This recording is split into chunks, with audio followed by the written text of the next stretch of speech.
I think there are probably enough people to get started. What do you think?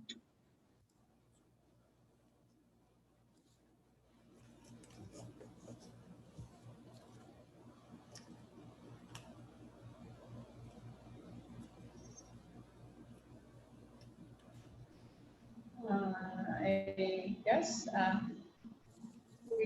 we could start. It's Okay. 9:11. Okay. So are we going to start already, sir? Yes, please. I think that's a good idea. So before everything else, can everyone hear me?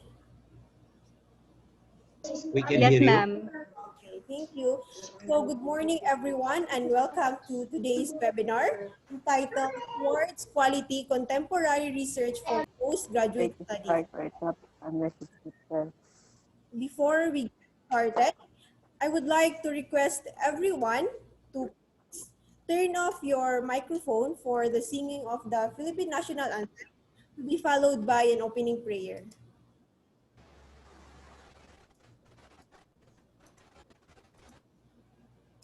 Ang pambansang awit ng Pilipinas. Kayang magiging telas ng silanganan, alam ng puso, sa titik mo'y buhay. Lupang hinirang, tuyak ka ng magiting, sa manlulupin, di ka pasisingil, sa nagatak tutok sa simoy at sa langit mo pagaw, ay hinagap tulad awit sa pagkayang minamahal. Ang isang ng matawad mo'y tagumpay na nagtitindig, ang bituin at araw niya kay ang kanyang magtitindig. Lumalang araw ng walhaging pagsinta, buhay na ang higit sa piling mo. Ang hinigaya na patay ang amin, ang mamatay ng dahil sa'yo.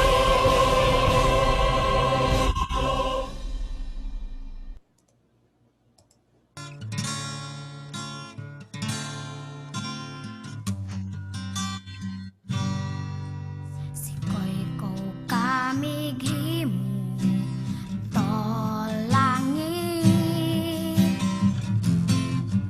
Sikoy ko kamighimo to aldaw bulan. Ikaw ang nagbuhat sa kabituunan. Ikaw ang nagbuhat sa kalibutan. Manama, mawantog ka. Warag po ko ilingkoy ko. O Diyos, kahibulungan ka. Busa ikaw lang ang simbahon ko.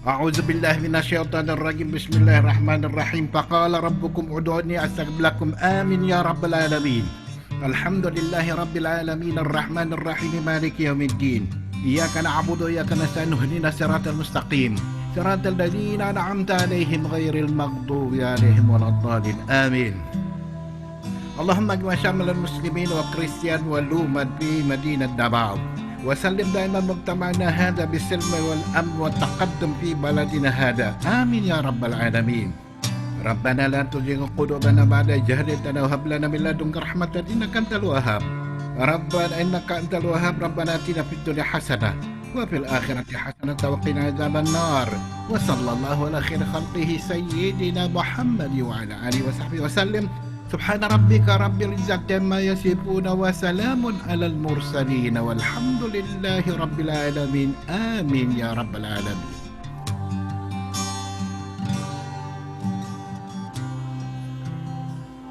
In the name of the Father, Son, and Holy Spirit. Amen. Our most gracious Heavenly Father, we come to you today to praise and worship you and give you thanks for all the things you continue to provide for ourselves and our families.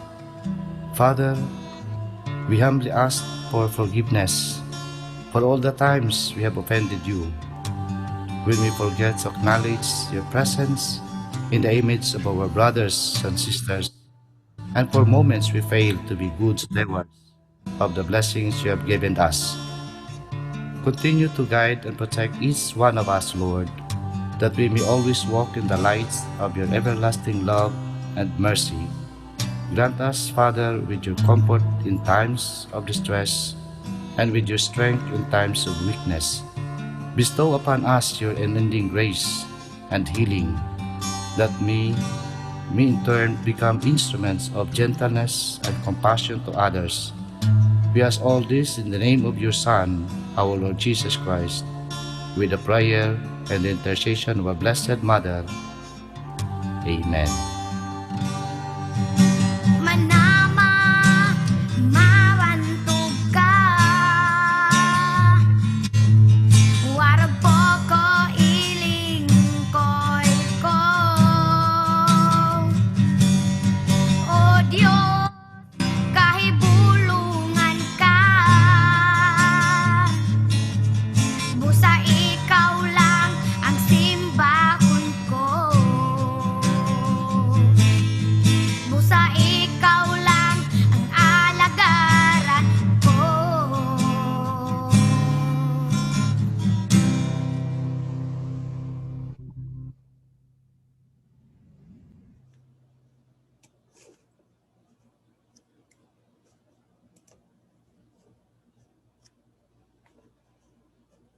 So again, good morning everyone. Good morning. Thank you for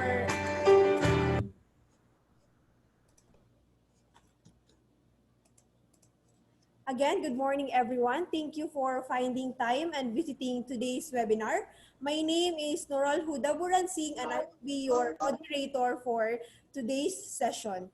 So before we officially start, I am requesting everyone, especially the participants, other than the speaker and the presenter, are muted so we can have a spontaneous and smooth session. So I hope everything is clear for everyone. So to officially start our session for this morning, let us hear a welcome message from the Dean of the College of Education, Professor Amelia T. Buan. Morning, everyone. Can you see my screen? Yes, Yes, ma'am. ma'am. Okay. Yes, ma'am. Thank you very much. Morning, So, ma'am. good morning, students. I know this is our third week as we started our classes, and everyone is at home right now. And as you could see how every faculty members in MSU-IIT trying their best to reach all of you. So MSU-IIT has maximized the pandemic. We have invited a visiting professor. Maybe if it is not COVID-19, we could not invite 3 or 4 visiting professor at this time because we are in Mindanao. So I guess there's a positive effect of COVID-19 with us. This is our first time that starting September to November, we will have 4 visiting professors. And all of you, our dear students, we really want to give you the best of what we have prepared for you, because we really prepared as we start preparing our lessons since July. So every teacher are trying their best to reach you. They are preparing relevant lesson, engagement lesson, and it should be everyone is participating and active in all the lessons right now. It's up to the faculty on what they are using, and they have a very clear instruction, and of course it is a holistic. So we want to take care of all of you. That's why all of you are at home right now, maximizing the use of technology. So CARE means all of you. We believe that all of you, since you decided to enroll in MSU-IIT, even during this time, all of you are competent. All of you aims for success. You embrace challenges, and as well as you are persistent, right? Am I right? So every one of you, we believe that you are competent. And in this workshop, you are with the best professor for this workshop. I encourage you to be active, set more effort to the discussion, because as we learn the input of Bill Atweh in this session, please give your best, be active in all the session. Don't hesitate to ask questions, because Dr. Bill Atweh is very accommodating to all of us. That's why he agreed to be with us for this time. So share ideas to your group mates. Maybe later you will have your breakout rooms, and ask questions to your peers as well as to your teachers, because they're also around. With this time, I asked all of you to be resilient, recover quickly. I have met some of my students, and I've noticed that still some are adjusting since March. We are at home, and they don't know how to proceed. Even though they are enrolling right now, I can feel that they are still struggling on how to balance what happened during the pandemic as well as going to school. And right now, since you decided to enroll in a graduate school, there will be a lot of research work, maybe reading journals. You have to recover quickly. I believe you can do this, and trust yourself. Okay. And as well as you empathize to your classmates and your faculty members. Always remember that Attack IIT, since we decided to enroll in IIT, and I know that everyone is dreaming about to graduate as a master's student of MSU-IIT, remember this Attack IIT. You are a leader, an innovator, a peace builder, culture and gender responsive, and environmentally responsible. And excellence is a way of life. So let's try to explore the discussion today. As an innovator, we will conduct research-based innovation for human advancement, and let's be culture and gender responsive. Let's try our best that our research have addressed some local issues. So let's imbibe the true sense of mutual understanding and respect to gender equity and cultural diversity. So I hope everyone will have a productive session with Bill Atweh, and let us share what we have learned, as well as discuss with your professor on what way could we improve our research ideas as well as our research topics. So good morning, everyone, and welcome to this workshop. Thank you very much for that fruitful page, Ma'am Ami. Now, to introduce to us our speaker for today's session, let's hear from Ma'am Nancy Hernandez from the Department of Professional Education. Pleasant morning, everyone. Good morning. I'm greatly privileged to introduce to you our resource speaker for our session today on the topic, towards quality contemporary research for postgraduate students. Our resource speaker's contribution to the field of education and research is exemplary and legacy. His works span decades of dedication and focus as a teacher, scholar, author, and editor. He took his Bachelor of Science with distinction and teaching diploma from 1969 to 1972, the American University of Beirut, Lebanon. He also took and finished his Master of Science at the same university in 1972. He also earned a PhD at the University of Wisconsin, USA in 1978, a Bachelor of Arts at the University of Queensland, Australia in 1986.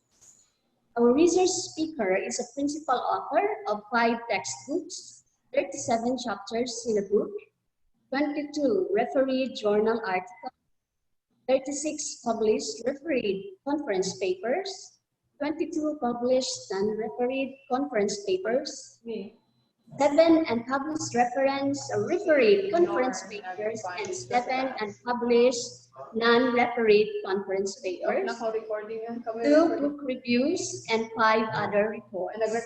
He also co-wrote 3 commissioned reports on homelessness among young people in Australia, early intervention and prevention in 1997, broadening post-school options through curriculum engagement in 2006, and teaching numeracy in preschool and early grades in low-income countries in 2014.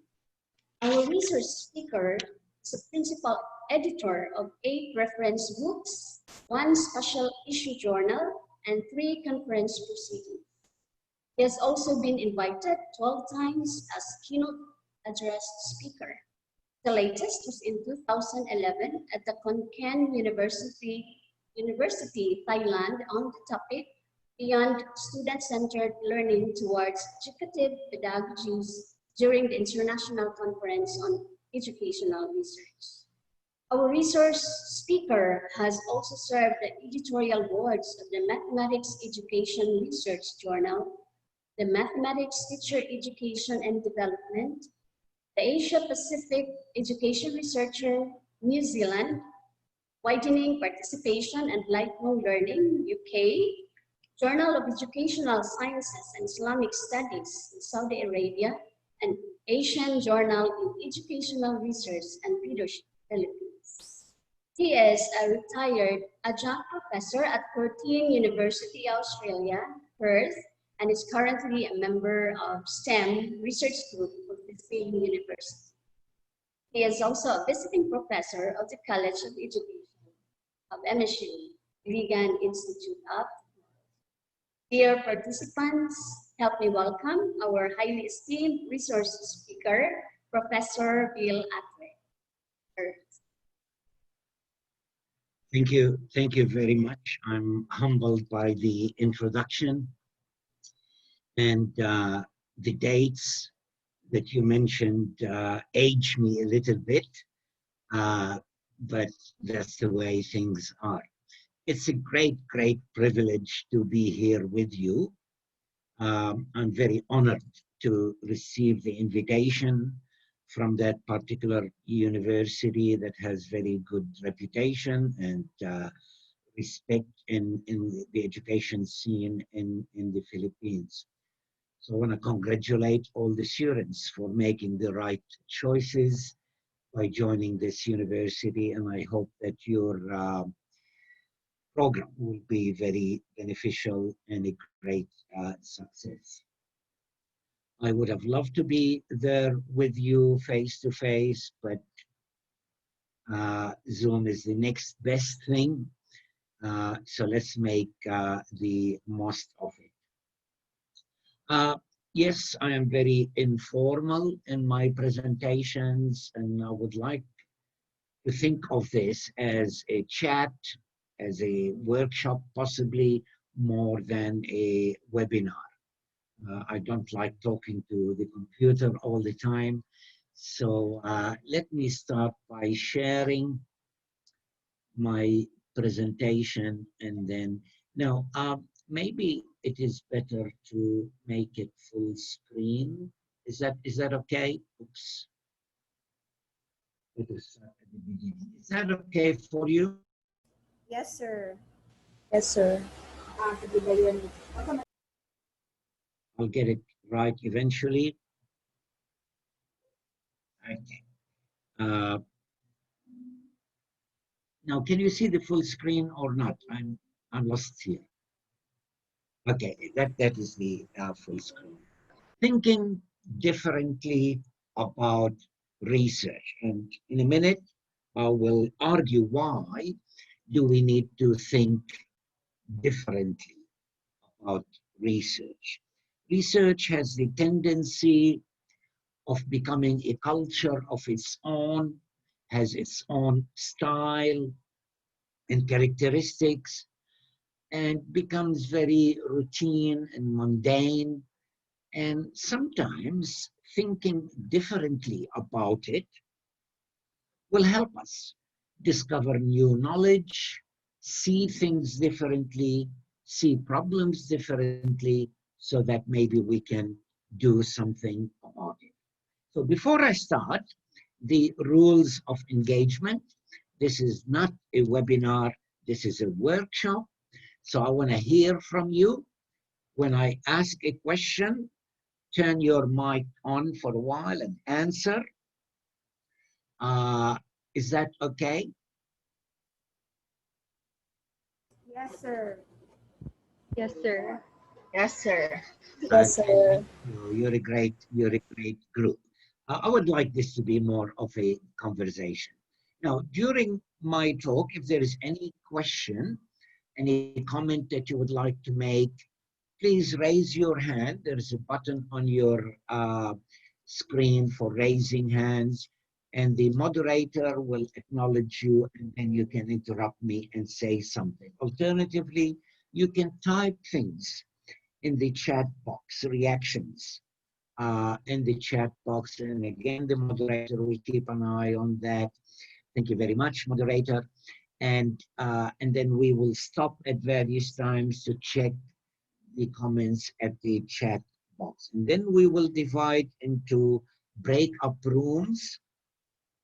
I tried it yesterday for the first time, and it seems to work. And then in the small break-up rooms, there will be no moderators. So somebody has to say the first word, and on the the discussion goes. Then we come back to report on those discussions. So be ready to take leadership in those as well. And I always tell my audience, if you don't talk to me, I don't talk to you. Okay? Fair enough? Yes, sir. Now, Yes, sir. what am I doing at the university? During my appointment, we negotiated certain tasks that I may be able to do that satisfy the needs of the university, its faculty, and also the students. So I would like to develop expertise in choosing and conceptualizing research projects. And I will have a chance to comment on some of your projects and lead some discussion about how do we go about choosing research topics.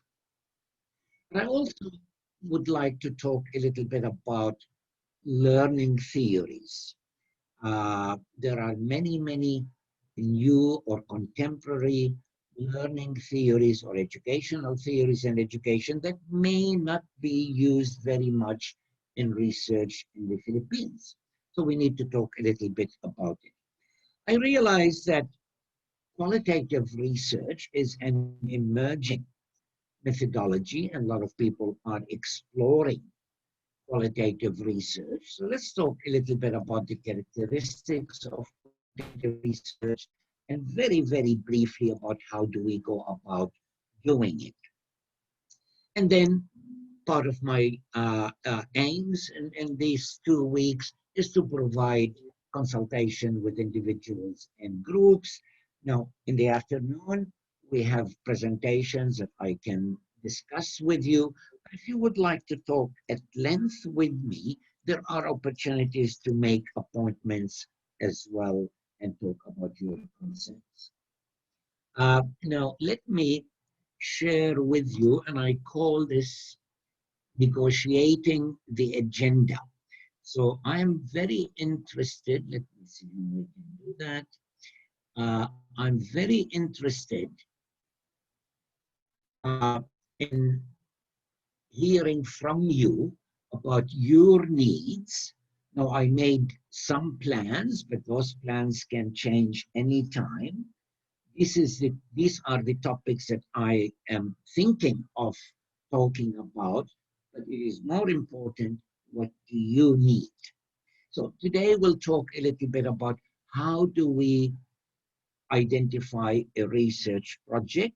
We talk about different paradigms of thinking about research, not only qualitative and quantitative, but different way to think about reality, to think about knowledge, because these affect the type of research that we do and our expectation of the research. Then I'll talk a little bit about learning and educational theories. It will be just name dropping. It will be just mentioning names and theories and some of the main characteristics. And if you're interested in one area, then you can investigate that and talk about that a little bit more detail. On Thursday, I will deal with qualitative research a little bit more in detail, and how do we do data collection in qualitative research. Now, on Saturday afternoon, there will also be presentations. I forgot to mention that today and Thursday, there will be presentations. I don't know very much about them. Somebody can inform us later, where you get individual feedback on your projects.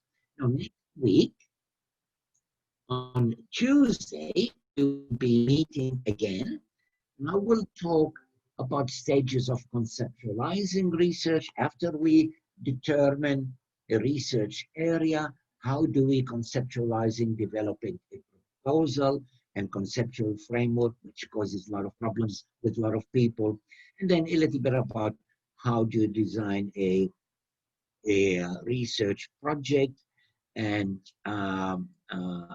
implement, and then a session on academic writing.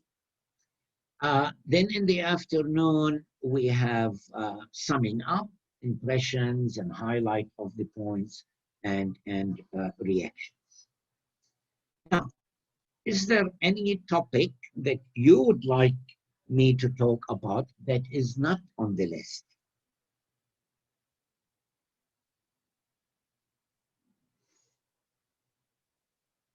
From yesterday's talk with the staff, with the faculty, somebody mentioned ethics, and I will highlight that in the future sessions as well. Ethics in research is very important. I take it seriously. Universities take it seriously these days, so it's important to think about it. Is there that you think should be there?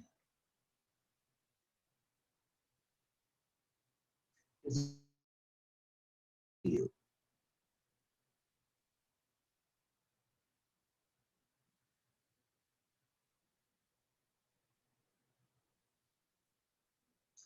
Okay, my internet connection is not stable. My computer tells me, so I hope that you can still hear me. Now, the offer is open all through today and next 2 days. If there is any topic that I have not addressed that you feel you would like addressed, please bring it to my attention in the questions or the comments. If possible, I will include it. It's difficult to guess what the participants' needs are in planning these seminars. So let's be very flexible and keep changing the agenda as we go. Is that okay? I trust that you're still awake. Yes, sir. Yes, sir. Yes, sir. All right, so now we know what we're doing. Let's start going on. Now, why do we need to think differently at the research? Now, I have lived in the Philippines for 7 years, and now I'm starting my 8th year, and I worked in various universities, sometimes full-time, sometimes seminars, conferences, visits, and I've talked to tens and tens of postgraduate students, commented on research that faculty have done, attended confirmations and defense of theses and proposals. So I formed an idea of the research that is being conducted in education. I might be wrong because I'm an outsider and I don't know all the universities.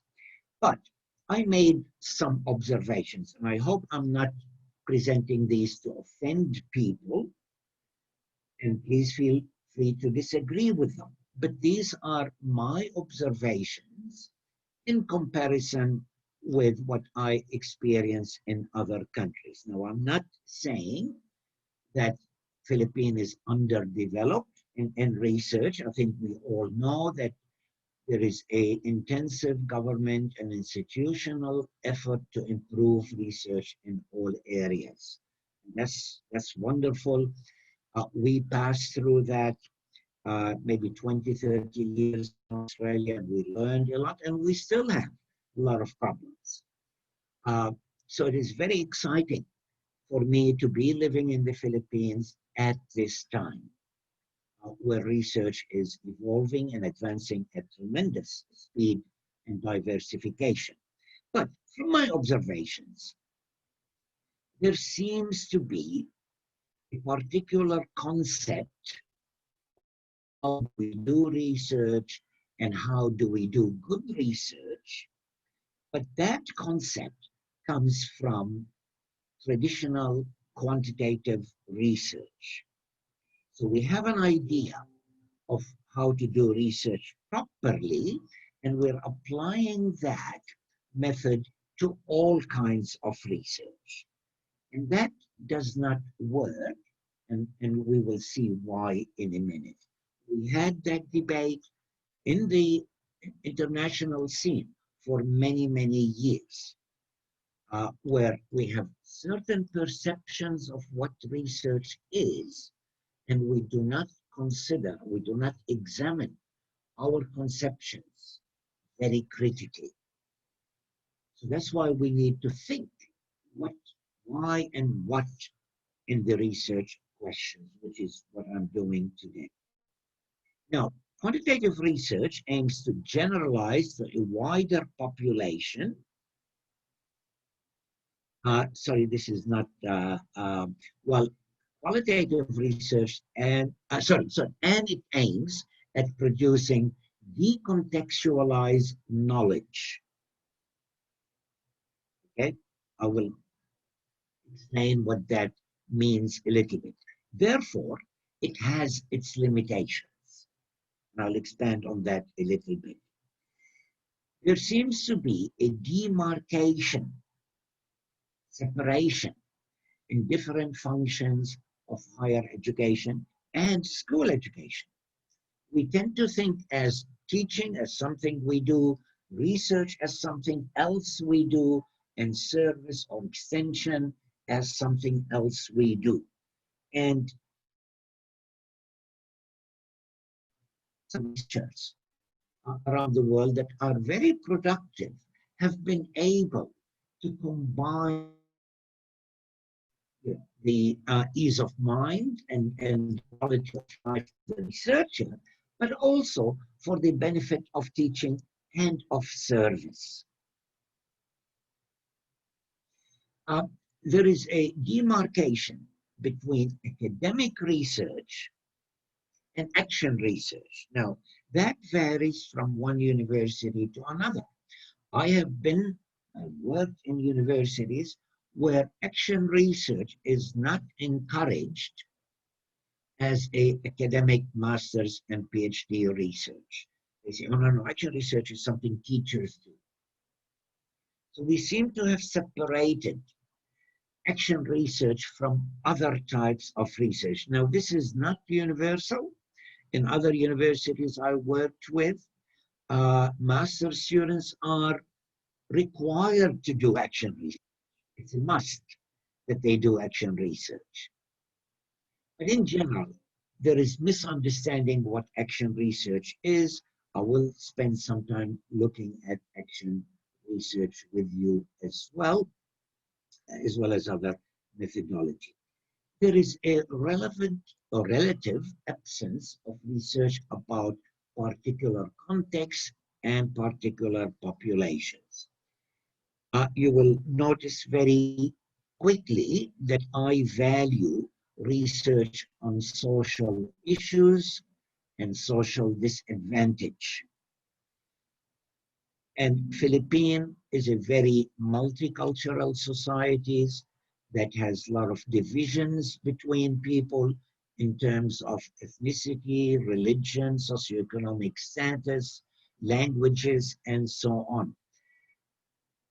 And we do not seem to know enough about the problems of certain groups of people who do not participate and achieve as much in education. We say there are no problems with gender. Maybe there are no problems in gender. I have not seen much research on that. Maybe we have anecdotal evidence that, you know, women participate and they become deans, and they do, and I think that is great. But are there any problems in gender in certain communities, in some subsections of the community? I don't know that we know. And if you know of studies that have been happening in that, I'll be delighted to know. People who are disadvantaged in school are said to be lazy. It is their fault. They are not motivated. Their parents do not support them. We do not have anything to do with it. It is not our problem. It seems to me there is an attitude dominant in that. And I think that needs to be challenged. And I would love to see more research on equity, participation, and social disadvantage. Okay, well, that's the next term as well. And the last one is there is relative absence of research using contemporary theories in psychology and other areas. And I'll talk a little bit about that today. So research is advancing in the Philippines in a great pace, and there's some great research being published and receiving international recognition, but there are gaps. And I think that's why we need to think about research differently. So in this particular workshop, I want to look at why do we do research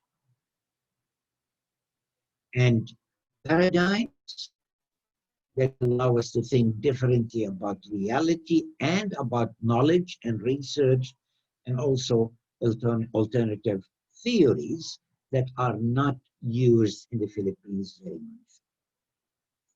Does that sound okay? Yes, sir. Yes, sir. Yes, sir. Okay. Now, why am I talking about the question, why are we doing research? What does this have to do with doing good research?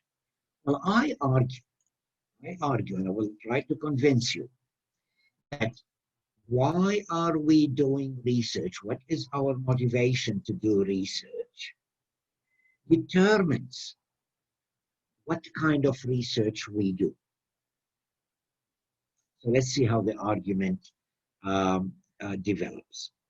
I asked a group of teachers and postgraduate studies, the first time I ran this session, to divide into small group and discuss why are they doing research.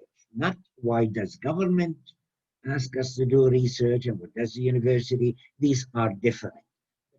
Why are you doing research, or researchers in general? And there are many people who said, well, I do research because I want to do master's degree and PhD degree, and part of that is doing research. Or I do research because I'm employed at university and my dean says thou shalt do research, and the government says thou shalt do research, so I do research. Or research gives me respectability and status in the institution and the country reputation. I do research and publish. Now, these are valid reasons, and they are, determinant of why all of us do research. All of us do research because partly we have to do it. We're expected to do it. We're giving money. And it gives us recognition and promotion in institutions. That's fair enough. That's fair enough. But if this is the only reason why we do research, then I have an advice for you. Choose the very simplest research that you can do. Just get a questionnaire developed somewhere, give it to 100,000 people, whatever it is, analyze the data, write the report, you get your degree. If this is the only reason, you go for the easy option. And that's okay, that's fair enough. I respect people who obey the demands of this. I hope that in doing research, we may have alternative or additional motivation, including the curiosity, wanting to find out, generating knowledge. There are a lot of areas in education and social life that we do not know enough about. We know that there are problems in discipline. We know that students don't learn. We know that high order thinking skills are not developed. We know the problems. A lot of times we really do not know why. And it's good to generate knowledge, how students feel and what their mistakes they make and what their abilities and what their personalities are and which words are more difficult to spell. You know, we want to find out as a motivation. Now, some other people want to do research because they want to improve something in the classroom, in the school, in the community in Philippines. There is a problem, so focus on that problem. Find out how can I improve the problem. Now, number 2 and number 3 are related. Many people would say, well, I want to find out about reasons for the problems and how students feel and what, social conditions they come from. I want to find that out because later on, and that's the important word, I or somebody else would do something about solving that problem. Now, let me mention in this context that in our teaching, we do that as well. We teach students certain knowledge, certain skills, and they ask us, why are we doing this? And what do we tell them? You will need it later. When later? Maybe next year. Maybe in 10 years. Maybe when you're an adult and start working. I don't know that they believe us. They get quiet, they accept our reason. I don't know that that is sufficient justification for them. Why are we doing this? They cannot see 10 years from now. They cannot see themselves as adults. So this idea that I develop knowledge now to use it later doesn't only happen in research, but also in teaching. In teaching, we teach knowledge first, concepts and skills and so on. Then we come to problem solving. We do not start with problem solving. We cannot start with applications without students knowing the knowledge. Right? Wrong. Contemporary theories show that this is not the best way to do teaching and probably not the best way to do research either. Now, why is this not useful? Why is doing research only to understand and solve the problem later? Why doesn't it work? It doesn't work because researchers do a research project that attempts to explain reality, generate knowledge, answer our curiosity this year, and then next year they want a new research project that find out something new, and the following year a new research project that finds something new, and we go on finding out new and new and new knowledge, and it goes in tangent from the reality of the classroom. And this is what's happening in research around the world. We are generating millions of research reports. And some of the problems in society, have been addressed or are being addressed, but many of that research we can look at and say, what is the use of that knowledge? It has not made our life any better.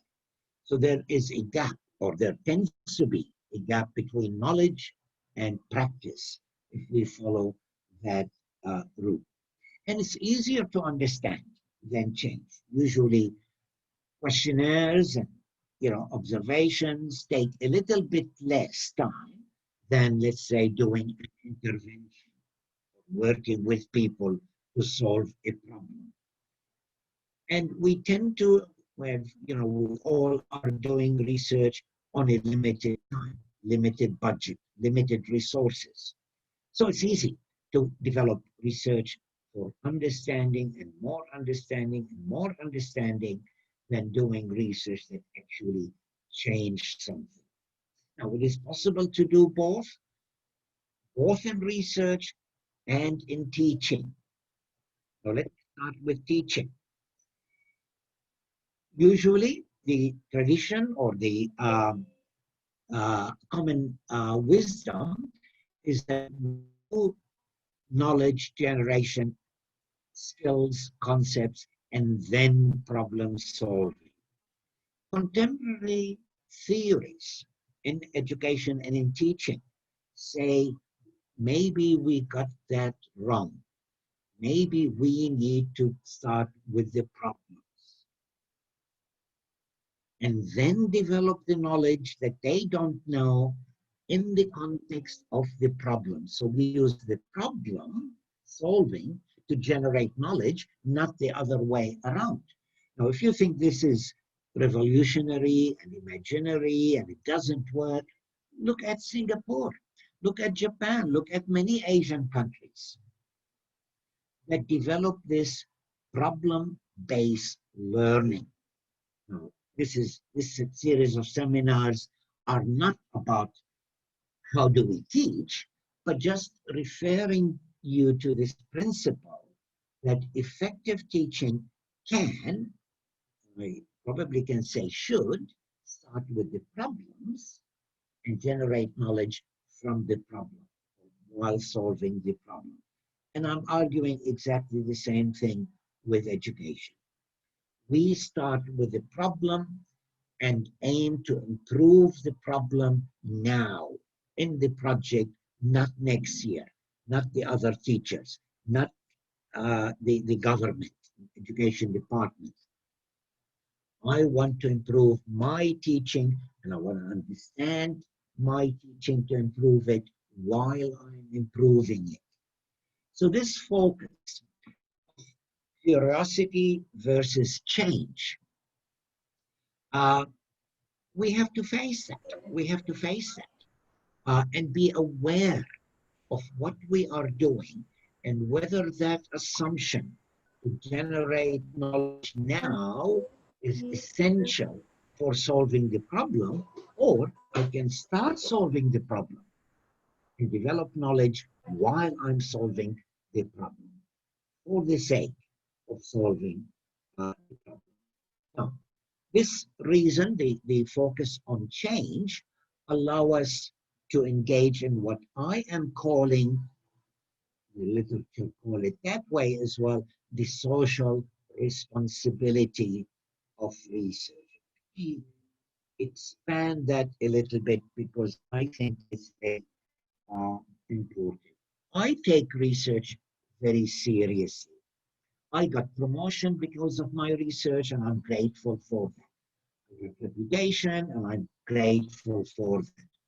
I got to travel around the world in my research, and I'm very grateful for that. But that's not what I do research. I do research because I want to improve the world. I want to add to the knowledge and improve practice and empower people to be better practitioners. So that social responsibility of research is very strong in my life. And I want to talk about it not to praise myself, but to allow us to think differently about research. Research is not only to get a master's and get a promotion, and that's fine. There's nothing wrong with that. We worked hard and we get rewarded, and that's okay. But I take research more seriously than that. What social responsible research means to me is that we look at the needs, all the needs of teachers and students as workers, as human beings, as citizens, not only their need in teaching and learning. The vast majority of research projects I have seen in education is about how do we increase the achievement of students. That seems to me the ultimate aim of education. We want students to get better results on tests. Why are tests so important? Every now and then the content changes and what we consider knowledge changes. And there are a lot of non-content related capacities that we would like to develop: high order thinking skill, critical thinking, communication, creativity, all of these things that we cannot measure as achievement on a test, and they remain unexamined in research. Teaching and learning, as defined in the narrow sense of achievement on a test or achieving the aims of the curriculum, is what dominates research, and I don't think this is socially responsible research. Teachers have their own needs in the profession. Not only, their role is not only to teach the content to the students. They are workers in workplaces. They have duties. They have burdens. They have anxieties. They're not listened to. Now, are these conditions that are worth researching? I think so. I think so. Are they being researched? You be the judge. You be the judge. I don't think so. And socially responsible research focuses on powerful knowledge, both for students and teachers, and not only on the curriculum and competencies. These are the higher order thinking skills, the creativity, the sense of identity. I'll talk a little bit more about that. That is very important. Students in schools are not only learning biology and English and chemistry and mathematics, they are developing who they are. They're developing their identity. We don't consider that in research very much, and I will talk a little bit more about it later.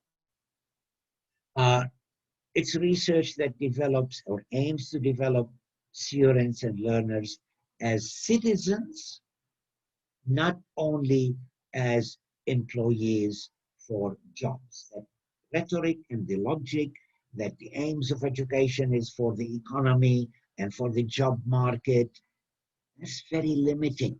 That's very limiting. Our students will need or will be exposed to 10 years from now, I cannot imagine what they would be. Nobody can. So if we are teaching for careers that exist now, for knowledge and skills that exist now, they're not going to need them, most probably, at least many of them. But being citizen, being an active citizen that can understand what's happening around the world, can contribute, can accept others, that will be a much better focus on education. Now, I talked about the disadvantaged and the excluded. So socially responsible research is not satisfied to say the average student seemed to have performed better on this method rather than that method, which is what quantitative research does. We have two groups. The mean here is better than the mean there. So this is a better teaching for everybody. It may not be for everybody. All students' needs are not the same. And for type of dominant research we do, we treat them the same. And lastly is the ethical standards. In socially responsible research, it always asks who is benefiting from that research. Now, not later. Now I'll talk more about ethics. I will add that to the content that we're talking about. But to me, the most important aspect of ethics that I demand of my subject is what are the participants benefiting? I go to school, collect data from teachers and students. And of research reports. I get it published, get promotion, blah, blah, blah. What did they benefit? They gave me information. What did I give them back? That is not on the ethic checklist that we do at universities or government, not in any country. But to me, it is the most important. So I would, in my career, I would like to focus on research that deals with some of those characteristics, not only research that can be published and give me recognition.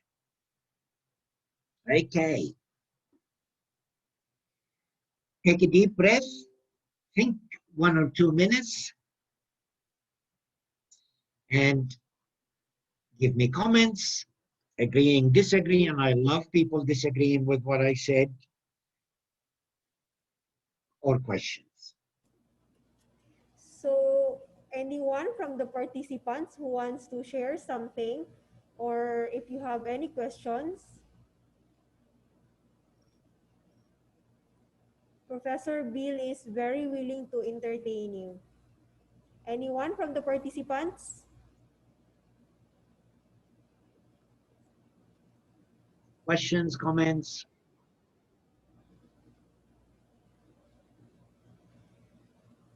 Again, anyone from the participants who wants to ask question or who wants to clarify something, Professor Bill is very willing to answer your clarifications or questions.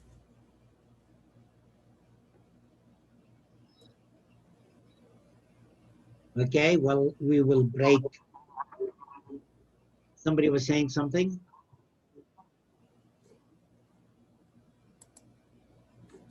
Okay, we will break up after the next session or the next part into groups, and maybe in the groups you can express your views. Okay, now, paradigms.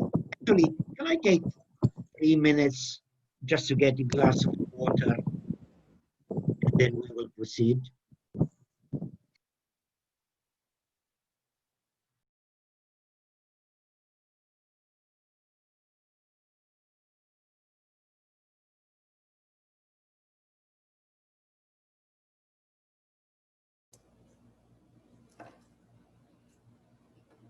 Guys, if you have questions, feel free to ask.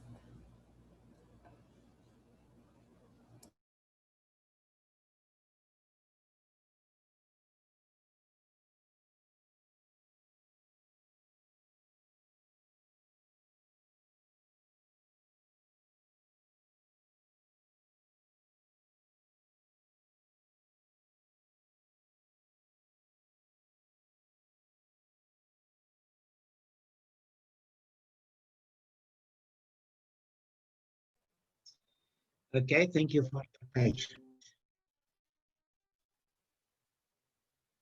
Now, paradigms. And why do we talk about paradigms and what paradigms are? Now, the word paradigm, we use it a lot in life and sometimes abuse it or overuse it or misuse it and use it in different meanings.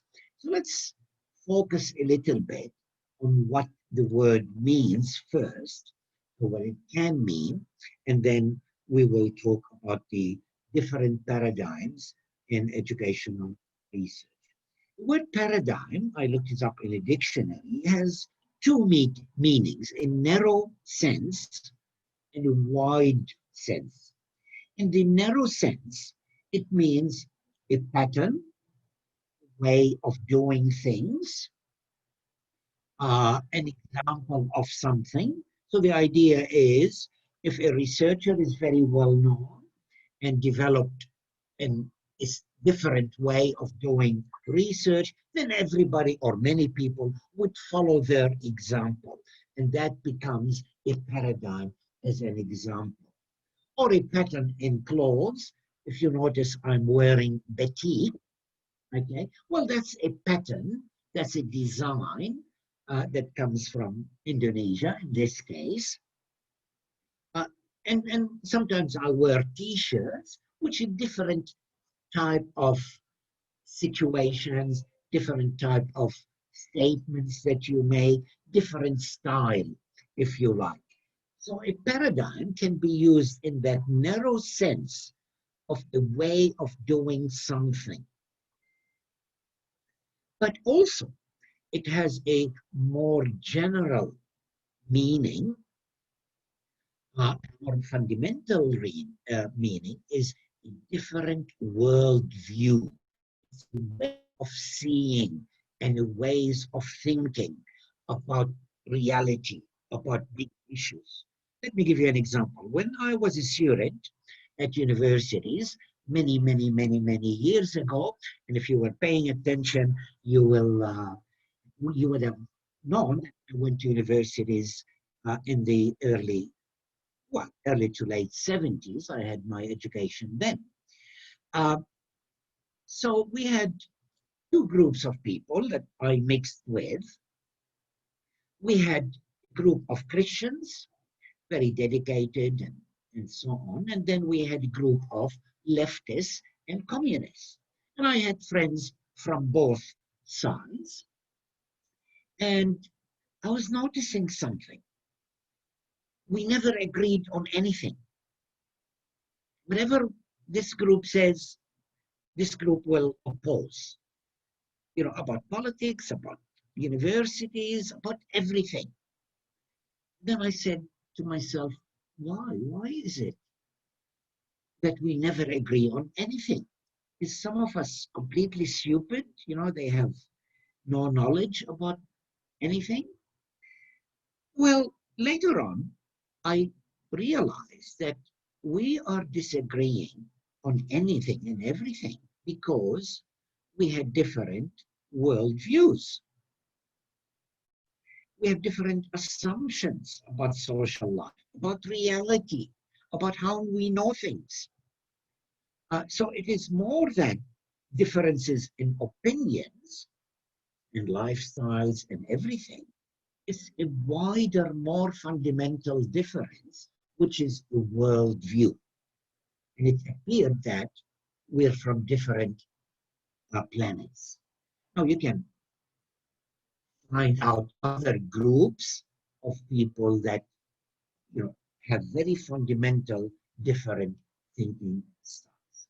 So that's in that sense of the paradigm, is what I'm talking about. The paradigm as a world view. Now, it's very important. We might think, well, all of us live, and work in education. All of us have the same world view. Maybe. But there are different possibilities. And unless we engage in those different possibilities, we take things for granted. So the reason of talking about paradigms, not necessarily to change your paradigms, that one is bad and one is good, but to give you an option to reflect on your thinking, on your assumptions, and see how that is reflected in the research that we do. It turns out that they also have applications to social life and to teaching, but that's a different story. We're interested in research at the moment. Is that okay? So, now this is not moving here. What are the different paradigms? When I talk about paradigms, people assume I'm talking about quantitative, qualitative paradigms. Not correct, not correct. I make a distinction between the type of data that I have, quantitative and qualitative, and the paradigm as a way of thinking about reality. So, you can be very traditional in your paradigm, have the scientific mentality and so on, and use qualitative or quantitative. So the fact that you're using qualitative data, quantitative data, does not reflect directly how you're thinking about the reality.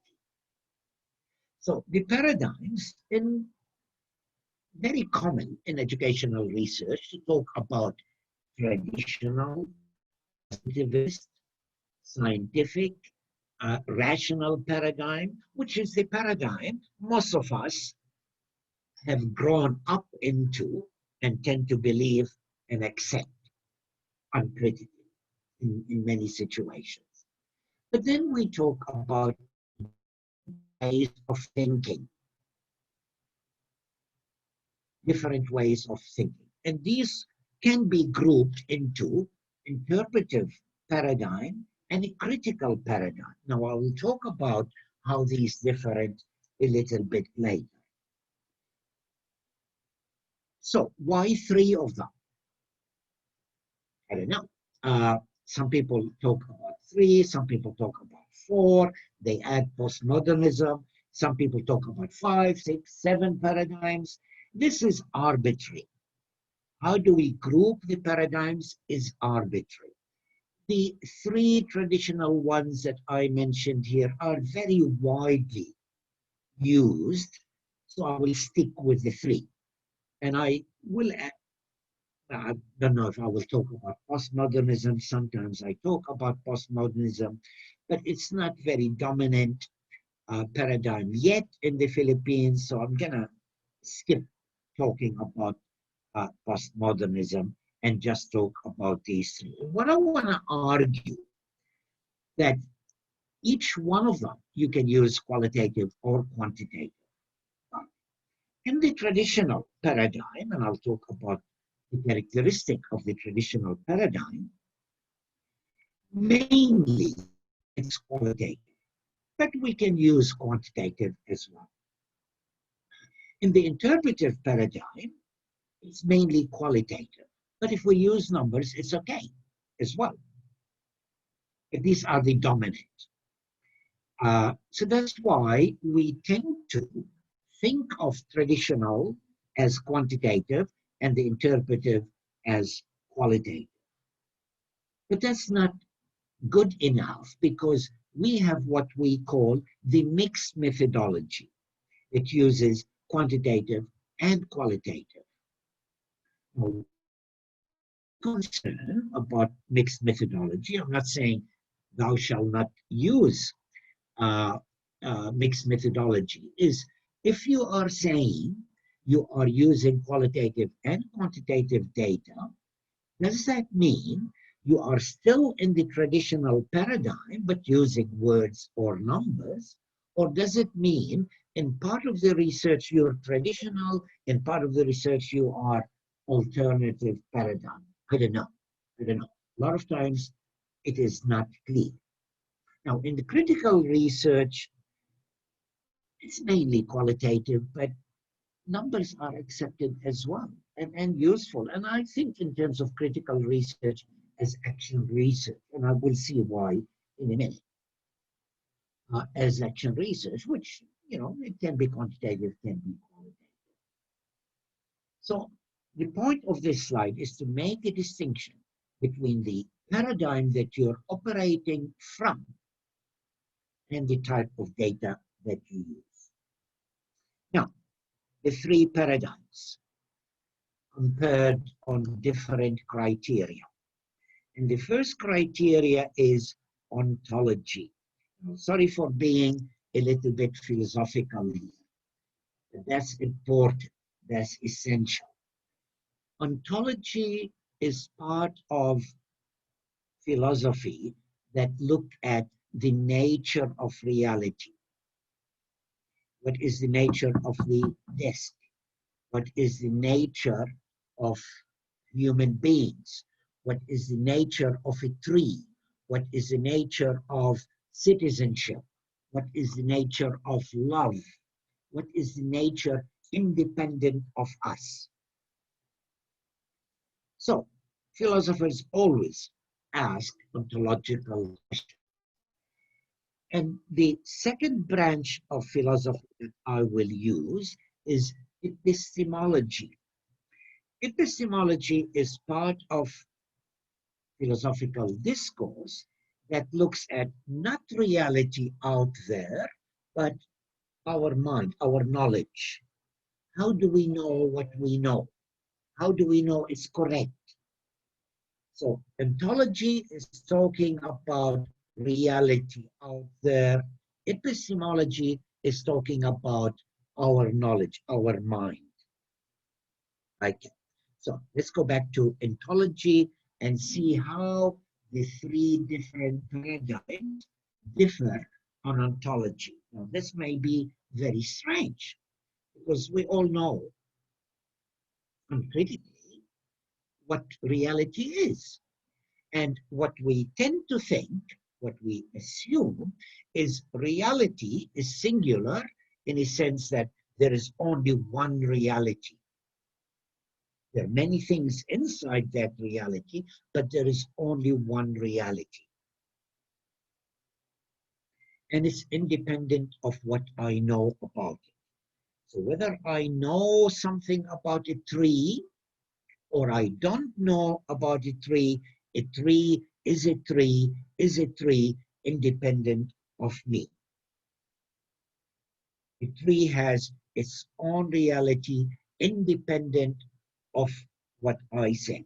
So if you say something about a tree and I say something opposite, one of us must be wrong. We cannot be forthright. Okay? And that's why we argue. We argue about reality. Is this the case or is that the case? And we cannot see possibility that both of them could be right at the same time. This is how we grew up, socialized. I'm going to use, well, maybe I shouldn't use the words indoctrinated. That is the common view of reality that many of us have. Something more. That reality out there is very complex. Yeah, it's very complex. And maybe I cannot understand all of it. But that's a limitation in my knowledge, in my epistemology, not a limitation of reality. Even though reality is complex, it is very logical. It follows laws of cause and effect, and things determine each other. And my epistemology tries to discover reality. So reality is very logical, fixed, laws, rational laws of cause and effect, and my role is to discover that. Let me give an educational example of this. Achievement, attitude. We argue what they are. There are different theories about them, right? But we act as if attitudes exist out there and for real. Attitudes are something real. We may have different opinions about it, but only one of us is correct. And what we try to do is develop the best instrument to measure attitudes and to measure achievement. And more than that, in reality out there, there is a relationship of attitudes and achievement. Somehow, these two variables are related. Now, it could be that this attitude causes achievement, or it could be that achievement causes attitude. And research will help us discover this reality that exists out there. This is the traditional view of education.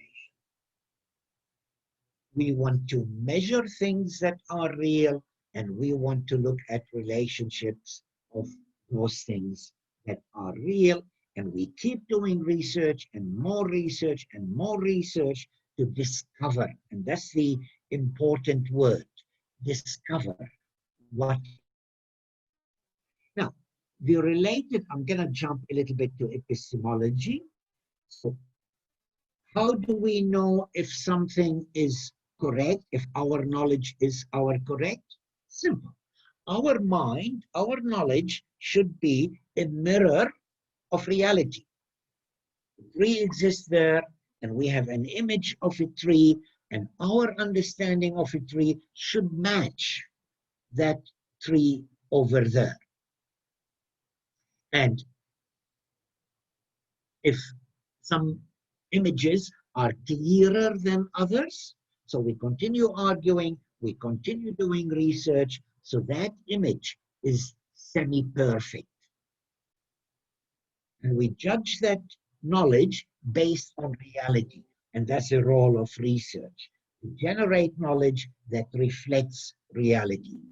So how do we measure epistemology as a reflection of the reality out there? Now, I want to hear some very quick comments. Is that okay so far? Is it too theoretical? More examples? Yes, sir.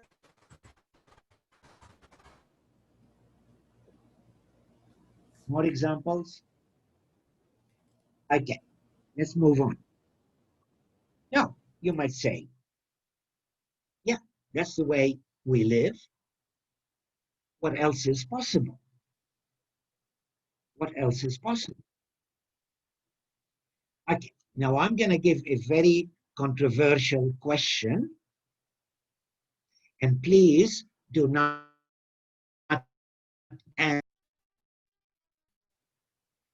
And I'm not stating that question to be answered, but to show a point.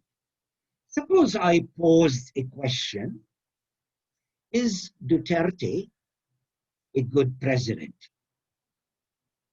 Is Duterte a good president? In reality, irrespective of what I think, what you think, what different people think, is he in reality a good president?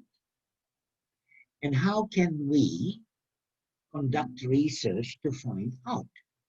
Now, some people might say, oh, well, we can have a poll. We can ask Filipinos and see what Filipinos say.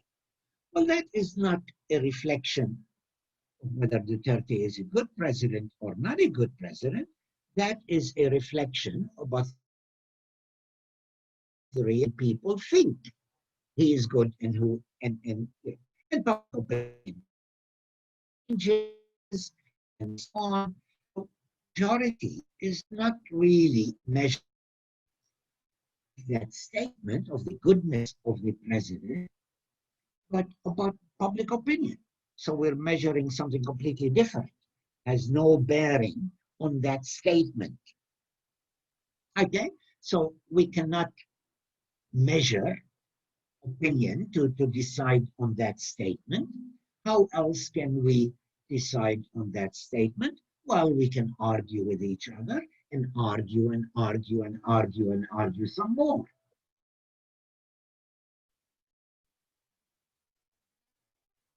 There, those differences of opinions, are they a measure of lack of knowledge, or are they a reflection on something which is possibly set of values that people have? So if you value, if you appreciate that certain problems, social problems, are very important, and the president is addressing those problems, then you would say, yeah, he is a very good president.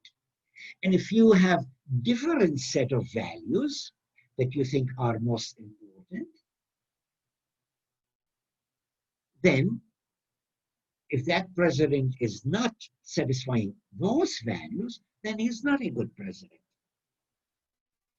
So the difference, or sorry, the answer to that question does not reside in reality out there.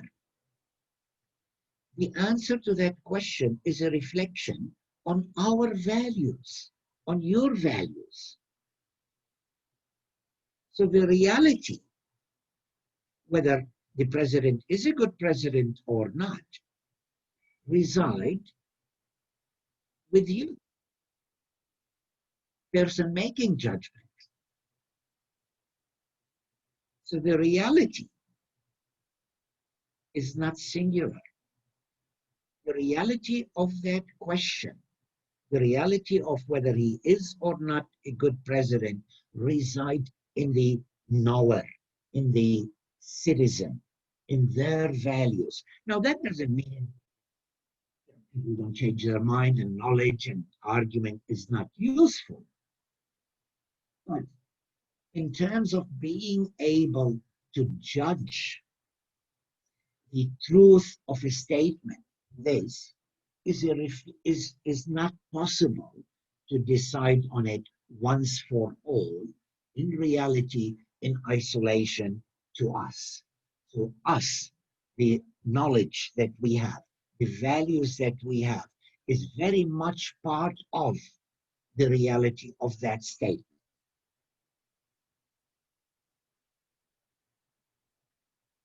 But that's very strange. We have multiple realities. It's something very unusual, and maybe we haven't thought about it.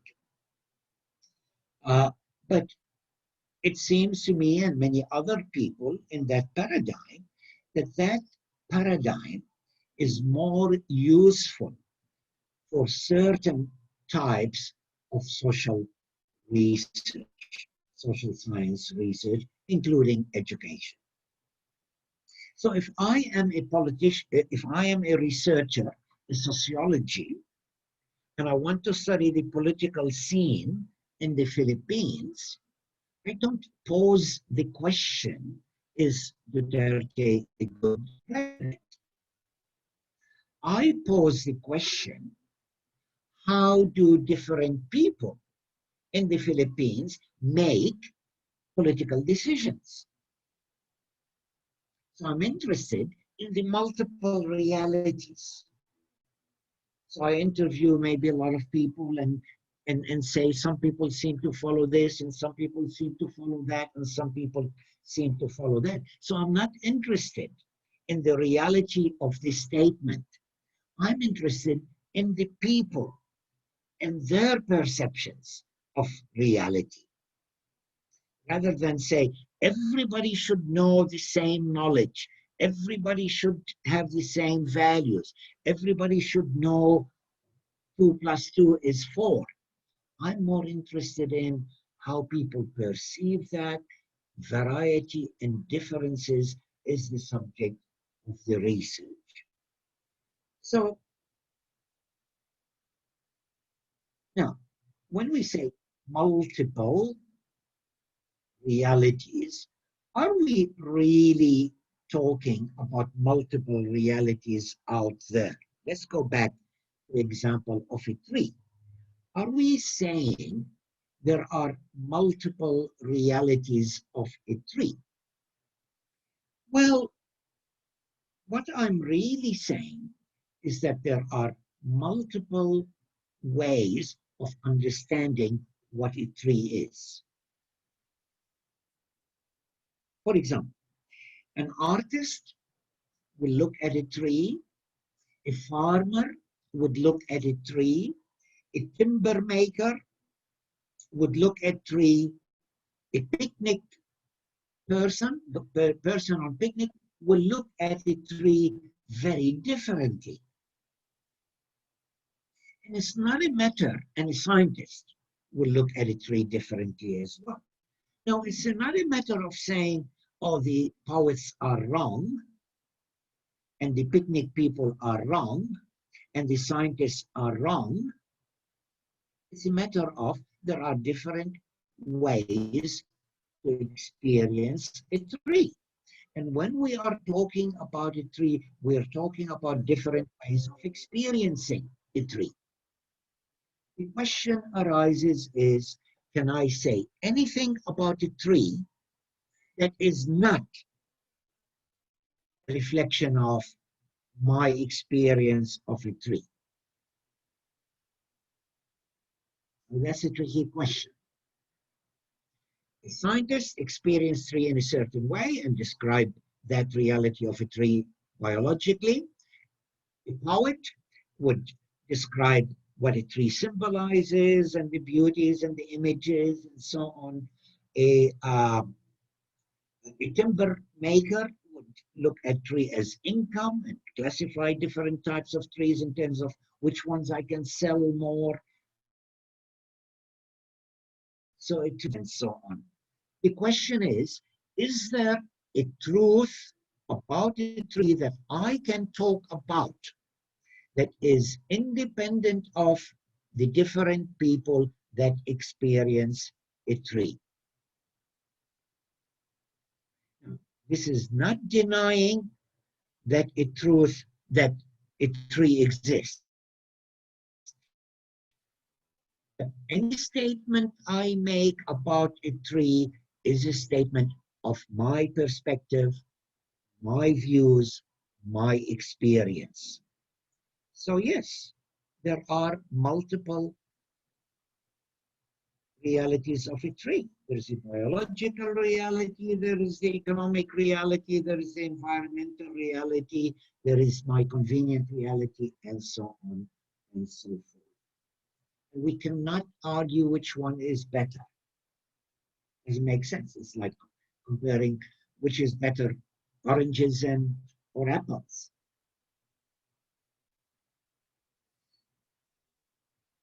Now, before I open the question time and comments, let me talk about how is the critical different from the interpretive.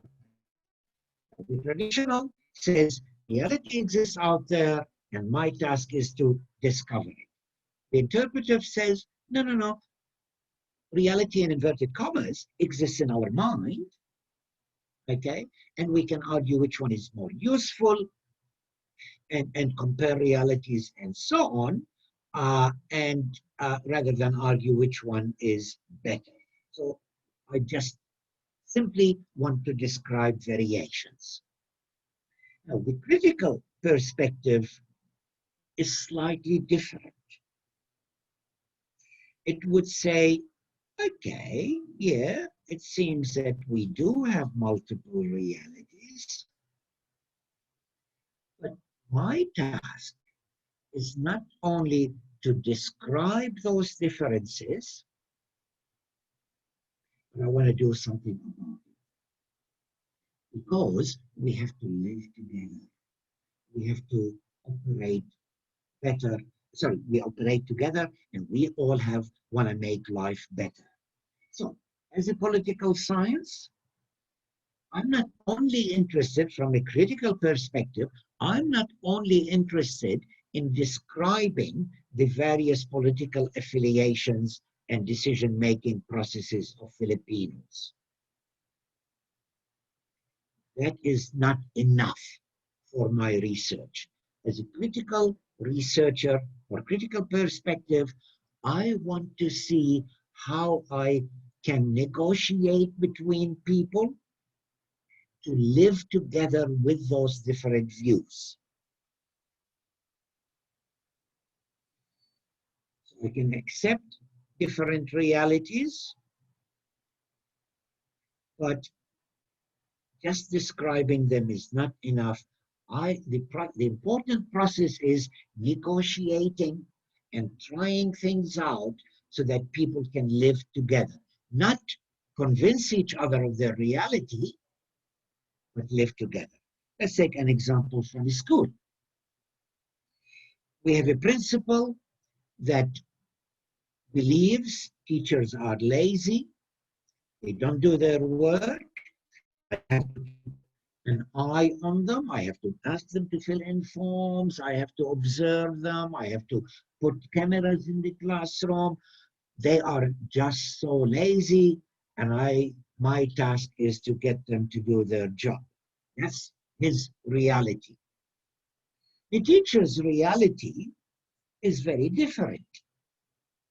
The teacher says, oh, this principal doesn't trust us, he doesn't allow us, he or she doesn't allow us to have a say, always suspect us, doesn't listen to us. Okay, obviously very different realities. Maybe for a sociologist, and from an interpretive perspective, they say, well, I described the differences, that is the role of my research. A critical perspective or action researcher might say, no, I want to get a group of the principal and the teachers to negotiate and try different things and experiment and see how can I make the school a better place. Notice that the aim is not to prove one is right and one is wrong, but to say, look, we've got to teach those students, we've got to be happy. Let's experiment. Let's remove this, introduce that, do this, and see if things are more effective and more pleasant for everyone. So that process of change is the subject of the research.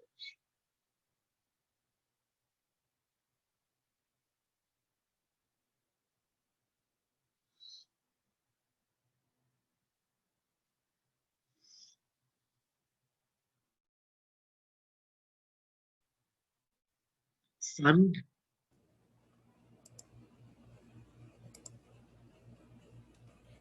So again, anyone who wants. Allow me to suggest we break up into rooms. And in those rooms, I should have showed you that set of questions.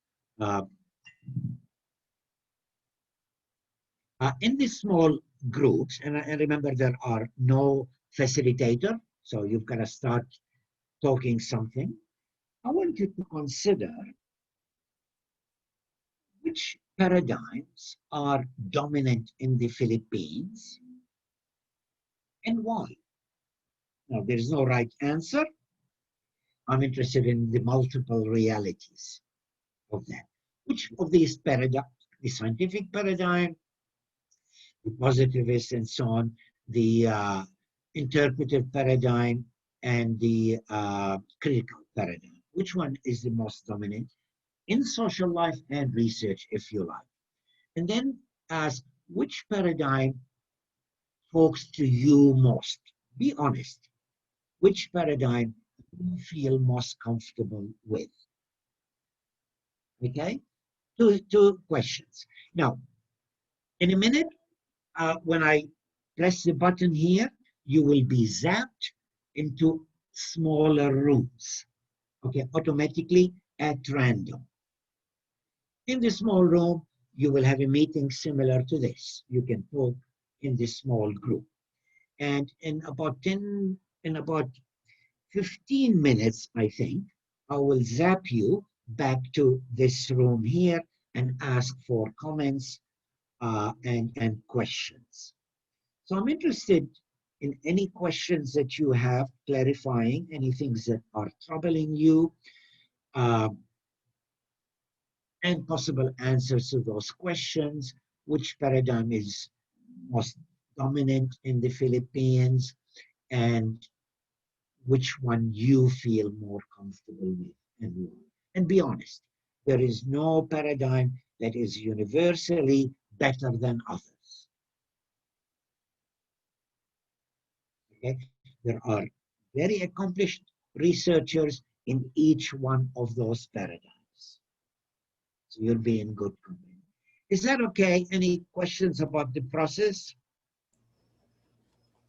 It's okay, sir. You've been tremendously quiet. Okay. Here we zap you to the rooms.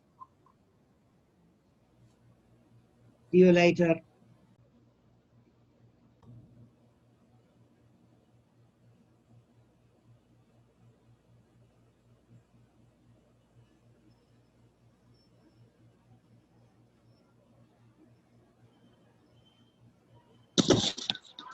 Hello? Hello? Kinsay naa? Ako, Noral Huda Buransi. Oh, wait sa mama. Dili ko kita sa mga pictures. Okay. So, pila ta kabuok. Everyone. Hello. Lay wala ko'y classmate dari. Okay, let's go na ta.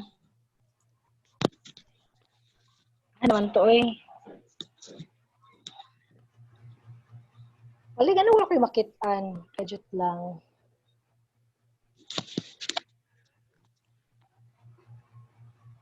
Hello. Ma'am Norol? Yes. Okay. Ano wala ko'y makitaan oy? Wait sa... Duha ka questions naghatag, sir. Yes, katong what paradigm nga naa sa ato Nominate the Philippines, and then which paradigm do you feel more comfortable with? So, kamo.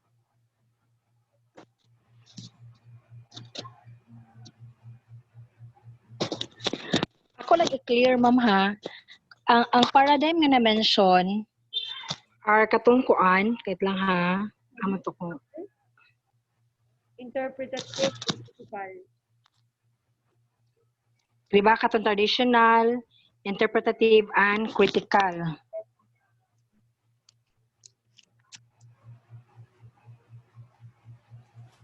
Be.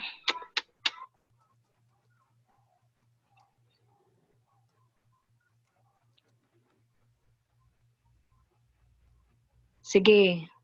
Kamu sa day una. Okay. Sino ko na?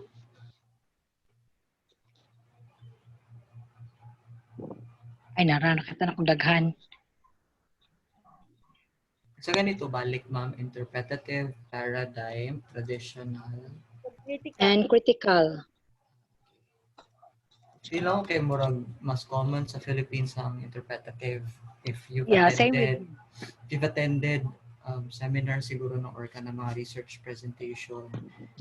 It's common no, for titles na the experiences of when anay-nana bitaw ang studies, the acceptance of DepEd teachers, the preparedness of DepEd teachers for K to 12. For the past 3 years, mo akong mabantayan kasagaran nga titles sa mga studies. So I think kung dili traditional nga paradigm, I think it's interpretative or interpretive nga paradigm ang common diri sa Pinas. Para lang sa ko ang opinion. I agree with sir. Yeah, it's true. Maskin sa ako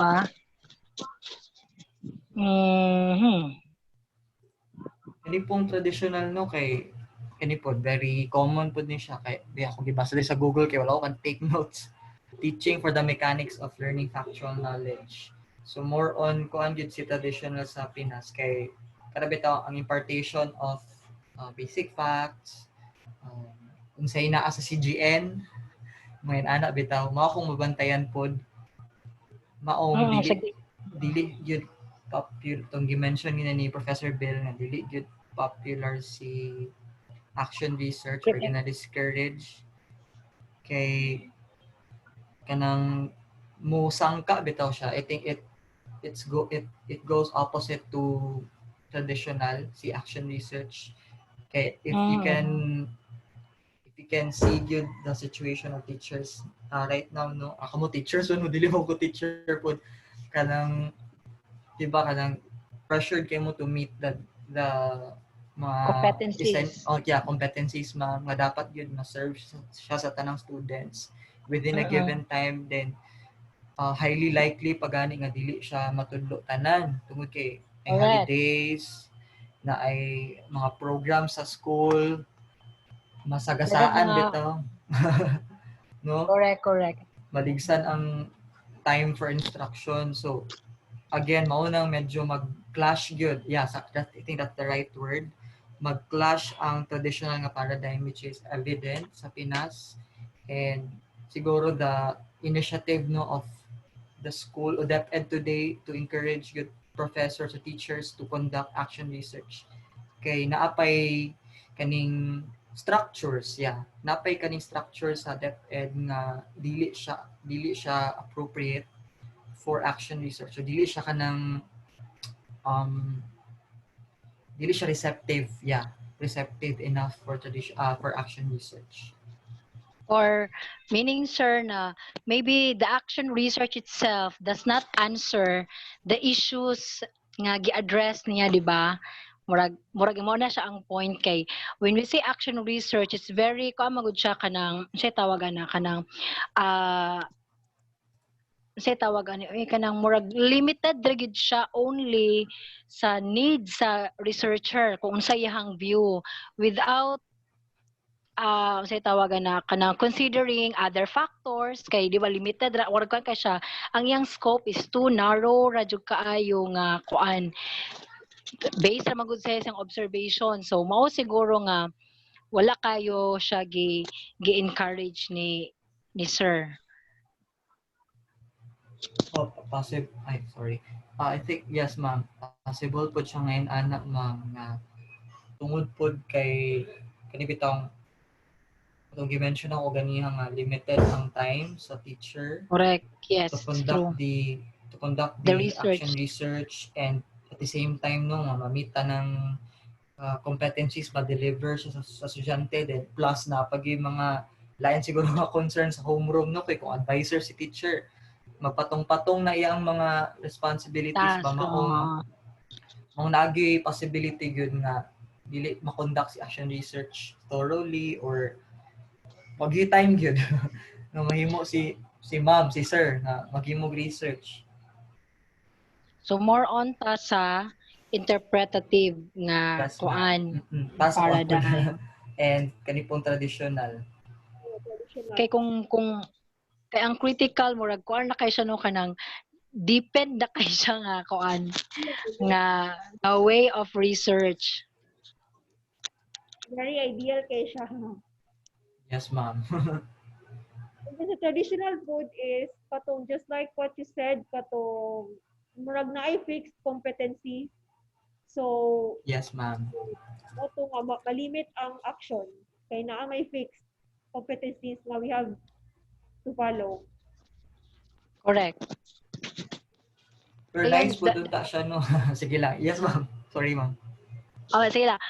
I mean, Magod is, the sad thing about kanang action research, Magod is, your classroom is not applicable or not reality to other classrooms kay na magutay different environments, di ba nya ang ato ang estudyante kay very diverse, so mo na nga siguro ang action research somehow we cannot get the reality that we are trying to find nga dapat unta mo na di ba mo na siya dapat ang aim sa research to look for the reality. However, in the action research, your classroom is different to other classroom. So not all practice that is good for your classroom can be actually applied to other classroom. Yes, Right? yes, So ma'am. so sa general nga society, dili siya realistic. Sa imuha lang siya nga own klase. So maybe that's the reason nga dili kaayo kuan si sir sa action research ba. May mas maayo gyud nga that's the reason maybe nga ang ato ang research sa Philippines is more on in interpretative. Dito gyud ta more broader na nga concept. Pero needed yun nato ning kining sa critical nga paradigm. Teachers, I don't know if you agree with me, no? Okay, so kung gibasa po diri ron, it's social science research focused siya on power inequality and social change. And I think we need a lot of this karon. Very timely kay siya, honestly. Yes, ma'am. Labaw na sa to diri sa Mindanao, no, nga reality gyud sa to diri ang aning multiple cultures nga gi-explain or gi-mention ganyan ni Sir ba. Nganong okay good again, manong mo work dito sa interpretive paradigm sa ato ang setting, itong context, because we have different na worldviews, we have different paradigms.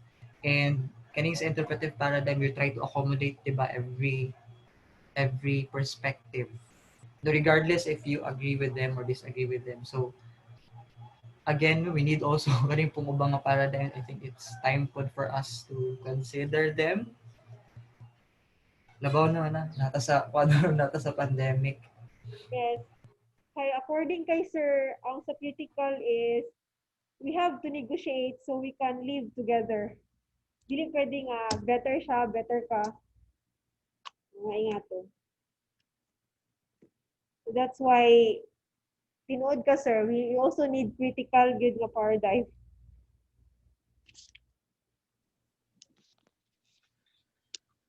Ma'am Queenie? Si Ma'am Queenie? Or ta Ma'am Nor? In this room?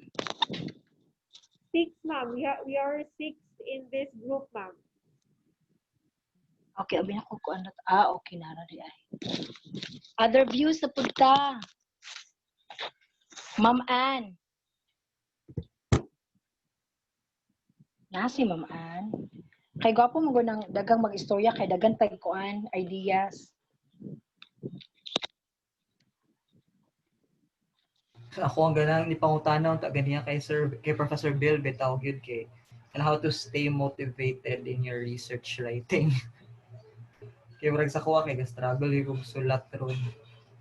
And so far helpful man kani nga workshop in putting things in perspective kay gutong ma-replenish yung mga motivation on why you're doing research in the first place. Kay I don't think a lot of people have this privilege ba na makasulat og research and do some good thing for society. Kung narapod ka grand rapod kay imong perspective bitaw or imong plans. Dala mo po ako. If you want, sir, I can ask in behalf of you, sir. Okay ra ma'am. Oh, yes, sir. Kaya list priority na sa question kay wala very personal ra mong good kay siya. Sige, sir, no, pero mas nice unta if kana appeal sa iyahang topic, no, ang kuan research motivation. Bitaw kay murag. Okay. Should kay harapon si motivation. Good, sir. Especially with what is happening right now. Kulang kay but we need motivation. The hardest thing in doing research is to find the problem. Lagi, ma'am. Then of course, when you look for a problem, paano magud siya kanang very structured ang research ba rat? Dapat ang imong problem can be answered gid siya.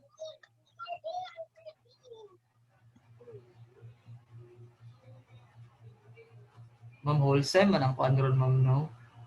I mean, from September to January man ang first sem ron, ma'am, no? Yes, sir.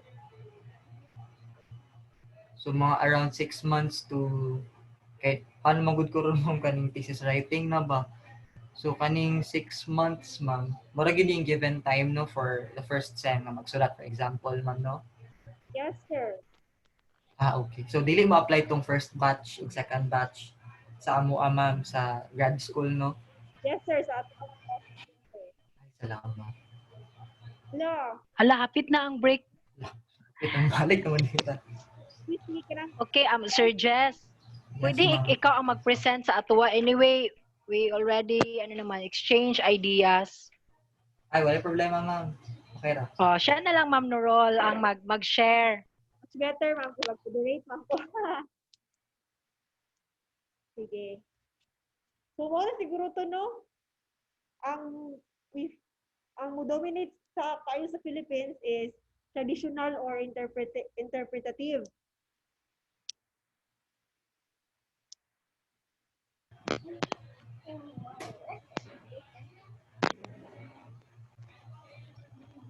Unsa to applicable sa ang first question is what is applicable? Ang second,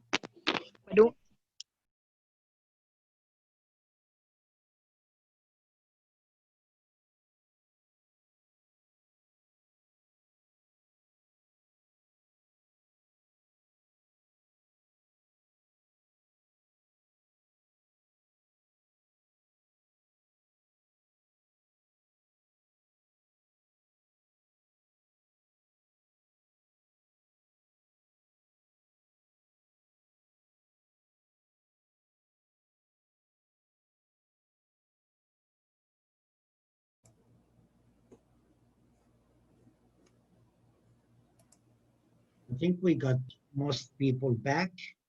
Have we lost anybody on the way?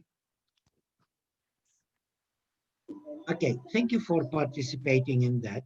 What I would like to ask you, in the chat room, if you have the time to write something about your experience in the chat rooms. Was it useful? Was it helpful? Did you have enough time? Did you enjoy it? And I will read those comments later. So give me some feedback, not about the content that you discussed, but the experience. What was it like? Was it enough time for you? Was it useful at all? Just any comment in the chat box. Now, what I would like to do now is allow you to report about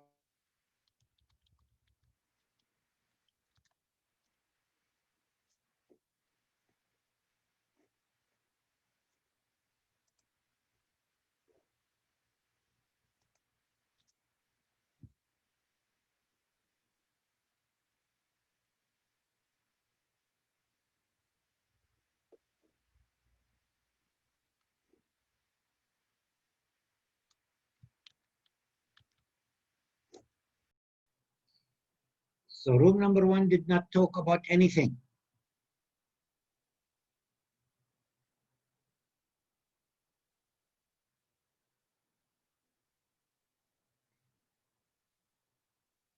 Number 1.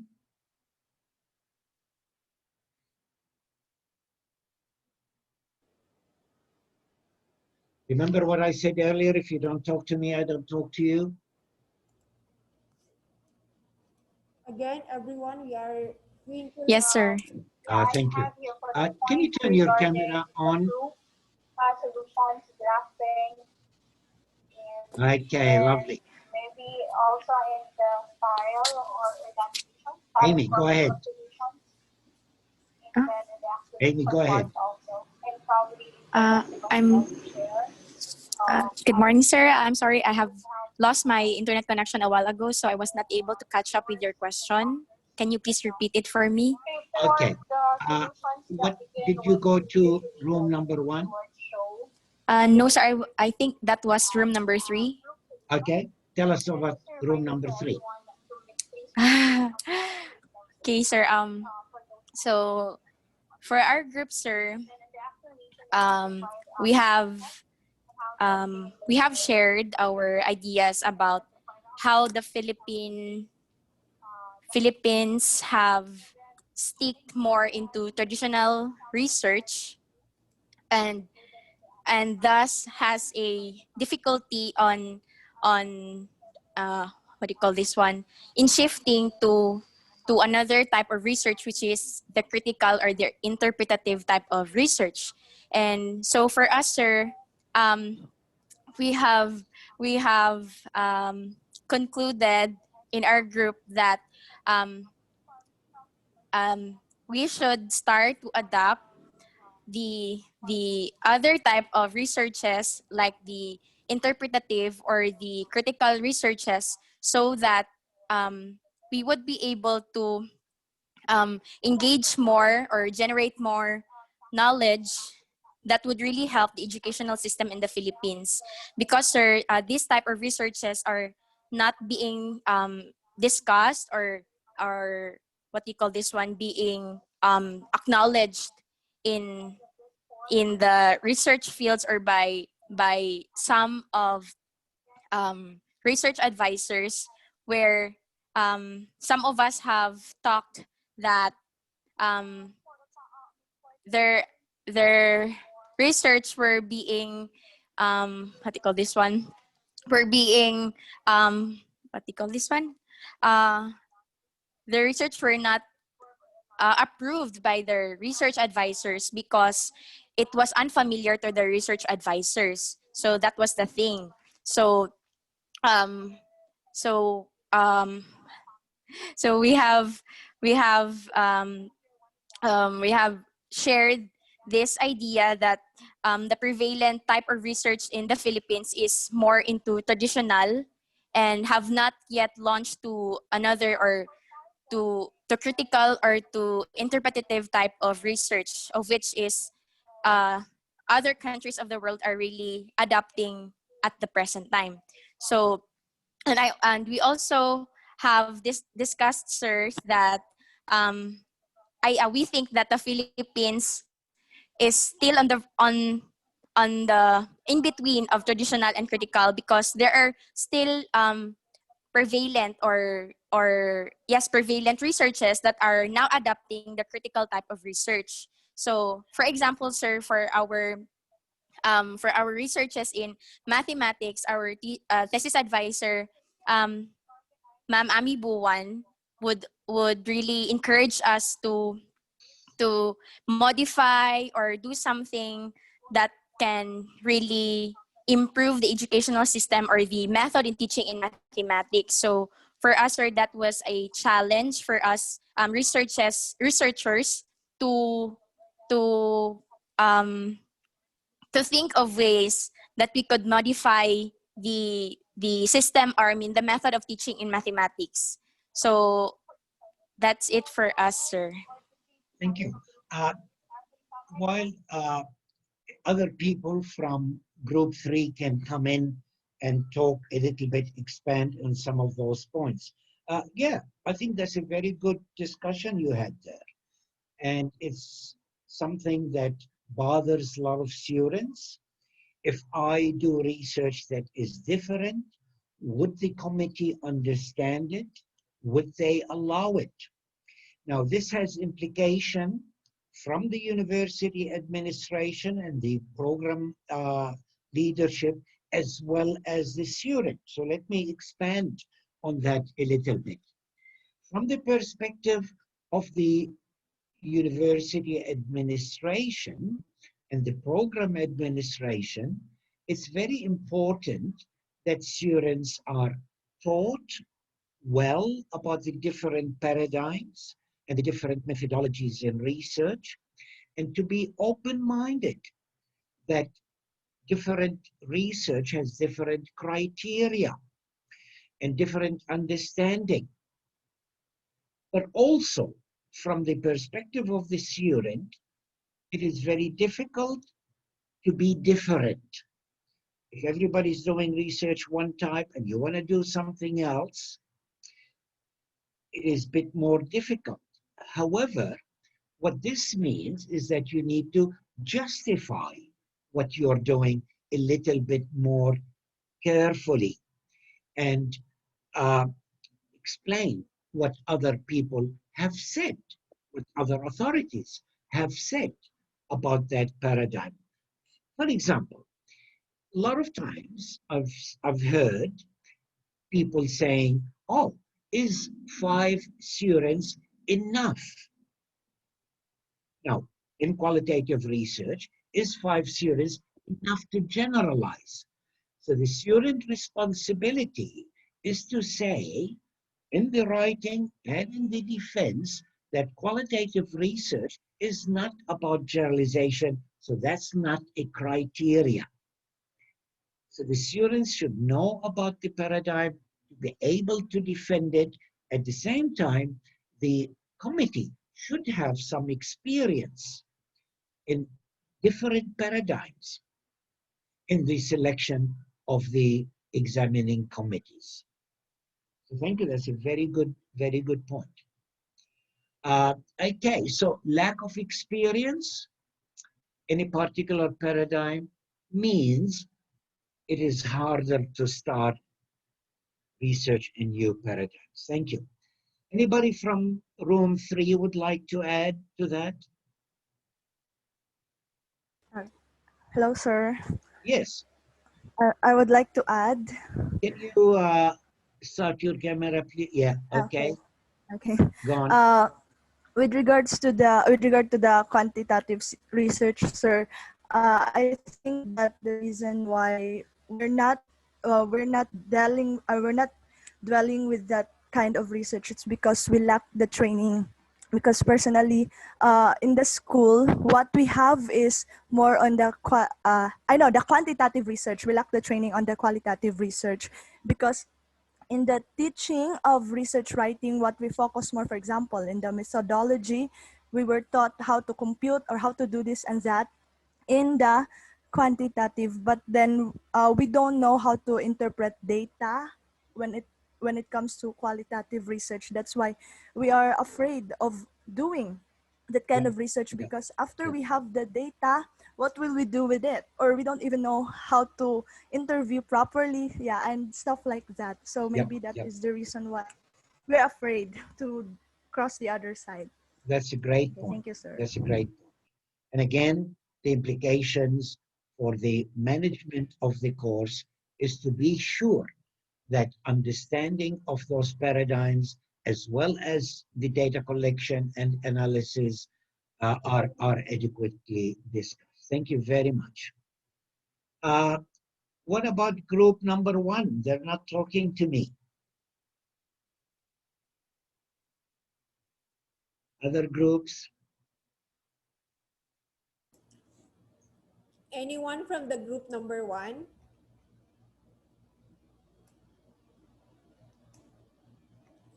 So Other groups? how about from group 5? Can I call in Sir Jess Henralao? Can you share something, sir? Hello. Good morning, Professor Bill. Good morning, everyone. Good morning. So, from our group, we agree that in the Philippine setting, it's the paradigm that's most common is interpretive and traditional paradigms. Interpretive, this is somehow different from the previous student, master student. Interpretive paradigm is also quite common because, as I've personally observed in the previous research presentations I've attended, there are titles that include words like perspectives of teachers and the public, um, acceptance level of K to 12 students. So I can say that there's some that there are researchers that also adapt or that also use this kind of paradigm in the Philippine setting. We agree with the previous group that traditional paradigm is common here in the Philippines. It's common because for those teaching in the private and public institutions, those really practicing their teaching profession, they're pressured to deliver those competencies needed, no, needed by their students, and that also translates in the researches that they conduct. And it's a problem in especially for action research because while the DepEd, the Department of Education, promotes action research or conducting action research in both public and private schools, the present system or the structure that is in place in the educational sector here in the Philippines is not that welcoming, or it's not that um, I don't think the right word is proper, but it's not as amenable to action research because teachers are very much pressured to deliver these competencies to their students.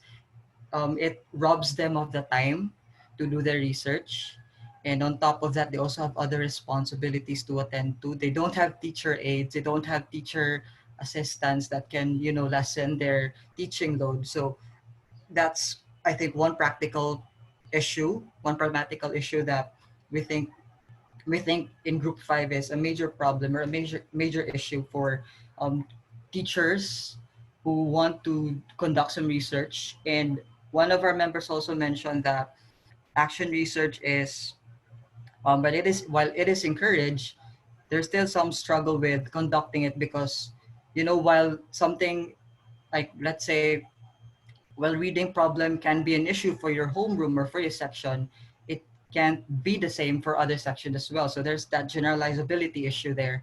So that's why it's not that some teachers here do not conduct action research, because I think there's that issue with generalizability as well. So I think that's all for our group, Professor Bill. Thank you.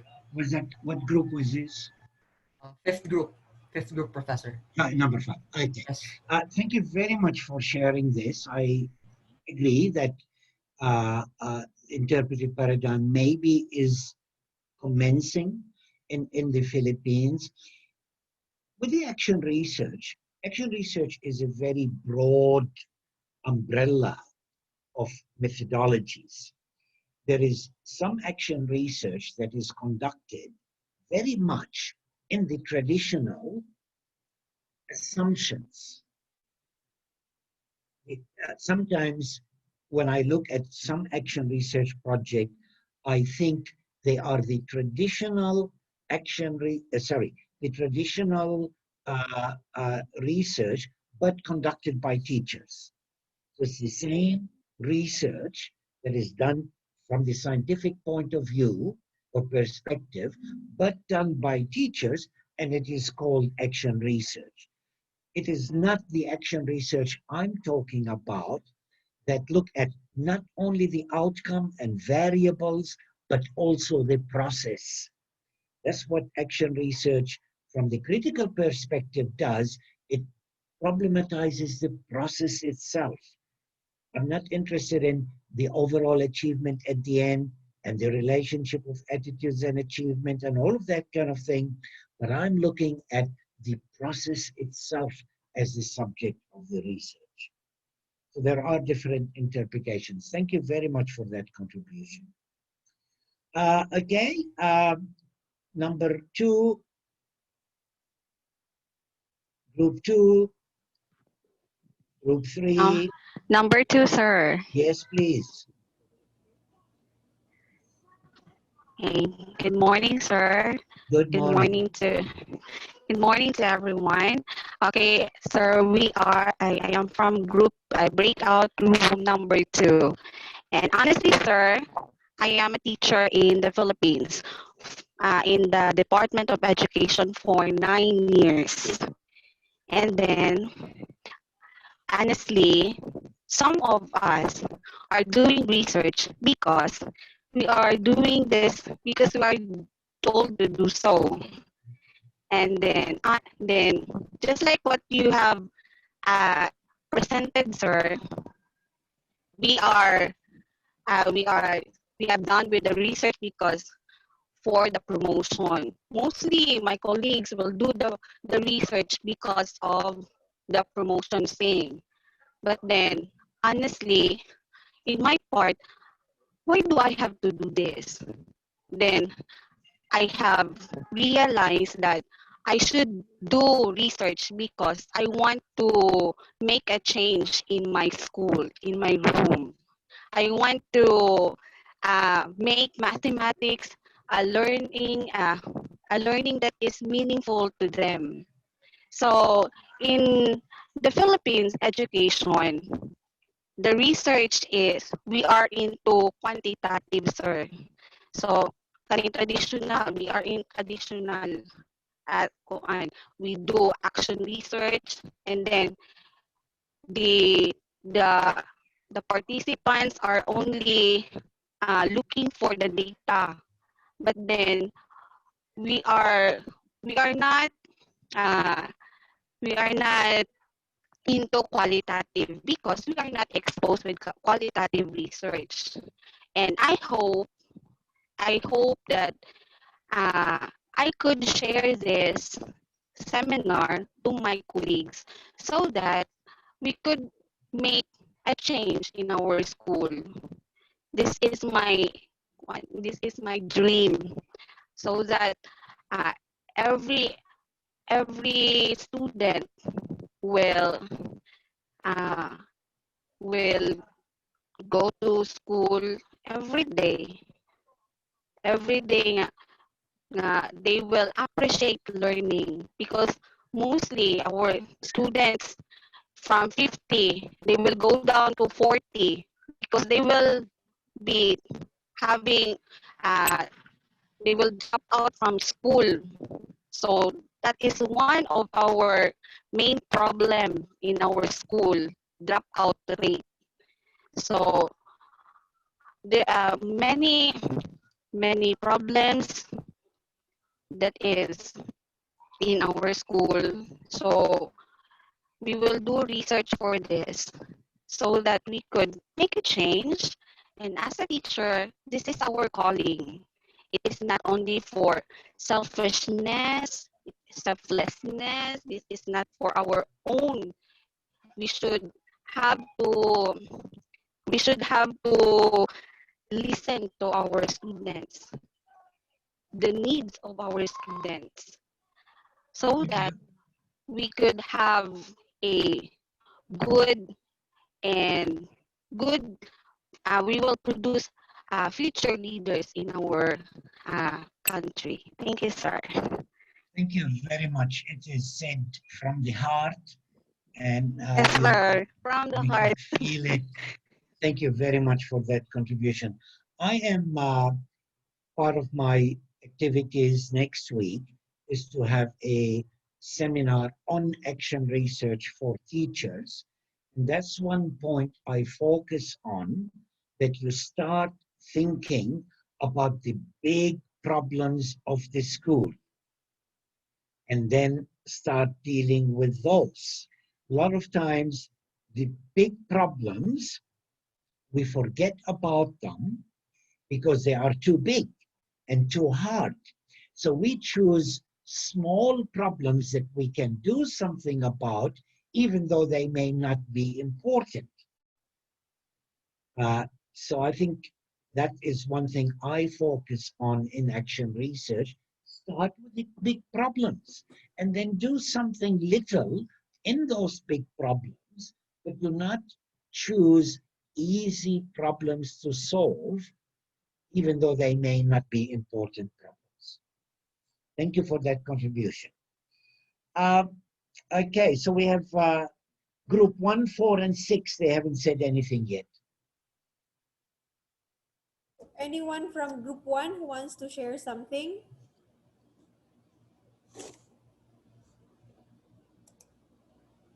Or from group 4, you may want to share something.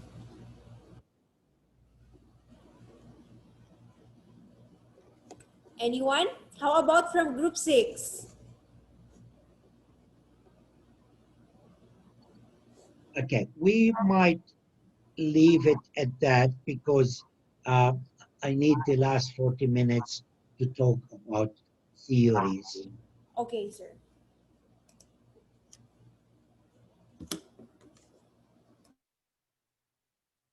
Now, this is going to be very brief and very general introduction to theories in education. The intention is not to cover all the possible theories and deal with them in depth. We cannot do that in 40 minutes. However, remember one of the comments I made about research in the Philippines, it tend to not use the contemporary theories that are available in research. We tend to focus on just a handful of theories that maybe are a little bit old. And if we want to publish our findings internationally, then we need to diversify the theories that we use, but also they help us add insights to educational problems that we may not have encountered if we did not use those theories. Now, if something is old, doesn't mean it's obsolete. If we want to use an old theory, it doesn't mean it's obsolete, but it may mean we are not generating new knowledge, okay? And maybe those theories have reached a dead end, that they have given us some information, but there is nothing new that we can add to them. So for that reason, I want to talk about some of the theories. Now, the way I want to do that is trace my journey in education. Okay, I have lived long enough in education. Sometimes I feel too long in education. I've experienced a lot of changes in education. I want to talk about my experiences in education, highlighting not what I have done, but what I have seen in education. Okay, so in the 70s, that's when I started my master's degree and PhD degree. I finished in 78 as you heard before. So during that decade, looking back at it, I describe it as scientific optimism. We wanted to solve all problems of education. And we thought that research, systematic research, will able to identify those problems and how to solve with them, and everything will be okay. And we have very strong belief and faith in the scientific method of research, which is the traditional research.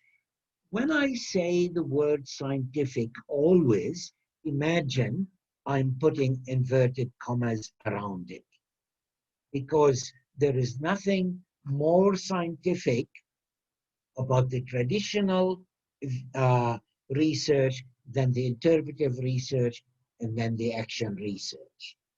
So when I say scientific in inverted commas, I'm not saying the other ones are non-scientific, therefore non-rigorous. But in the 70s, we thought that the traditional research followed the scientific method and the scientific processes. And if we look at students' performance, some of their misconceptions, and the best way to teach them, then we will be okay. These are the themes that were very common. Different teaching methods, achievement, diagnosis and remediation. We thought if we can identify the specific problems that students have, we can teach in such a way to avoid those problems, and students will learn and there will be no problem. Looking back at it, we were very naive. Now, in the mid-70s to late 70s, new areas of research started coming in and theories. Gender differences started to be important. Attitudes became very important. And then the cognitive development from Piaget and others. And of course, problem solving. These are just themes that started to come into education with particular theories, feminist theories, theories about attitude and problem solving, theories like, what's his name? I don't remember, very well known problem solving. Maybe I'll remember it. Now, the research methodologies and the theories were very much coming from psychology, Thorndike, Ausubel, and a little bit from sociology, but main learning theories were the psychological theories.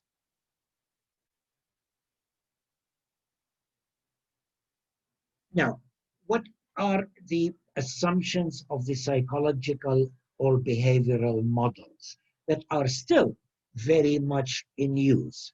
First of all, we construct learning as individual to the students, that students understand and can do something individually, and that's what we measure. We did not focus very much on the interactions in the classroom and the teaching method and so on. What we were interested is the individual child and what the individual child understand and can do. The individual was very strong, and it is still strong in many research designs and theories. So we assume that if students can answer a question about a definition of a concept or follow a process to get 2 + 2 is 4, then they understand the same thing. Okay, so there is a match between the learning of different individuals. And also there is a correspondence between the nature of science, the nature of mathematics, and the nature of language, and the curriculum and the thinking. So there is a mathematical way of thinking, there is a scientific way of thinking, there is a linguistic understanding of concepts, and we wanted children to think that way. Now, I'm saying all of that because many of us still believe them. Many researchers still believe them, but they were challenged later in future decades. But these are very typical of that period of time that remained with us today. Now, the methodologies used were very much experimental research, quantitative, correlational research, all the research that we are familiar with that were popularized in the 70s. Now, in the 80s, there was major shift in research. Now, when I use the word shift, one has to be careful. I don't mean everybody shifted, but there was a turn, a branch, if you like. People were interested in other things. In the 80s, when I started my career, I started working, constructivism came about, and a different way of thinking about learning started. So now, instead of saying we want to find out whether students can say 2 plus 2 is equal to 4,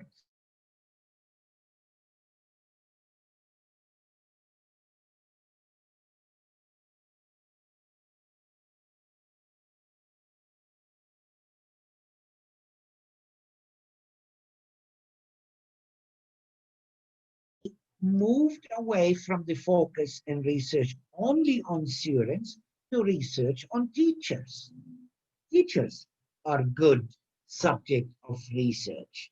So not all research are about students. Now there is still a lot of research on students and a lot of research on teachers, but before that, before the 80s, internationally, there was very little research on teachers. These days, the majority of research is not on students, on teachers.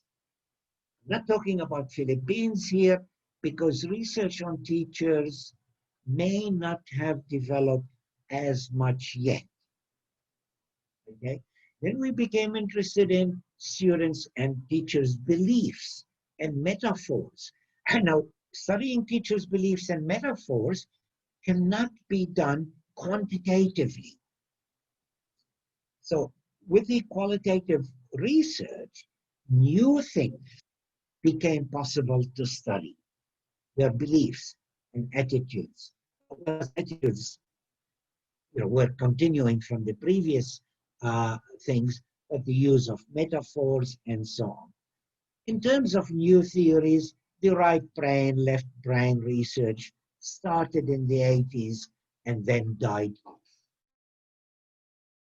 Left brain, right brain, because we know now that's a myth, that's not useful, that's not how the brain works. Similar things, I mention it now, similar thing happened with the learning styles. Internationally, the learning style is, except some developing countries, because again, it has not provided anything useful. So I hope nobody's thinking of doing research on learning styles. Now, theories came from sociology and linguistic perspective. And now we became interested in looking at teaching and learning not as what the students think in their mind, but the classroom interactions. That became important. How students interact with the teachers, the authority, the power structures, the type of questions that teachers ask, and all of those very important and very useful. Very useful. So we have open-ended, close-ended questions, high-order thinking questions, and so on. And then important, gender, socioeconomic background, ethnicity, language, and so on. Now, it's interesting, I noted before, these have not been picked up in Philippines very much. Now, in the research, we have questionnaires and students always record the socioeconomic background and how much money their parents make and their gender and maybe language and all that kind of thing. But we never use them in the analysis, or very rarely we use them in the analysis. So again, there is a gap there. Research methodologies, classroom observations were becoming very common and very popular, and from different perspectives, and qualitative methods, case studies, action research, and so on. And I describe the 80s as the loss of innocence of research. People realized that the more research we do, the more problems we identify. So this optimism in the 70s, that we're going to solve the problems of education once for all if we do systematic research, weakened a lot. Weakened a lot. Now, in writing, I avoid and encourage people to avoid things like research proves something. Research never proves anything. That's my argument. Research gives some evidence, maybe, identify more problems. So that finality of the research, that we want to solve problems, that's another term I avoid using. Solve problems. We never solve problems. We manage situations, we improve situations in a sense that, yep, that's no longer a problem. Okay, so our expectation of what research has changed.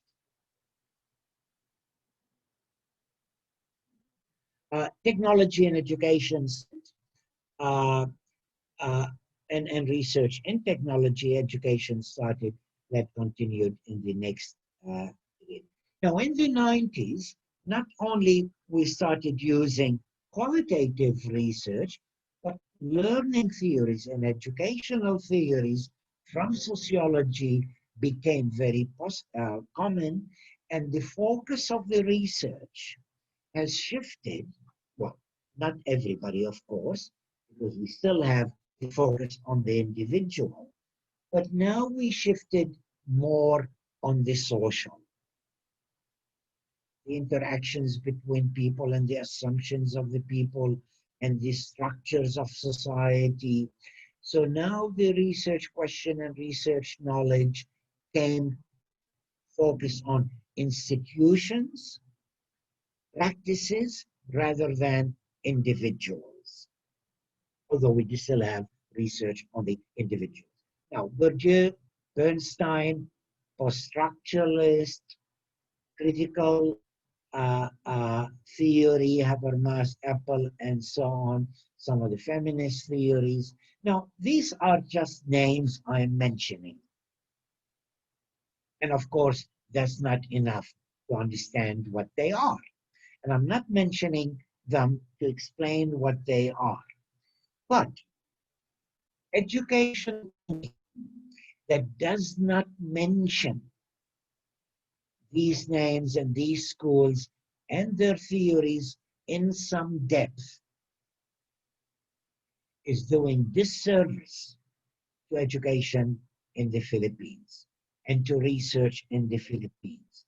And I can say, and I hope I don't offend people, very few educational programs deal with those theories. Now, they're very strong internationally, and hardly anybody is using constructivism. And if we still teach as the only learning and teaching theory, we're missing on big understanding, a lot of significant understanding of social problems in education in the Philippines. Now, I'm not saying these are the truth and what we should be using and so on. Obviously, they differ between each other. I have my preferences, but that's not important. The important is these theories allow us to see different problems in education, and they lead to different research questions. We are not dealing with them in our courses. We're doing disservice to the education and educational research in the Philippines. Now, critical perspective, I already talked a little bit about critical perspective as a research methodology, but as a learning theory as well. It tends to focus on the processes and conflicts in education and in learning as a way to improve learning and practice. The word is not very positive in the Philippines. I think you're aware of that, and I became aware of that. So every time I use the word critical, I have to explain what I mean by it and what is generally meant by it. What I mean by it is not to be negative and put people down and criticize everything for the sake of being critical. Critical is asking important questions. So when critical is important, means important. With a critical condition means an important condition, life and death condition. So by taking the critical perspective, we are asking the important questions. For example, what are our assumptions behind what we are doing?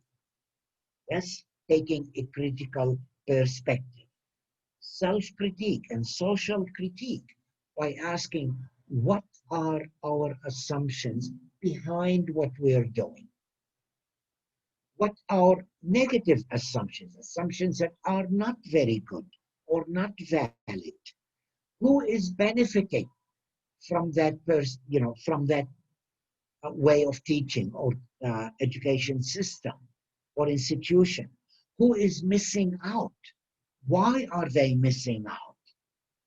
Not because of something wrong in them, but because we are excluding them. So the critical perspective asks these important questions. And the nexus between knowledge and praxis, I talked a little bit about that before in terms of the critical perspective, knowing and doing. It combines them interactively and it reflects on practice from the theory and builds the theory from the practice. So the theory and practice come interchangeably or in a cyclic spiral way. And the social conditions have become subject of the research. So when we're talking about action research, we don't only look at the way the teacher taught and what the students learned. Because what the teachers taught and what the students learned happen in a social context that has demands of parents, that have resources, that have political intervention, that have authority structures within education, within the school. So all of those affect teaching and learning. So the social conditions, the structures become part of the research. We cannot isolate them. If we want to improve teaching in students, we cannot just look at the way teacher does and what the students learn. All of those things affect what students learn and so on. Now, in the 20th century, other new theories arose. I did mention postmodernism that started in the 90s, in the 1900s, and went into the 21st century. We realize that the question of power is very important in interactions, social interactions, and so on. People do not have the same power and ability to participate in teaching and learning and in social life as well. Theories of Foucault, Levinas talk about ethics. I'll come back to Levinas a little bit later. So the sociopolitical perspective says all those grand theories that we have, like constructivism, that's supposed to explain everything, cannot explain everything. So every theory must have its limitations, and we should be aware of that limitation. And knowledge is power. Knowledge is empowering. And the reason students cannot participate in schools is maybe they don't have the language of the school. The language of the school is different from the language of the home for many of the poor students. The way teachers talk in school is very different from the language, let's say, that low socioeconomic students use at home. So obtaining the language of the institution is power. And the way we use language, we oppress people in the classroom. Now, I'm just mentioning this without giving examples, without explaining the theories, but just to be aware that there are contemporary questions and issues being asked.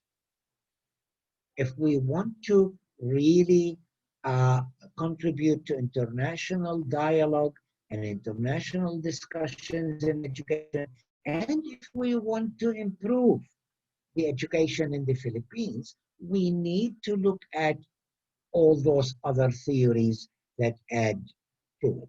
Now, I want to mention two constructs in particular that I think are very powerful and very contemporary, and many research projects around the world deal with those two constructs, agency and identity. I'll talk a little bit about them, again in very, very general terms, and then I will stop here. Now, if we study teachers, what we usually do is studies teachers' knowledge, what do they know, and we have different theories about teachers' knowledge and teachers' practice. And we see the relationship of teachers' knowledge and teachers' practice, right? It's as if that is all what matters. What teachers know and what teachers do, and that's very similar to what we do with students. What students know and what students can do in a relationship for them. And we blame the teachers. We say, oh, teachers' knowledge is very limited, or teachers' practice is very bad. Now, there is no doubt that teachers' knowledge always can improve. And there is no doubt that teachers' practice can always improve. But if we study what teachers do only by looking at teachers' knowledge and teachers' practice, we're missing the point. What is the point? The point is that teachers' practice does not depend only on their knowledge. What teachers do in the classroom is not only dependent on what they know, because it is dependent on what the principal wants, what the education department wants, what the parents expect, and many other things, on and on and on and on. So teachers' practice is dependent not only on teachers' knowledge, but the social context. So what teachers need is not only developing their knowledge. What teachers need is developing their agency, to be able to negotiate the social conditions, to apply their knowledge to improve their practice. So that's why I think the concept of agency is very important, because it assumes that what teachers need is a sense of empowerment to say, I can take responsibility for that. One of my first experiences in the Philippines was working with academics at universities. We had project with the with CHED and with AUSAID in Australia. And I came here, we did a 3-week seminar, and then teachers developed projects and then went to the schools and implemented. One of the questions that almost all participants said to me, what if, in implementing this program, what if my school principal doesn't agree with it? What if CHED doesn't agree with it? What if the supervisor doesn't agree with it? No, I was taken back by that question a little bit. It's not a question that we encounter very much in Australia.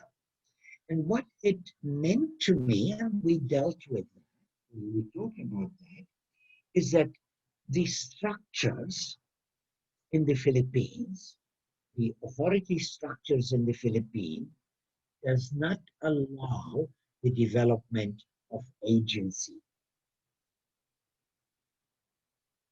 So I'm not blaming the teachers. I'm not blaming the lecturers or the teachers or the students. I'm looking at the structures of authority, the practices, the assumptions do not allow for the development of a teacher that says, I know what the problem, I can do something, I lack something, I want to go and find out. What the language that teachers and academics tend to use, I don't know something, I will wait for professional development from outside.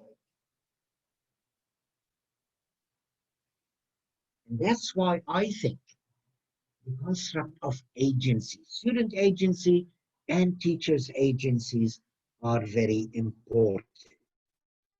The person at fault, if I can say that, is not the individual teacher, but the structures in which this teacher operates.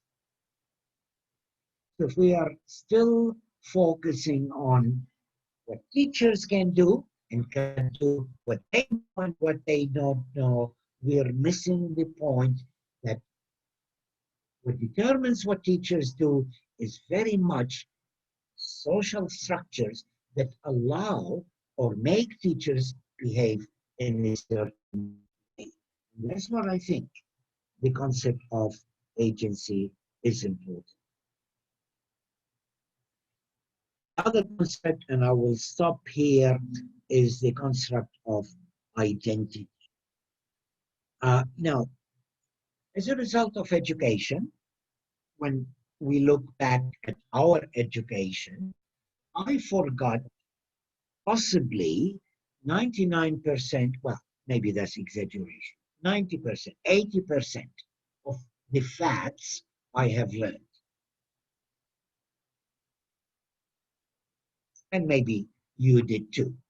I remember a little bit more mathematical facts because I teach them. Other things, I remember more impressions, how I felt, and general knowledge that may not have been taught in the classroom. But the most important thing is education made me who I am. My concept of myself, my ability to relate to other people, the way other people see me, the way I see myself, my identity is very powerful. Things that I got from my education. My identity that I developed from education and outside is not unique, is not singular. Okay? I am different, I have different parts of identity, or different identities, if you like, in different situations. And an identity is not fixed. What I was 10 years ago, what I am today, what I will be tomorrow may change.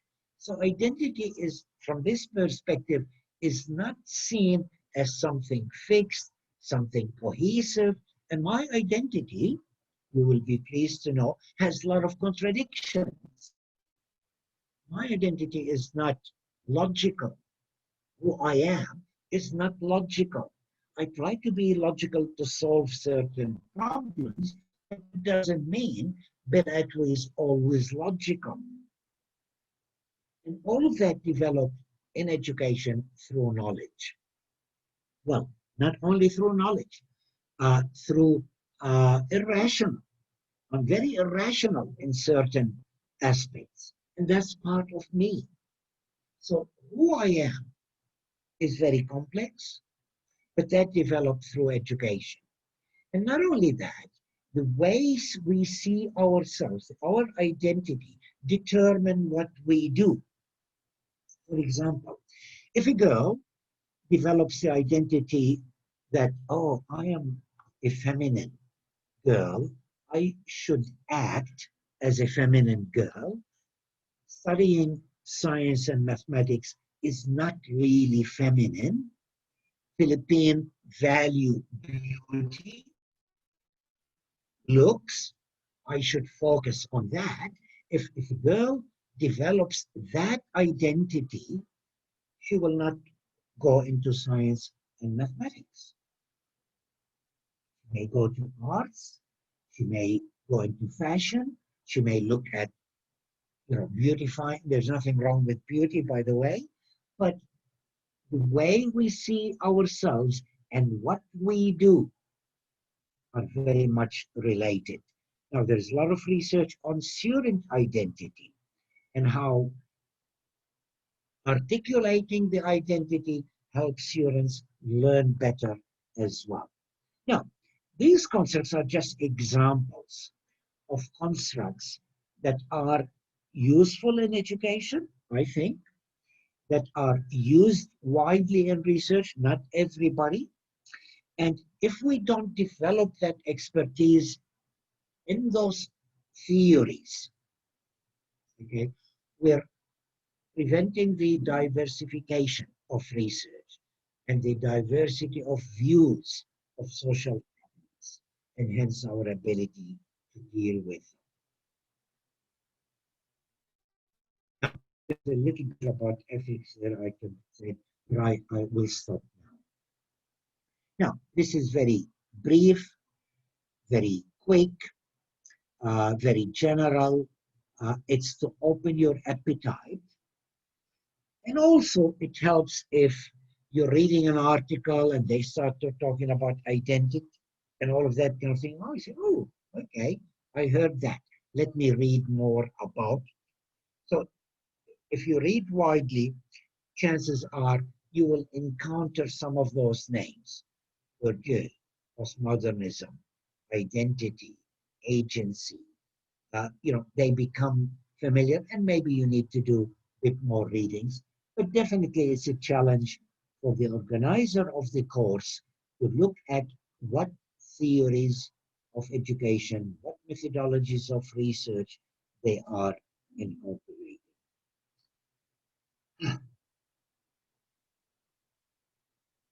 Now, if you allow me to talk, I talk. If you don't talk, I'll fill in the gap. Questions? Comments? Again, anyone from the group who wants to ask something, or if you have clarifications, Professor Bill is more than willing to answer your questions.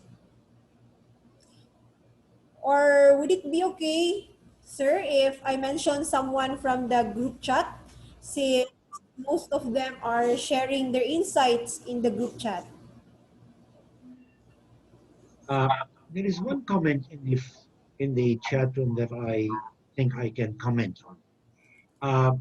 Somebody said power is not possessed by somebody imposed on others.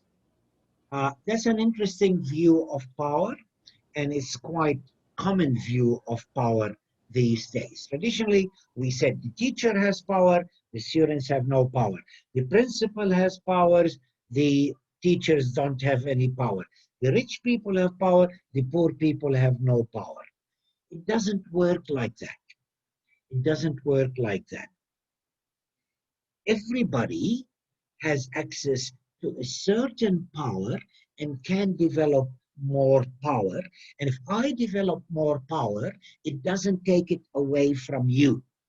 So if a teacher develop a power does not take it away from the principle.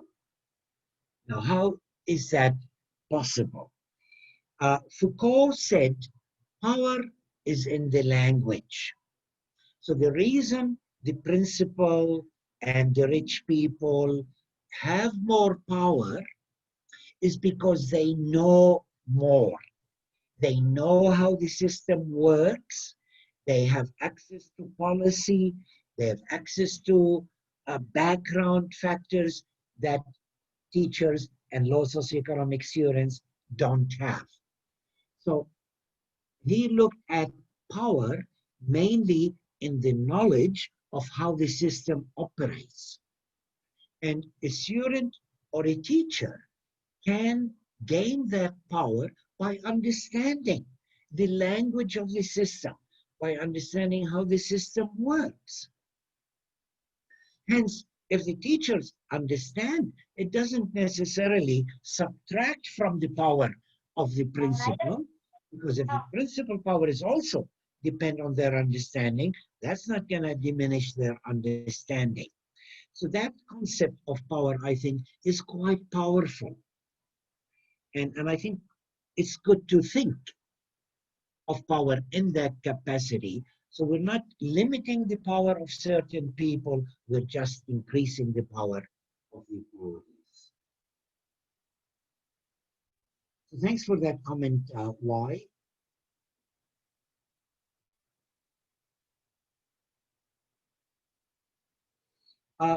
Yeah, Foucault is an interesting person. I don't agree with everything he said, but he said some really interesting things about social. He wasn't in education at all.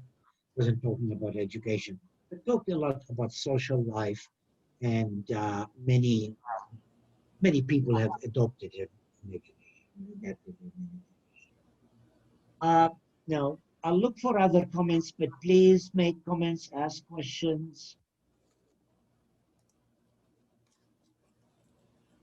How about you, Ma'am Jurgen Romulo, ma'am? You have shared a lot of your insights in the chat box, ma'am. Would you like to share it to everyone, ma'am? Okay. Hello, Sir Bill. I'm back. No. Anyway, I love the topic because I guess for how many speakers I've heard talking about researches, I am more I really appreciate you, sir, because you give us lots of realistic ideas, especially when you talk about that teachers are not the reason why students fail this one and so on, because there are lots of factors affecting the learning of the students. So I like that point. Now, I have just questions in my mind. You mentioned about uh, the improvement or the changes of the researches with regards to the theories used. Now, is it still applicable, or can we use those old theories mentioned for the past researches for how many decades that were used? Can we still use that one in the present? Is it still okay to use those theories in the present researches? The simple answer is yes, but I'm never satisfied with simple answers. Yes, you can. But if you look at contemporary literature from reputable journals and so on, you don't hear very much about constructivism and what constructivists have said. It doesn't mean what they've said is wrong. It doesn't mean it's archaic, and but it means that the world is talking about other things as well. And if we want to participate, if we want to be empowered to participate, learning the language and the problem of the rest of the world is useful. I'm not saying the rest of the world all is talking about Foucault and power, identity, and agency. They're not. There's still a lot of people talk about, some of the old theories, even scientific theories. But we need to be careful that new language or new concepts and new theories not only allow us power to enter into debate around the world, but also will allow us to see educational problems and social problems that maybe we have not seen before. So if we take constructivism as our only theory, that power relationships between principals, education authorities, teachers themselves, the whole structure, limiting agency would not appear. Now, maybe it's not important. Maybe it's just something my hobby horse. Maybe they're not important. But maybe they're important and traditional theories don't point them out. So with more variety of theories, we see things differently, hopefully to make things better. Now, there's not a possibility to be able to understand all of those theories in great depth, to be able to use them in research. I don't.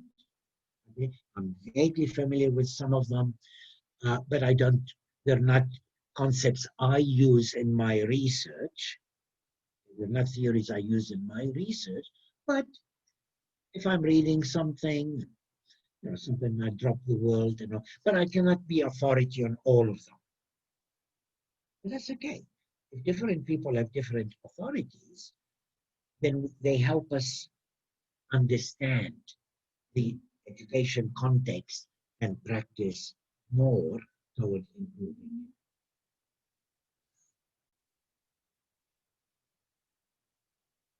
Thank you for the question.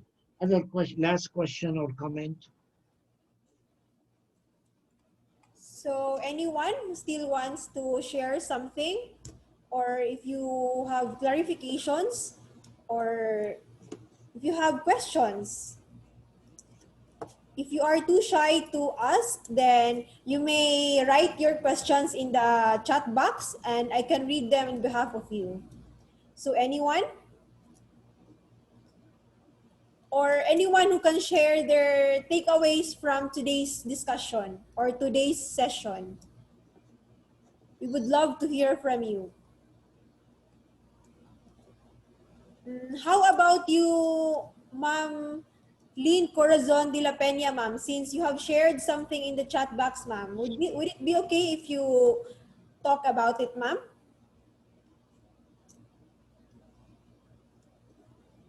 Ma'am?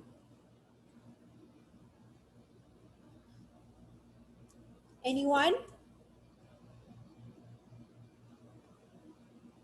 Any questions, or you can share what you have learned or your realizations or reflections from today's session? Ma'am, may I ask Sir Bill any for clarification about the paradigm? So he mentioned about 3 paradigms. Now the question is, among the 3 paradigms, is it really the critical type of critical paradigm will help us to seek for reality? Reality, diba? Remember that in doing some research, we are looking for the reality for that certain problem now or certain issues. Now, is it the best way to answer the reality is in the using the critical paradigm? Or ano lang, clarification, sir.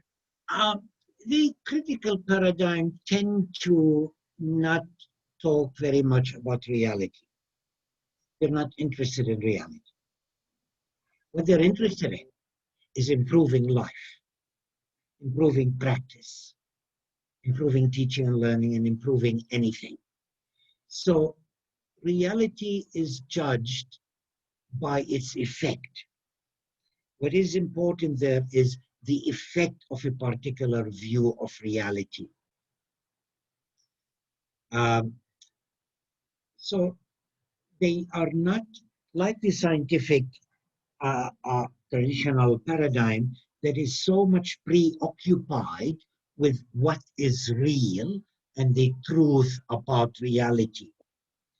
The focus on the critical perspective, look, I've got a social life, I've got a school, I've got teaching and learning, I want to get it better. And there's always room for improvement. So if this theory and this understanding help me to make it better, that's fine. Okay? Otherwise, I look for new knowledge that will make it. So the criteria there is not reality, is how to improve life.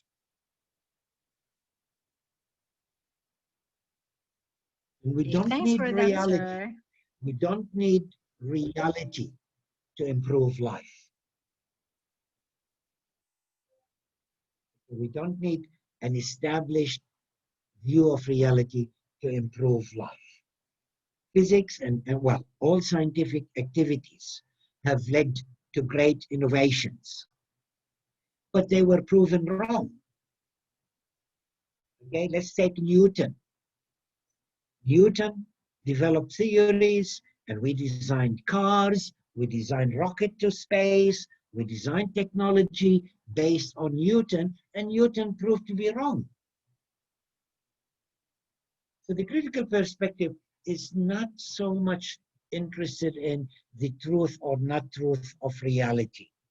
The focus is, how can I live better? How can I do things better? Now, we can question the theories and change the theories if we need to, but the criteria is improving life, improving practice. Does that make sense? Yes, sir. Thank you. Thank you so much.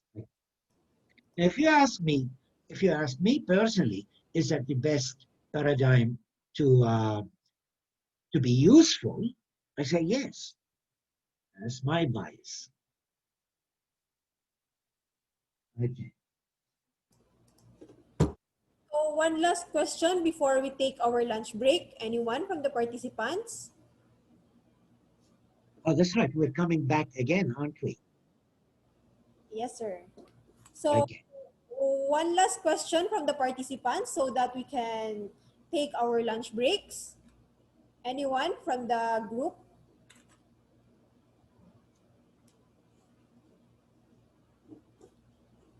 So I guess that anyone? One last call for questions. Okay, we may adjourn. It's 12:15. Probably we need 1 hour for break. We will come back at 12:15. Is that okay? Yes, sir. Although you will be doing most of the talking. Now, who will be coordinating the presentations? Yes, sir. Will you be member? Sir, I cannot hear you clearly. Who will be coordinating the presentations? I will be assisting, sir. There will be a total of 5 presenters for... Okay, so you will be coordinating. Yes, sir. Okay, all right, lovely. So we will adjourn to 1:15, and then we will resume with the presentations. Okay? Okay, sir. So I guess... Now use the same link to come back to this meeting. Yes, sir. Okay, and thank you very much. Thank you so much. That ends our session for this morning. We will be back after 1 hour for the consultations. So I hope everything is clear.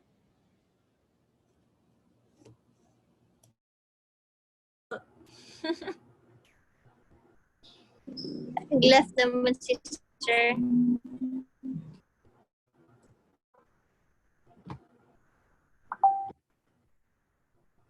Of electronic learning initiatives has failed because many schools were not prepared for this type of learning. So me, as an elementary teacher, in St. Michael's College Basic Education Department. So we make a transition from traditional learning to online learning. So we cannot deny the fact that many schools, even our school, are really trying hard to make transitions from the traditional learning to online learning. So there are actually several problems that need to be considered during the online classes. Okay, so next slide. Parents also encounter great challenges as it increases their burdens, not just to provide for the home needs, but also to supervise their children, ensuring that they are learning at home. This is really true because most parents of my students are really busy at work. Some also have lack of ICT skills. So it is very hard for parents to monitor the learning of their children. So, however, due to the dangerous outbreak of COVID-19, there is an increased global demand for online education. So nowadays, not just in the Philippines, but all over the world, we are now practicing distance education or online education. That is why this study is really interesting for me because I want to examine what is really the impact of online education to the learners as a whole, not just their own selves, but also to the surroundings around them. Okay, so for the gap, in this matter, there are only few studies conducted examining the reading comprehension of the students amid global pandemic. There are actually studies conducted examining the academic performance of the students amid COVID-19, but there are actually few studies only that studies the reading comprehension of the students. So, therefore, this study aims to examine the effects of online learning to learners' reading comprehension amid COVID-19 pandemic. So since I'm a MAED reading or Master of Arts in Education major in reading, so I want to examine the students' reading comprehension amid COVID-19. So we have here a statement of the problem. First, the possible factors that affect the learner's online reading and reading comprehension amid pandemic. And second, how self-motivation, social factors such as teacher and parental support become a determinant to learners' online learning and reading comprehension. So I want to examine the self-motivation of the students as well as their teachers and also the impact of the parents. So these are the following theories that I used in my study. First one is the online reading comprehension theory. So this theory of online reading comprehension is related to the theory of new literacies. So broadly conceived, new literacies argued the nature of literacy and learning is rapidly transforming because of new and relevant technology that emerged. So in online reading comprehension theory, it is associated with new literacies, which studies or theorized how the students learn new knowledge and skills. Especially now students here in the Philippines are, they are actually technology literate, but not all. They are technology literate in the terms of games, right? But in the terms of educational, like the learning management system, they're still in the process of learning it.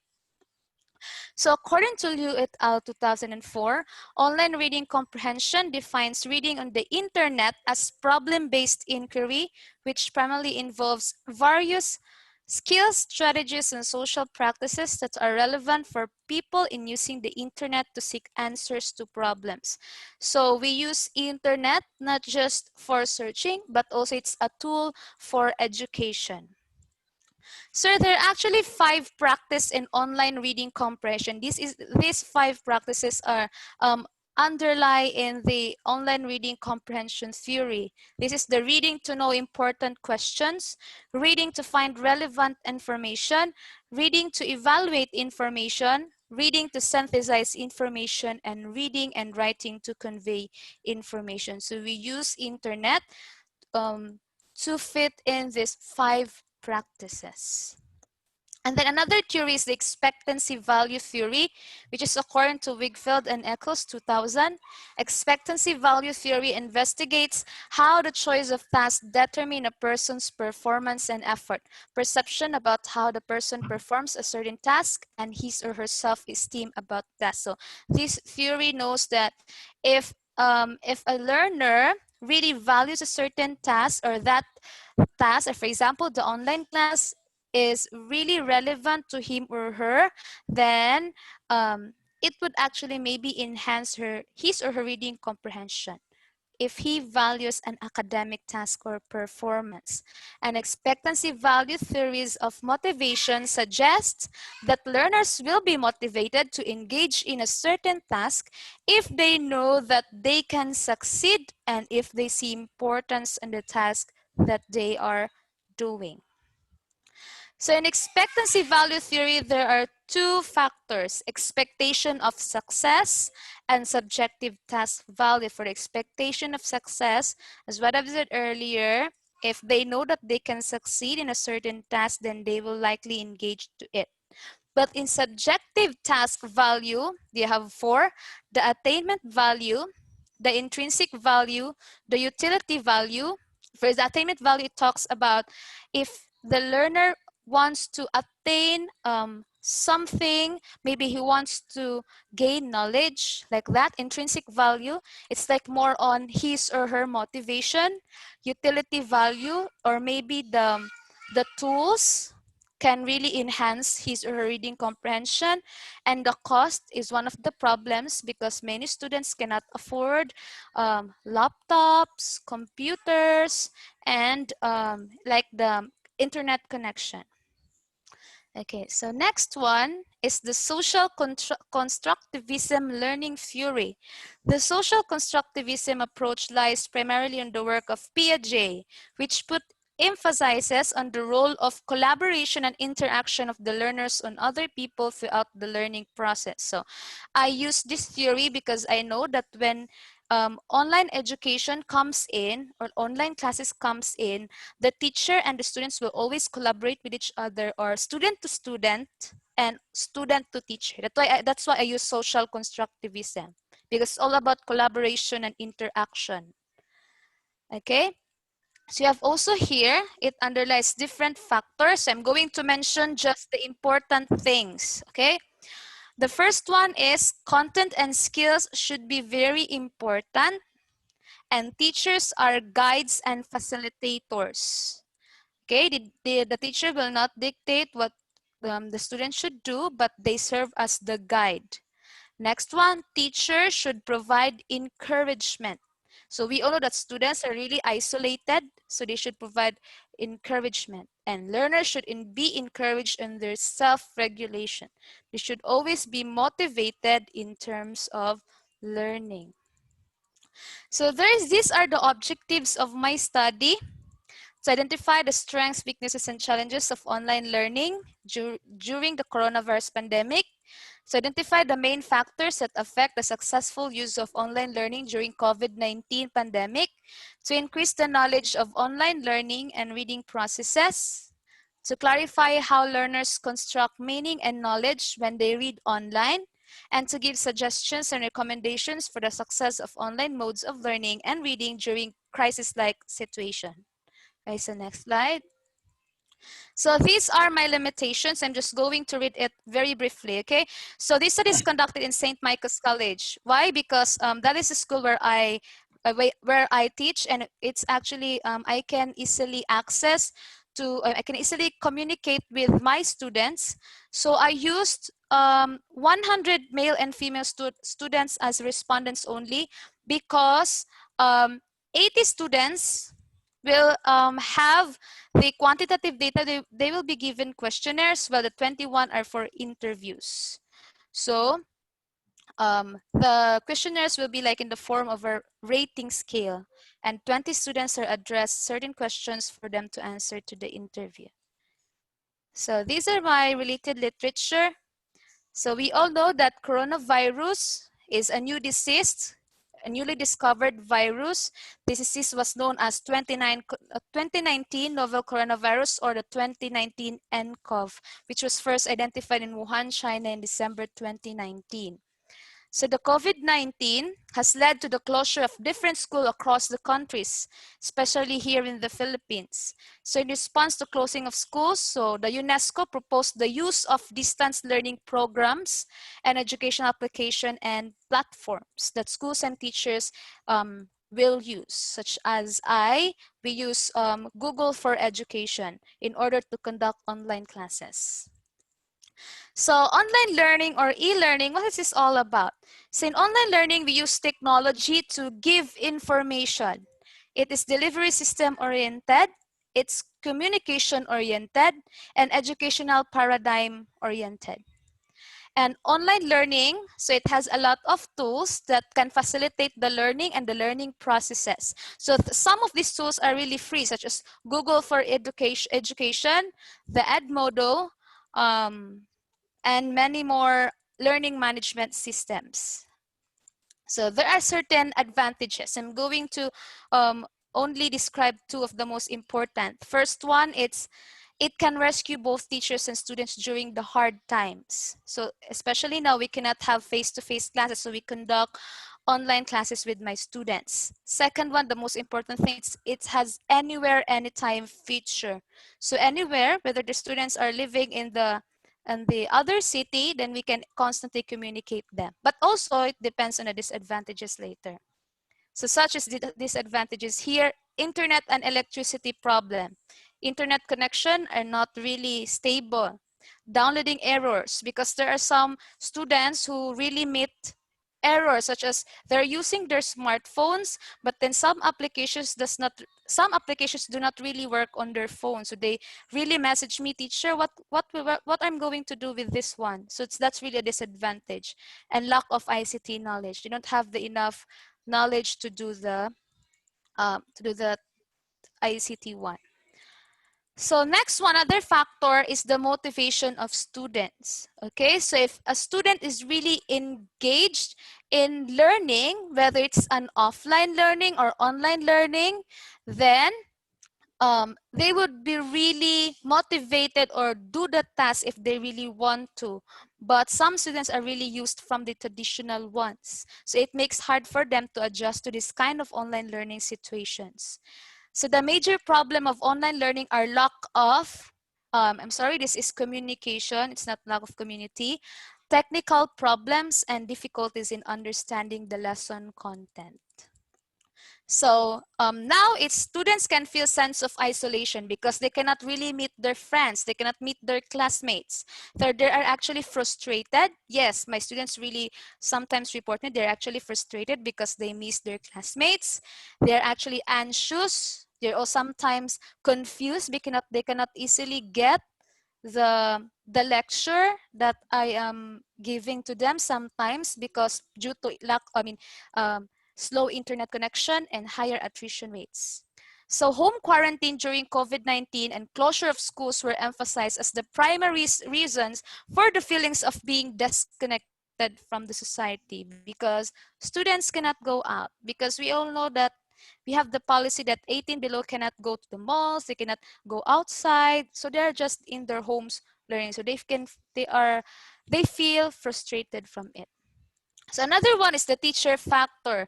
Some teachers have lack of training with regards to their ICT skills. Okay, they don't have the knowledge or the enough skills to operate online classes. And next one is reading to the internet. When the students read to the internet, they should handle a massive volume of text because there's a lot of eye-catching factors. There are many links that when the student click one link, then it will make them go to another source. So they should know how to really differentiate which is really the reliable source. So information constantly change.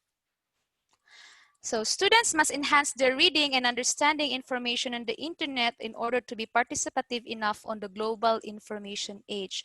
So during the COVID-19 pandemic, so I as a teacher sometimes meet very hard process on how to monitor my students' reading comprehension because they are really disturbed.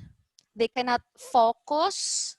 They aside from not having focus, the parents are not that supportive. Not all, but sometimes, because I really find that some students are just playing games while doing online classes. So that's really a big problem for me. I thought that they are listening to me, but they're just turning off their cameras, turning off their audios, and I thought they're listening, but they are actually not. They are just playing games or sometimes sleeping. So that's really a big problem, and it may really affect their reading comprehension. Okay, next one. This is the last part, the methods.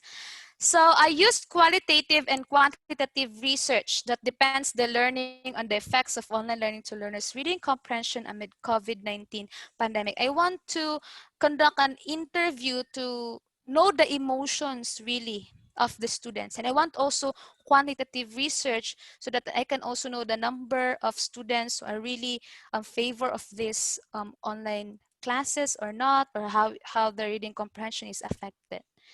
So for the qualitative method, I used 4 parts: data collection, for instance, in the interviews, and data transcription. I'm going to transcribe all my interviews, and then I'm going to validate it. I'm going to talk to my thesis advisor if all of the things that I wrote or I will write are actually correct, especially in grammar, and then I'm going to analyze it. Then, for quantitative method, I use descriptive survey and rating scale for questionnaires. So these are my questionnaires. I think I used 5 questionnaires which have good reliability, such as the impact of event scale that measures the specific stressful life event. There's a Cronbach Alpha 0.89, COI community inquiry, which is used for how the learners being engaged in collaborative online learning. So we have here 0.95, 0.91, and 0.94. And then MRQ, motivations for reading. So this instrument is used to assess the different aspect of how students are really motivated to read. So it has Cronbach Alpha of 0.70 to 0.88. And an online connectiveness survey. This questionnaire is used to measure the students' perception of connectedness, or how they're being really connected or being engaged in online learning, with Cronbach Alpha 0.98. And the parent-initiated motivational climate questionnaire, or how the students perceive their parents as a response, how the parents really help them in learning a new skill, such as handling ICT. So it has a Cronbach Alpha of 0.83 to 0.85. So you allow for 100 responders, grade 5 to grade 8 students. And then this is my sampling procedure. This is purposive because all respondents admitted to the study have uniform criteria. The respondents were chosen on the basis of the following criteria. First one, they must know the basic reading skills. For individuals under age 18, must have a consent from their parents. And next one is they have experienced or exposed to online classes this pandemic. So those are, that is my research proposal. So I hope that it will be more improved with the help of Sir Bill. So thank you very much and good afternoon. Ma'am Mary, are you a teacher of reading in the basic education? Yes, sir. I'm currently. So you are, yeah, go on. I'm a teacher teaching in grade 4, grade 5, grade 6, and grade Okay, 7. and you're teaching reading. Yes, grade school teaching. Okay, okay. All right. So why are you doing this study? Because I really want to examine how the students are really affected in terms of their education with this pandemic. Why do you want to do that? Because maybe I want to give solution. I mean, no, it's not maybe. I want to know the possible solutions that I want to address. Yes, sir. That what can I do with these problems that students really face in terms of this pandemic? Yes, sir. Right. So you want to improve their reading comprehension online. Yes. Yes, sir. Right. Right. Remember what I was talking about in the morning? Most research, and the easy type of research, is Okay. to find out what the problems are. Yes. So in the next epidemic, Mm-mm. we know how to solve it. Yes, sir. There's another way to do research and say, okay, I'm teaching reading, comprehensive, and I know all of those factors, and you know them. The literature review and your identification of all the problems, you know them. They do exist, and there is no way, no reason to research them. So the question is, how can I develop reading comprehension online? Okay. I think this will be a much more useful Mm-mm. research Okay, okay, sir. because you know what the factors are. Okay. You review them and you had a very comprehensive list of factors. Now, the Yes, sir. challenge is, okay, I know all the problems and all the limitations. I Okay. don't need to more research to get them. How do I improve the learning? How Okay, can sir. I construct learning? I think this will be much more useful Okay, sir. and yeah, much more useful research. Your proposal is not cohesive. Okay, you start with the title, "The Effect of Online Teaching on Reading Comprehension." Okay, sir.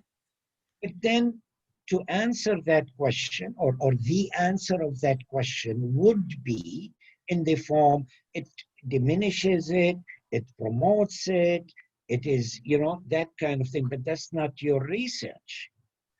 You're not researching the effect.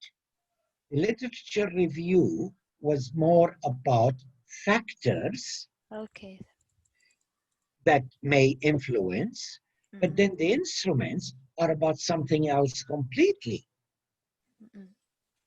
about satisfaction of them and motivation, something completely different from the literature review and from the title. So you need to focus the research on small number of things. Okay. Research that look at everything generate very limited knowledge about everything. Now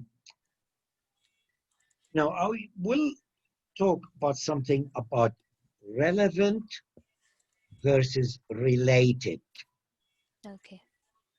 Relevant literature and discussion and related.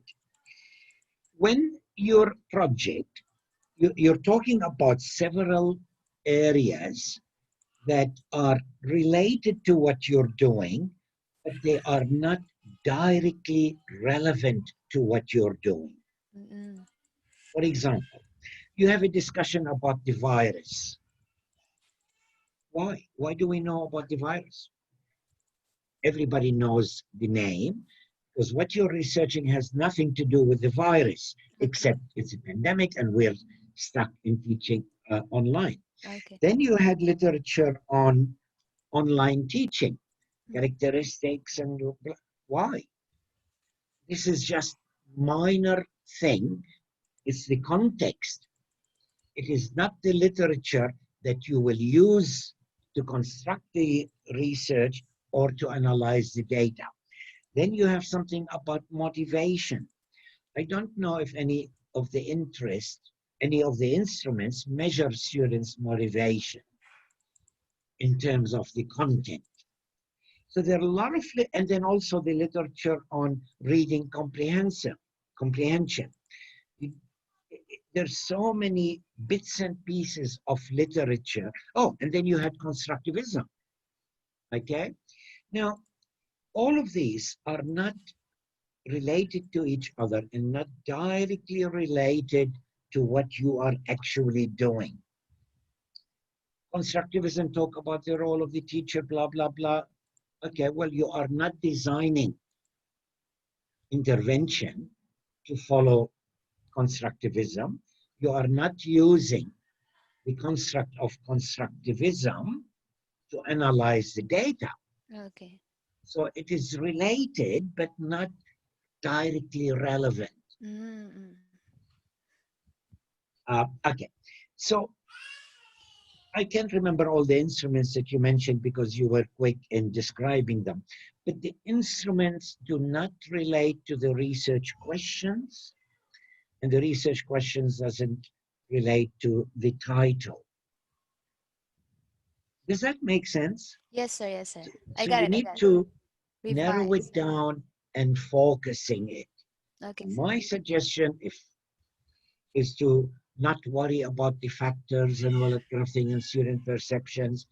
Try to find out, okay, how do I develop reading comprehensive in this context? Okay, sir. So it's more action oriented. Yes, sir. Yes, sir. I got it, sir. Okay? Yes, sir. Yes, sir. Yes, Good sir. luck. Thank you very much, sir. I will I'm going to take that opinion as a way to improve my study. Thank you very much, sir. Now, one comment for everybody about my comments, how to take my comments. First of all, I'm not an expert in many of the areas that you refer to. So always keep that in mind, that I'm not an expert. I'm not your advisor. Okay?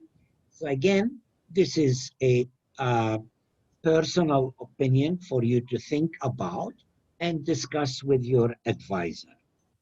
That's what I would like people to take from my comments. And I will give you my own preference. You don't have to do it. Uh, my expectation of a supervision or advice might be slightly different to what you're used to. I don't make decisions for students. I don't say you should do this, should do this, should do this. I give students options and they can decide and do what they like. So consider my opinions with a pinch of salt, okay, as just one advice to think about, and then you decide what you want to do. So my problem with that is the cohesiveness, the aims and the rationale, literature review, all directly related to each other, not just loosely related, relevant to each other. And the second thing, the type of research. I think research that says, how do I teach it and what do I learn about teaching it this way is probably more useful. Okay. Thank you very much and good luck. Thank you, sir. Okay, thank you so much, Mary Annalyn, for your presentation. So I hope we also learned something from that one. So before we proceed to the next presentation, again, I am reminding the presenters that you are only given 15 minutes to present so that we can cater the other presenters. So may I call in Ms. Kizia Dato to present her proposal.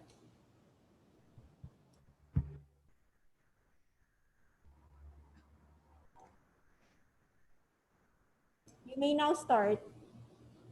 So good afternoon, Professor Bill. I am Kizia Dato from MSU-IIT, and I am currently enrolled in the Master of Arts in Education, major in Reading, and this is my proposed topic.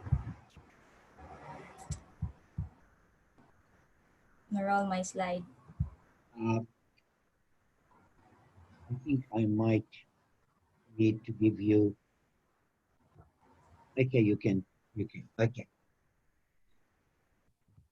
So the proposed research title is The Influence of Implicit Beliefs on Students' Reading Motivation.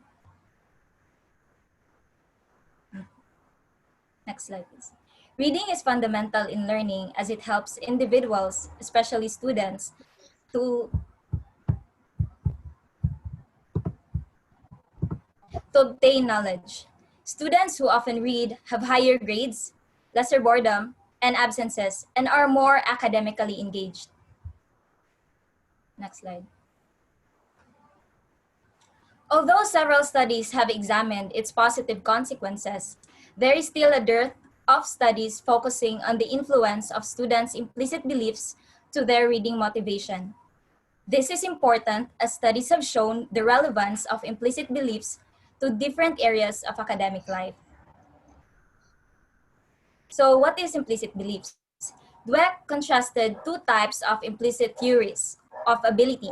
The belief that ability is a malleable and controllable quality is termed incremental belief or theory, and the belief that ability is a fixed and uncontrollable trait is entity theory or entity belief. Next slide. Students who hold an incremental belief are focused on improving their competence and acquiring new knowledge. In contrast, students who believe that their ability is an innate entity that cannot be changed are less likely to be motivated by either performance or mastery goals, have lower self-efficacy, and are unsure and insecure about their successes. So this is the gap. To the author's knowledge, none so far have examined the relationship between students' implicit beliefs of their reading ability and the English reading motivation among Asian students, particularly among Filipinos. In studies where self-determination theory is focused on, intrinsic and extrinsic motivation concepts into prominence as related to motivation. According to this approach, reading motivation is the intrinsic and extrinsic processes which lead the individual to read. Extrinsic reading motivation expresses that the participation in the reading activity is dependent on the external factors and rewards. Extrinsic motivation mentions the change to read depending on reward and punishment.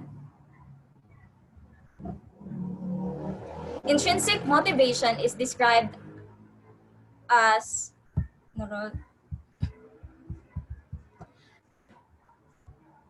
continuum reading with objectives such as pleasure, curiosity, or personal objectives, and is evaluated as multidimensional structure.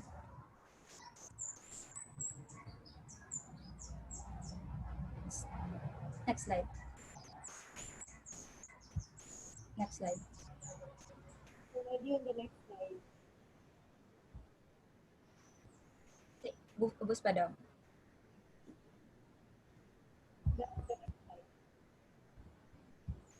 The readers with high intrinsic reading motivation tend to read more. These individuals head towards reading easily and spare time for reading continuously. Individuals whose intrinsic reading motivation is low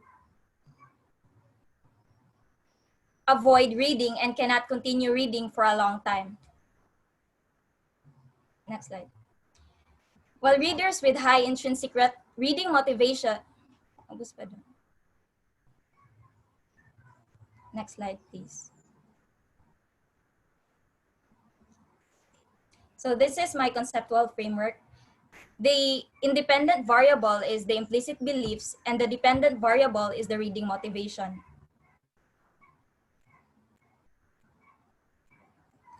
So this study seeks to determine if implicit beliefs affects reading motivation. So are there significant intercorrelation among implicit beliefs and students' reading motivation? Controlling for age and gender, is implicit belief a predictor of reading motivation? For the methodology, the study will be comprised of 200 junior high school students from different schools in the southern areas of the Philippines. Using purposive sampling, respondents will be recruited on the basis that they are enrolled junior high school students with English subject. The data will be collected through a web-based cross-sectional survey. Parental consent and assent form from minors will be sought from the participants prior to the data gathering sessions. The informed consent will explain the nature of the study, rights to withdraw from participating at any given time without giving a reason, and data confidentiality. All applicable ethical guidelines will also be followed throughout the conduct of the study. For the research instruments, the implicit theory of intelligence scale. This version of scale was based on the original measure of Dweck, which aims to measure the extent to which intelligence was fixed or malleable. Since this scale is specific to intelligence, revisions were made specifically in the context of reading ability. This scale is composed of 8 items rated on a 6-point scale ranging from 1, strongly disagree, to 6, strongly agree, with 2 subscales, the entity belief, and the sample item is reading ability is something about you that you can change very much. And the second subscale is incremental belief. You can always substantially change your reading ability. And previous research showed high validity of the scales. And for my second instrument is the motivations for reading questionnaire. This 53-item self-report questionnaire measures the reading motivation of the students. The items were changed to English reading motivations. It is comprised of 11 subscales. Okay, next. The reading efficacy, reading challenge, reading curiosity, and the reading importance, compliance, reading recognition, reading for grades, social reasons for reading, reading competition, reading work avoidance. So how will I analyze the data? First, the researcher will compute the total scores of all scales measured in this study, including scales for implicit beliefs and reading motivation questionnaire. SPSS version 20 for statistical analysis will be used for the present study. Descriptive statistics will be used presenting participant socio-demographic profile, controlling for age and gender. Regression analysis will be used as to whether implicit beliefs are the factors that affect students' reading motivation. So these are my questionnaires. I-run through lang na ron, please. No.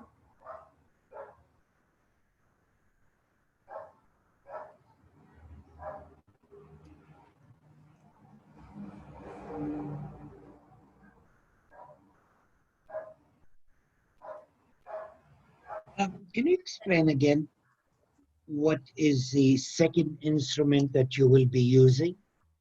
The motivations for reading questionnaire, Professor Bill. What is it based on? You said it will be modified from what? Since it is very general, I just revised it to be more specific in English. So what is it supposed to be about? I'm trying to understand the original instrument is to measure what? The motivations of the students, sir. In Since it study is in general. General, it's very general when it comes to the subject. So I made a revision like in the context. Sorry, give me the exact title of the instrument. The original instrument. This one, sir, Motivations for Reading Questionnaire. That's the original title. Is that the original title? Yes, sir. And you're modifying to do what? In the context of English subjects, sir. All right.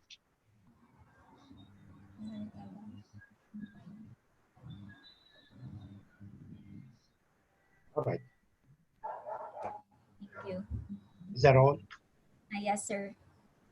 That ends her presentation, sir. So the statistical tool you will be using is regression analysis. Is that correct? Sir. Yes, sir, SPSS.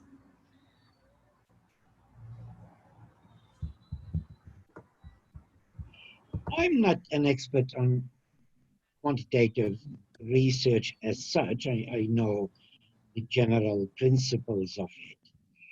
The practice of taking an instrument that is developed for measuring beliefs about intelligence and changing it to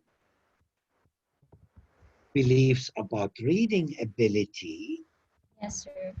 I am not so sure about that, and I cannot advise specifically about that. It sounds one of those convenient things that we do, but then we don't know what we're getting. The instrument validity has been established for intelligence. To just change the word to intelligence to reading ability may not be as simple as that.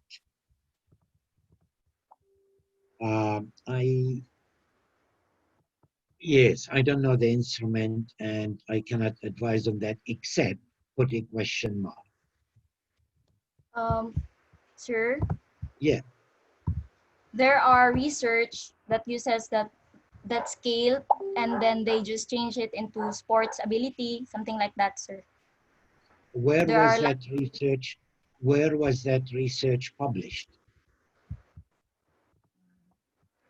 for example, the implicit beliefs on sports. Yeah, where was it published? The reason I'm asking this is this. Yes, there are a lot of examples of all kinds of things in the research. If we just look in the literature, we can find anything, justify anything, and we can just follow it. We need to be careful whether that research was refereed and Yes, sir. accepted in reputable journals. Yes, sir. Now, I don't know. As I said, I'm not saying you cannot do it. I'm saying it's a big question mark. And I'm not an authority to say that. So I would suggest that you look carefully at that research that was published. Where was it published? Where was it conducted? Was it refereed in a reputable journal before just following their lead? Okay? Professor Bill. And then maybe ask some other quantitative researchers that know what they're talking about. It sounds to me a little bit Yes, sir. fishy. And the motivation, changing it from general reading to reading in English, I don't know why you want to do that. Do you want to restrict all your study and all your finding only on your subject or in the subject English? Or do you want to do it in general? Why change it to specifically in the subject English? I don't know.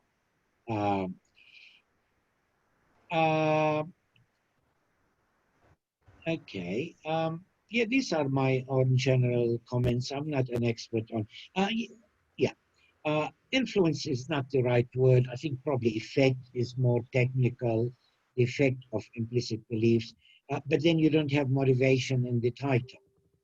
So if motivation is a factor, then it has to be in the title as well. Yeah, that's sort of my comments on that study. Yes, sir. Does that make sense? Yes, sir. Going back to your previous question, sir, regarding where was that research published?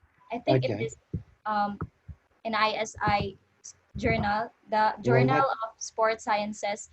The implicit beliefs that was revised to sports ability, it was published in an ISI Scopus Index. Okay.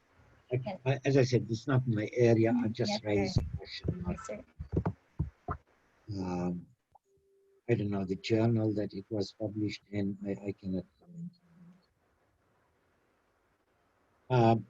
It's a big problem with instruments that are obtained from overseas.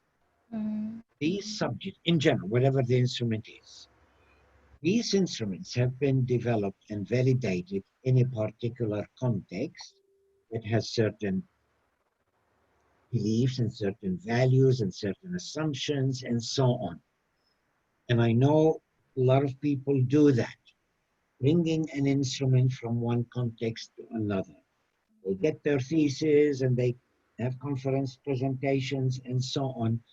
I often raise about the question of validity of those instruments that were developed in a particular context, tried to use somewhere else. If there is research validating that instrument around the world, then that's okay. Maybe it's valid. But instrument developed in one particular context, used uncritically, I raise a question mark. Again, there are more people experienced with quantitative and measurement. If you know somebody to ask them about that. All right? Yes, sir.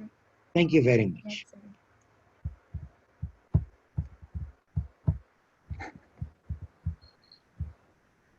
So I guess that would be all for Miss Kizia Dato. Then without further ado, let us proceed to the next presenter. So may I call in Ma'am Joy Blasco? Hello, good afternoon. Good afternoon. Good afternoon, Sir Bill. Ma'am Norol, my slide, ma'am. Hello, ma'am. Okay, ma'am. Can you now see your slide, ma'am? Yes, we ma'am. Your 15 minutes starts now, ma'am. Okay. So good afternoon, everyone. My name is Joy Marie Blasco, and my study is all about the effects of background music in the lower order thinking skills, or LUTs, Benjamin Bloom's LUTs of university students. So please, next slide, please. Okay, so several studies have already been done regarding the effect of music because, as we know, a lot of students listen to music while studying. So it all started in 1994 when Rochard claimed that after studying to Mozart music, students have improved in their spatial skills. But then a lot of studies have contradicting findings regarding this one. For one study states that calming music it was done by Lehman et al. It was found that it was it was found out that it was found out that it led to better performance in arithmetic among children aged 10 to 12.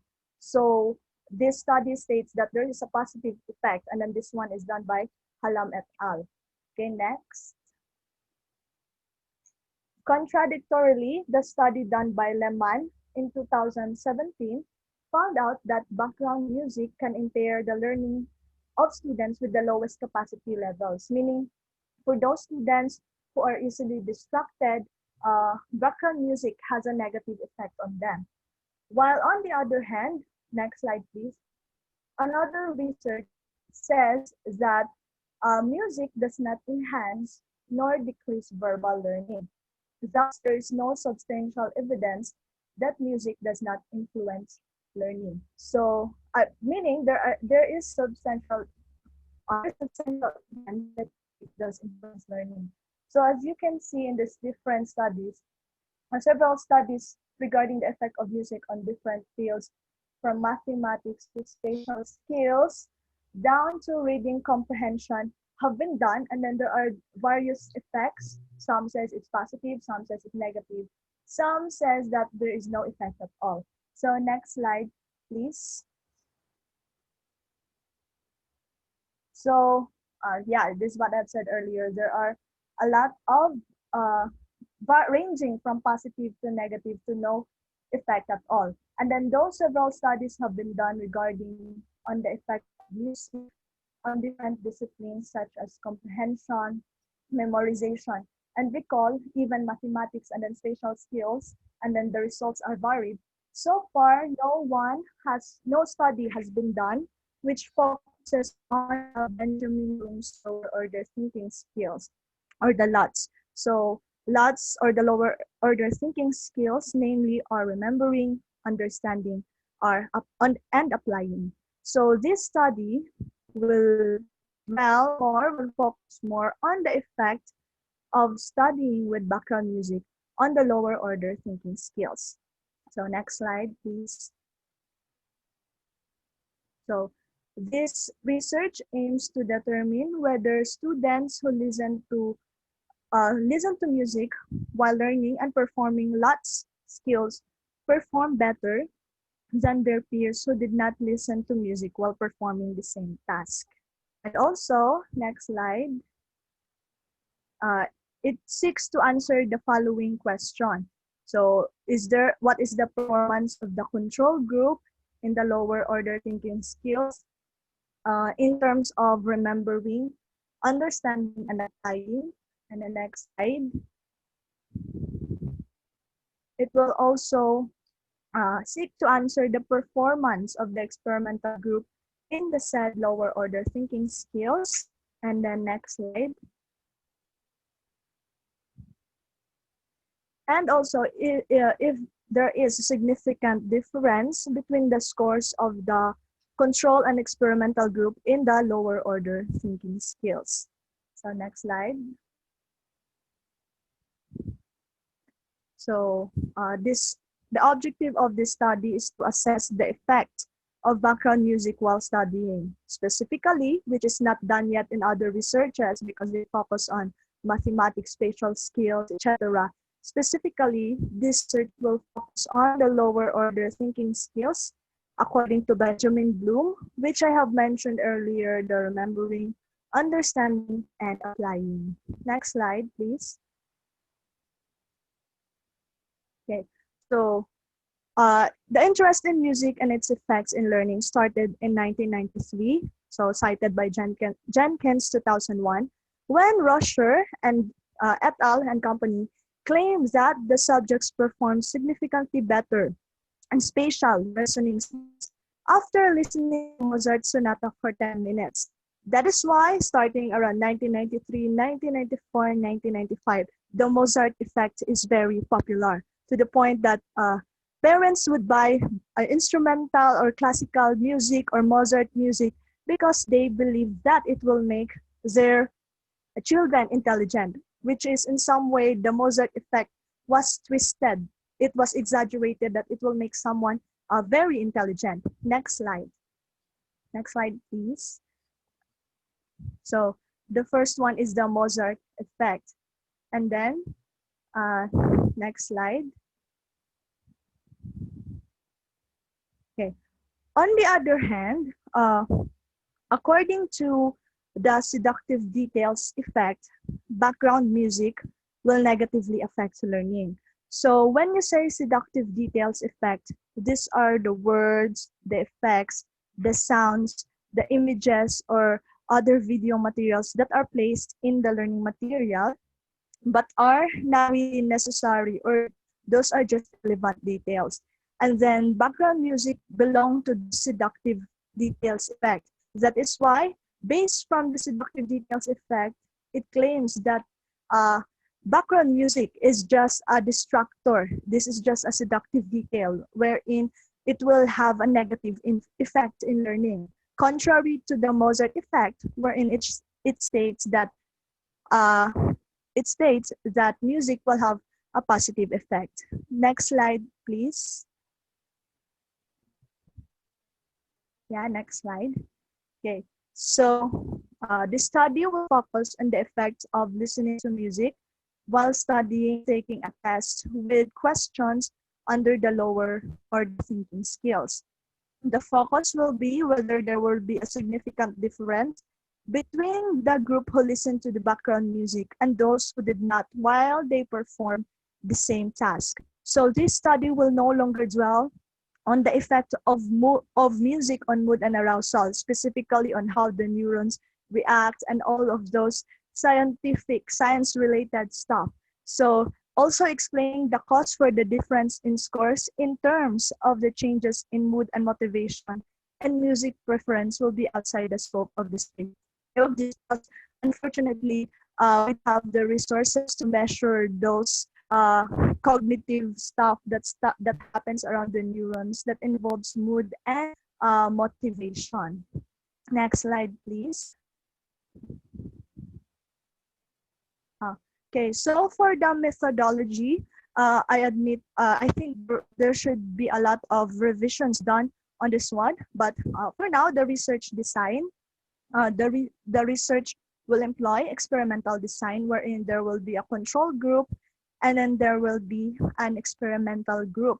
So convenience sampling will be used because I'm also working at MSU-IIT. That is why the participants will be students of MSU-IIT so that it would be easy for me and it will be easy to gather the data. And then the control group and the experimental group will be selected through fishbowl technique. So I will write the names of the sections. I will just pick who will be the control group and the experimental group. Next slide, please. Okay, so the research setting will be in MSU-IIT. And next, please. Next slide. Okay, the research instruments, yeah, the other one, balik pa ma'am, 3.3. The research instrument, a text, a story, and a validated questionnaire containing lots of questions will be used in the study. Unfortunately, since no study has been done yet regarding the effect of music on the lower order thinking skills, that is why I cannot find questionnaires yet regarding this one. And then I would ask Serbi later if it would be okay that I will make a questionnaire and have dated, or what are my other options, because so far no existing questionnaire.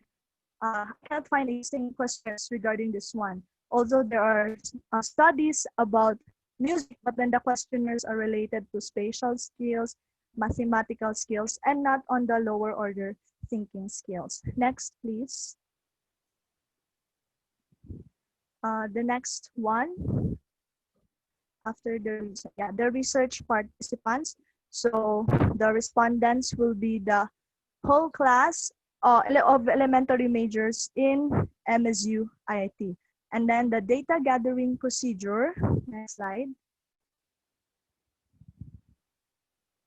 So the control group will be the selection and answer questions incorporating the lower order thinking skills. Similarly, the experiment group will also perform the same task but with a background music on. So that's what I'm planning for my research. Thank you so much, sir, for your feedback. I'm interested to hear your feedback on how I can improve this research. Can we go back to the research title, please? No, just keep the slides, please. The research title.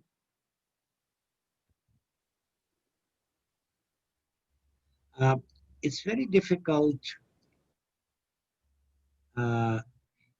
for me because the sound was not very good and the quality that I'm receiving, the slides, they're almost non-readable.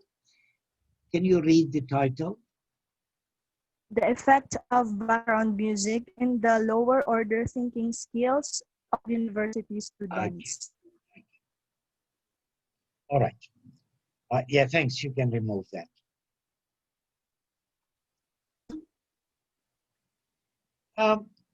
Yes. Why are you interested in research that has been done many times before with a lot of inconsistent results? It's because, sir, even though it was done before, the research are in different areas like mathematics, spatial skills, and stuff like that. And then this time, as an educator, I want to focus on the lower order skills, because also I have noticed before teaching at IIT, I'm a elementary teacher. So that whenever there's an exam, students request that I play a background music while others are distracted. So I just want to know what's the reality behind that one. So why are you interested in that? Why I'm interested? Yeah. Yeah, it's because So what also are the personally. implications? What are the implications of that?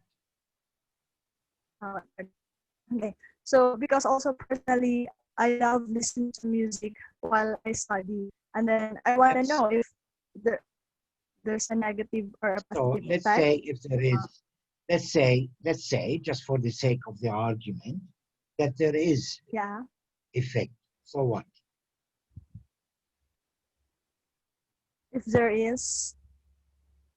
So suppose your Okay. research show that yes, it does allow the development of the low level thinking skills. Okay. So So what would you do?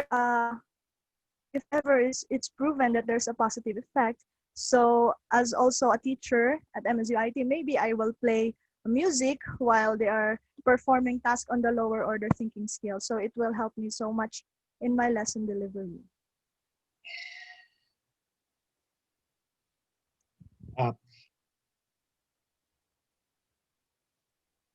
Your research is looking whether there is a difference in performance on a test. Yes. With or without music, not whether they develop those better. Yes, sir. Not in a teaching yeah. situation. Okay. During that test taking, sir. Right. Yeah. Right. So, what are the implications if you find yes on a test they perform better? So during exam, sir, I will play music.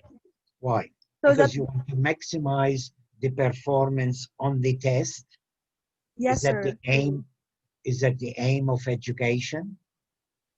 Maximize the performance on a test.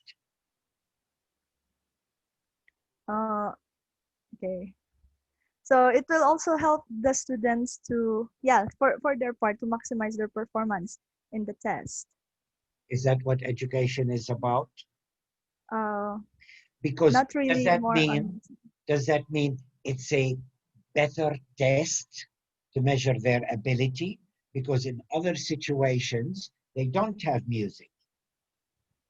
Okay. So, because I was also Okay, let me tell you why I'm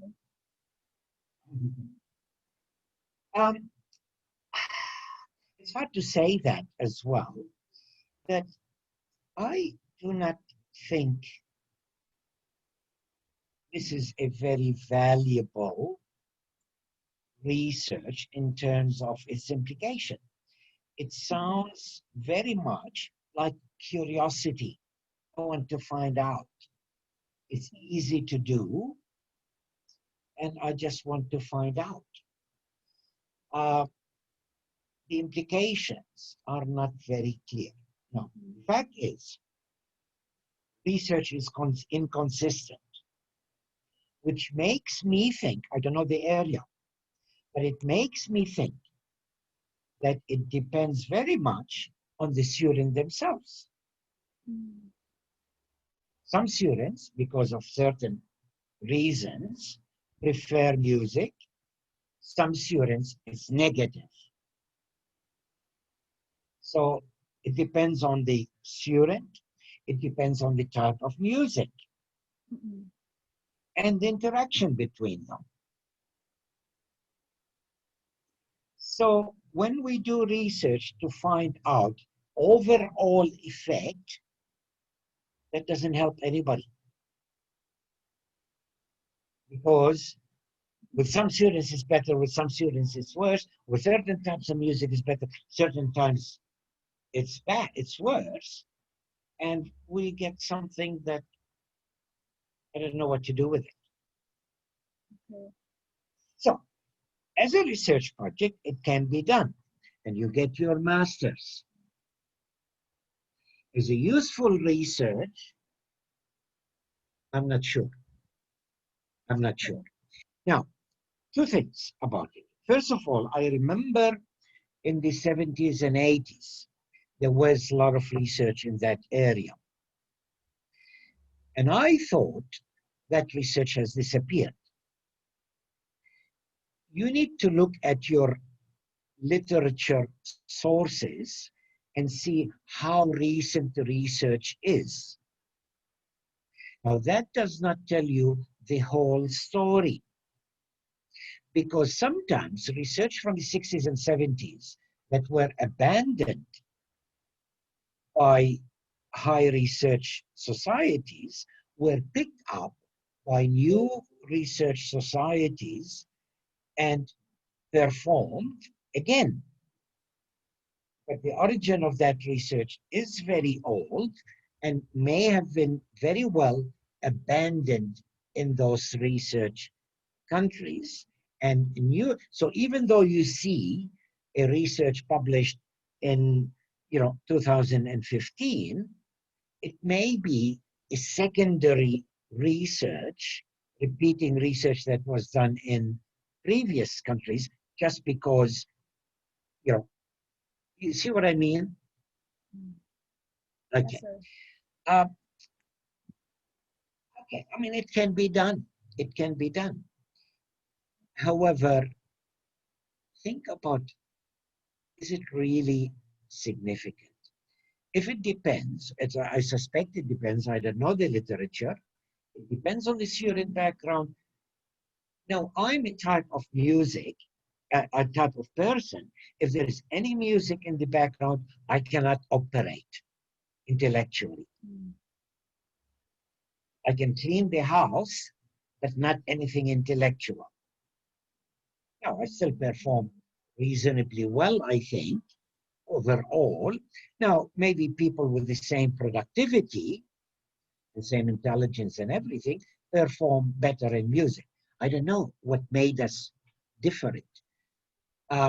So if you were to do research like that, I think it's more useful to look at differences between people, different types of people, and different types of music.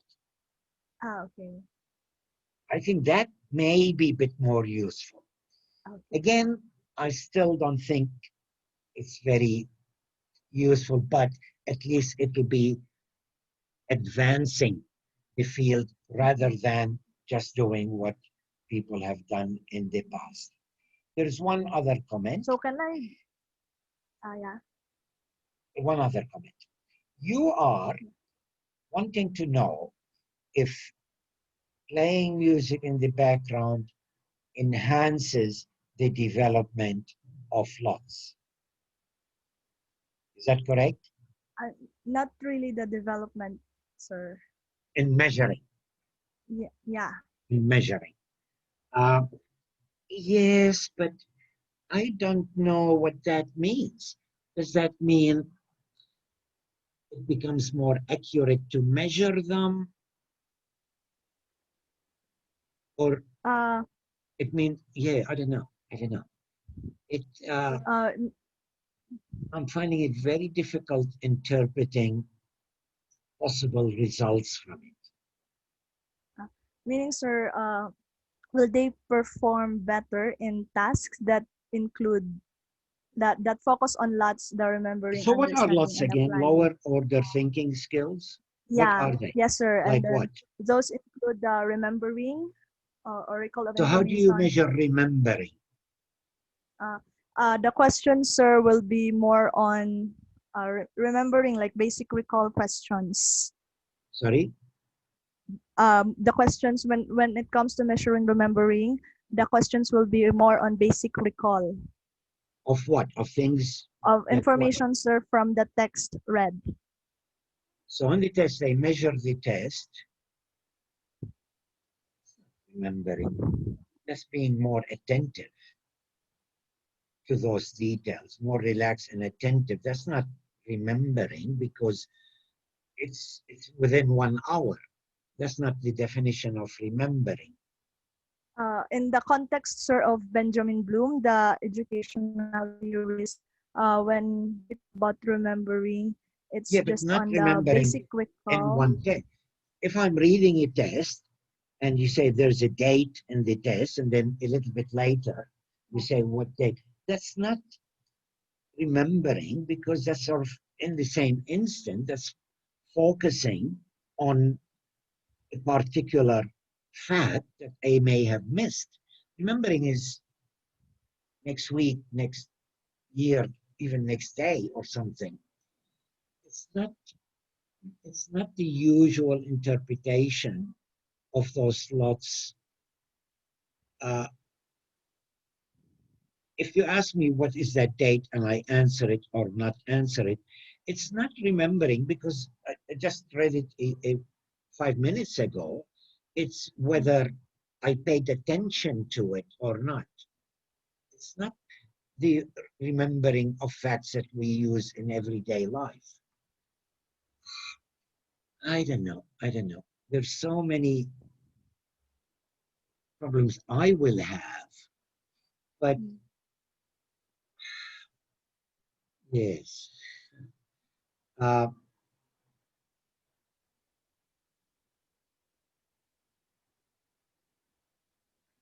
The explanation whether that music works or not is that you become more attentive to things, not that you become smarter. Is that correct? The possible explanations of the effect of music is that you become more attentive.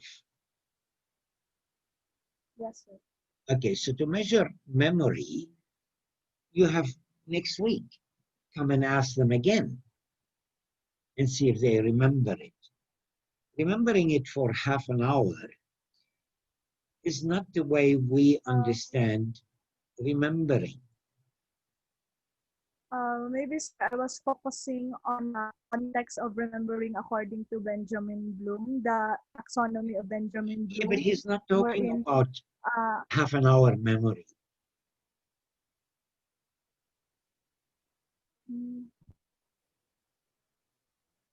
Okay, so I will change. So what will I do with that? Well, first of all, you're defining lots as if they exist as skills by themselves, irrespective of the content, irrespective of the whatever. And you try to measure those. Now you're measuring in terms of reading a text, but the way you're presenting it is as if they are intrinsic skills that exist in students, independent of the content, independent of anything else. They're not general capabilities of a person. For example, I would remember things in mathematics, but not in language, not in music, not in other things. So they're not characteristics of me that reflect my performance in all situations, but depend on the thing I am remembering. They're not general skills a person has that you can improve with music. See what I mean? Yes, sir. So you are measuring reading comprehension, basically remembering from a text. So you are measuring lots based on reading from a text, not general. Yes, sir. Okay. Look, I think you need to think a little bit more about it. I hope I'm not being too biased in my view, but I raise question about the practical implication and even the theoretical interpretation of any possible results. I'm not convinced. So, how am I going to a possible way of improving it, sir? Well, I don't know. Take my comments and form a counter argument for them. If that's what you really want to do, think carefully about justifying what you're doing, about the relationship of the findings to real life. If you can convince yourself that, yep, it is worth it really, and Bill Atweh was raising problems and I have answers to them, that's great. It makes it stronger research. And when you're talking about lots, think about you're talking lots in that particular skill of context, not I want to generate, improve lots in all situations. If you can convince, yes, it is useful, do it.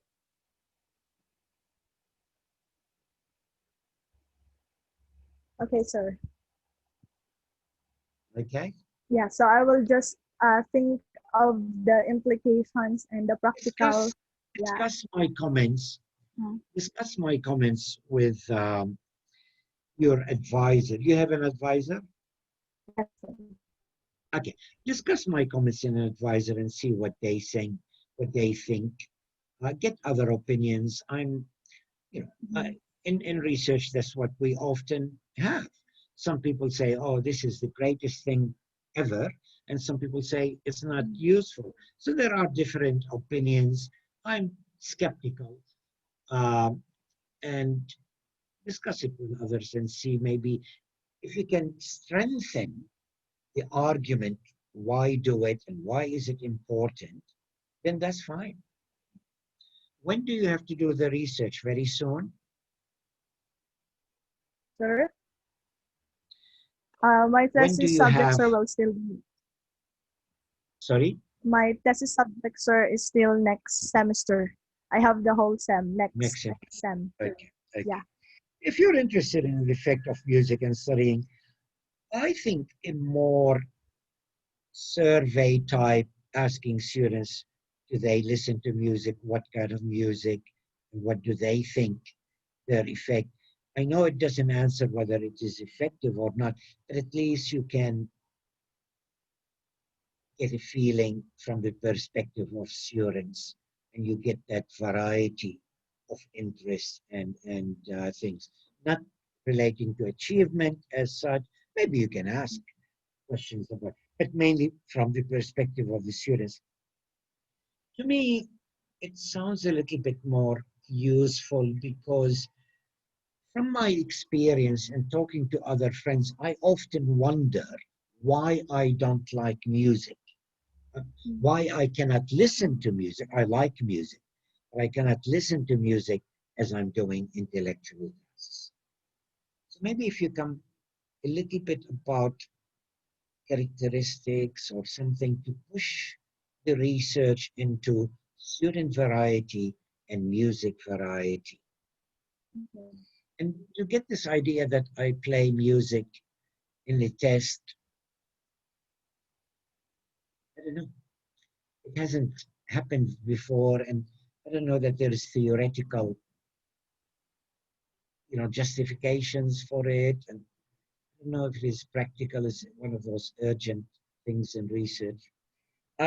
Okay, look, I'm sorry if I appeared negative. I'm not saying it should, I'm skeptical, and skeptical is good because it allows you, force you to better rationalize what you're doing. Okay? Yes, sir. Okay, good luck. Good luck in that. Thank you so much, sir. Okay. Ma'am Coordinator, can we take a break for 10, 15 minutes? Yes, sir. Yes, sir. Maybe five minutes. Okay. So I just want to get coffee. oh, yes, sir. Yes, sir. Okay? Sir, before we start the last two presentations, let's have a 5-minute break first. Break na mo, guys.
Okay.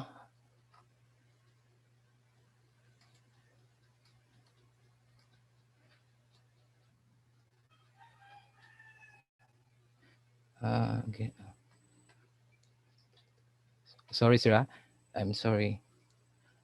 I'll go back to. Okay. Ano? Take your time. Take your time. Yes, sir.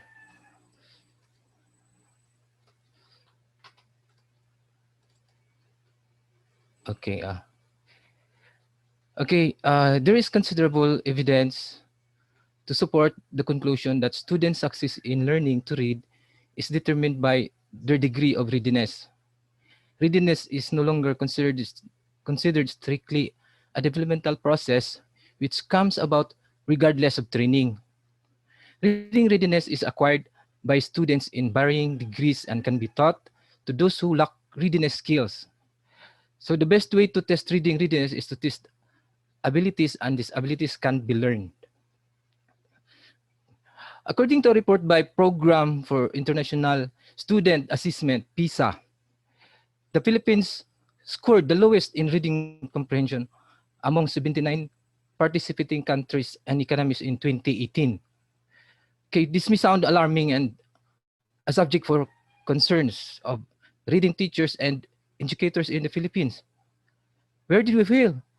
Does it begin in the early literacy education or on our instruction?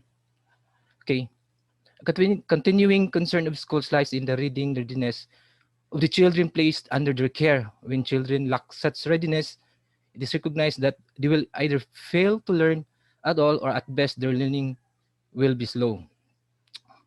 Okay, based on few studies that conducted reading readiness on kindergarten students entering schools resulted to a significant impact on learning to read. So this is the reason why I choose this topic. Okay, what is the relevance of this study? Okay, the research is looking into the reading readiness skills of kindergarten 1 students in public elementary schools of Iligan City in order to help teachers, educators, and school administrators to have a baseline data of students entering kindergarten schools. Furthermore, it will help teachers and school administrators to design interventions that will help students to develop reading readiness skills in their early years of schools and in order to become a proficient reader in higher school level. So, okay, the researcher assumed that children who have already developed reading readiness skills before entering kindergarten schools can easily learn to read. So this is my independent variables and the dependent variables. So if the students have had already developed print awareness, later knowledge, phonological awareness, listening comprehension, and motivation to read, so they are now ready to learn, ready to read. Okay, so what is the rationale of this research? Okay, the purpose of this study is to gain information about the reading skills of kindergarten 1 students in public elementary schools of Iligan City. Specifically, the study sought to answer the following questions. Okay, does the study first is, does the student already have developed print awareness? Second is, does the student already have developed a letter knowledge? Third is, does the student already have developed phonological awareness? Fourth is, does the student already had developed listening comprehension? And the fifth is, the student already had a motivation to read. Okay, based on the related literature that I've searched, okay, a study was conducted by Jones and company entitled Reading Readiness Studies Suspect First Graders.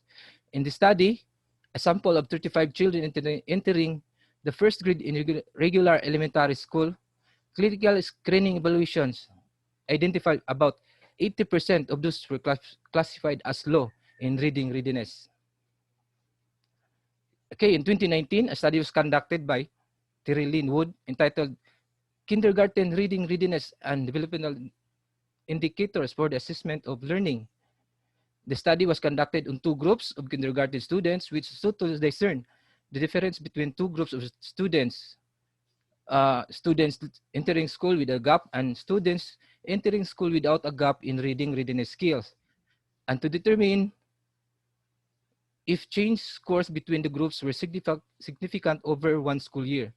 The findings of the research affirmed the problem with early reading skills. Okay, this is my research methodology. So for this study, I will utilize the quantitative or descriptive method of research. Okay, since there is a considerable small number of participants, I will be using purposive sampling technique.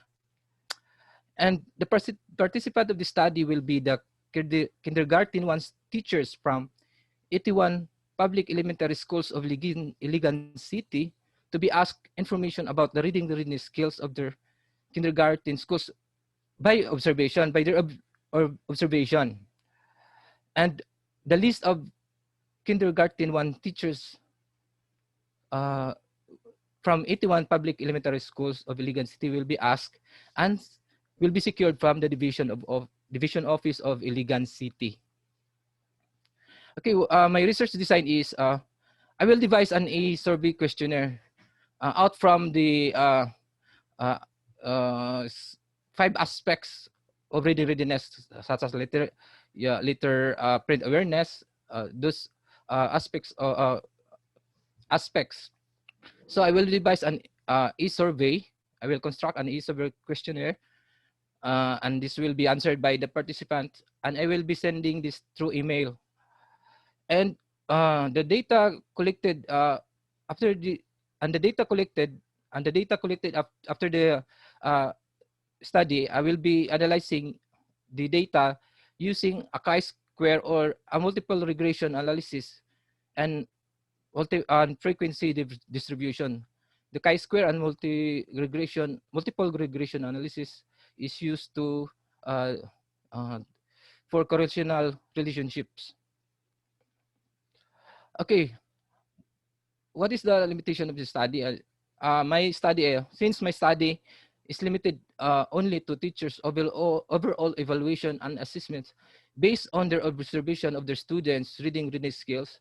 Therefore, I recommend that another study will be conducted using standardized test or standardized reading readiness assessment tools. Okay, and these are my references for my plan. That's all, sir, and thank you.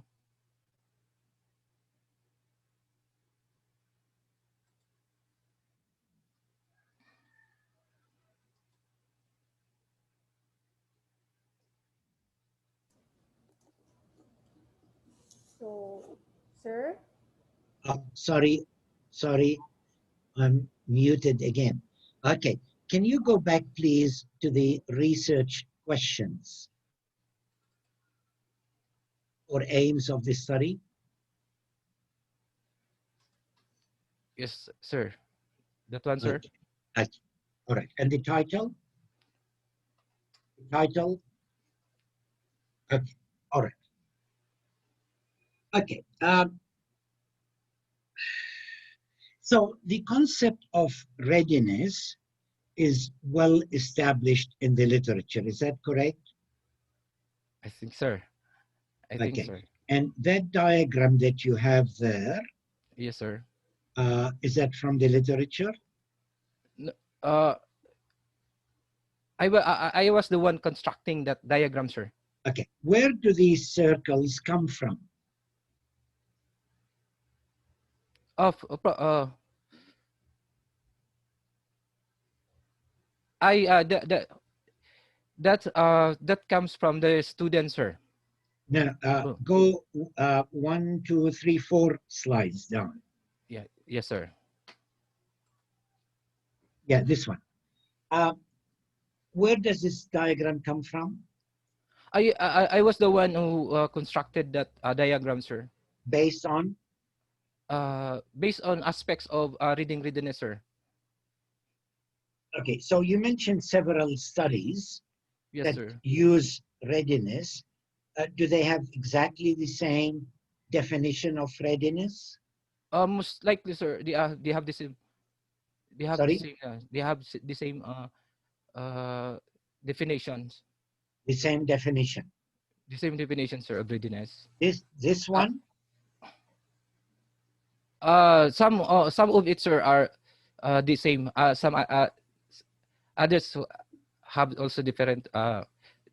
With most of the researchers have the same definition.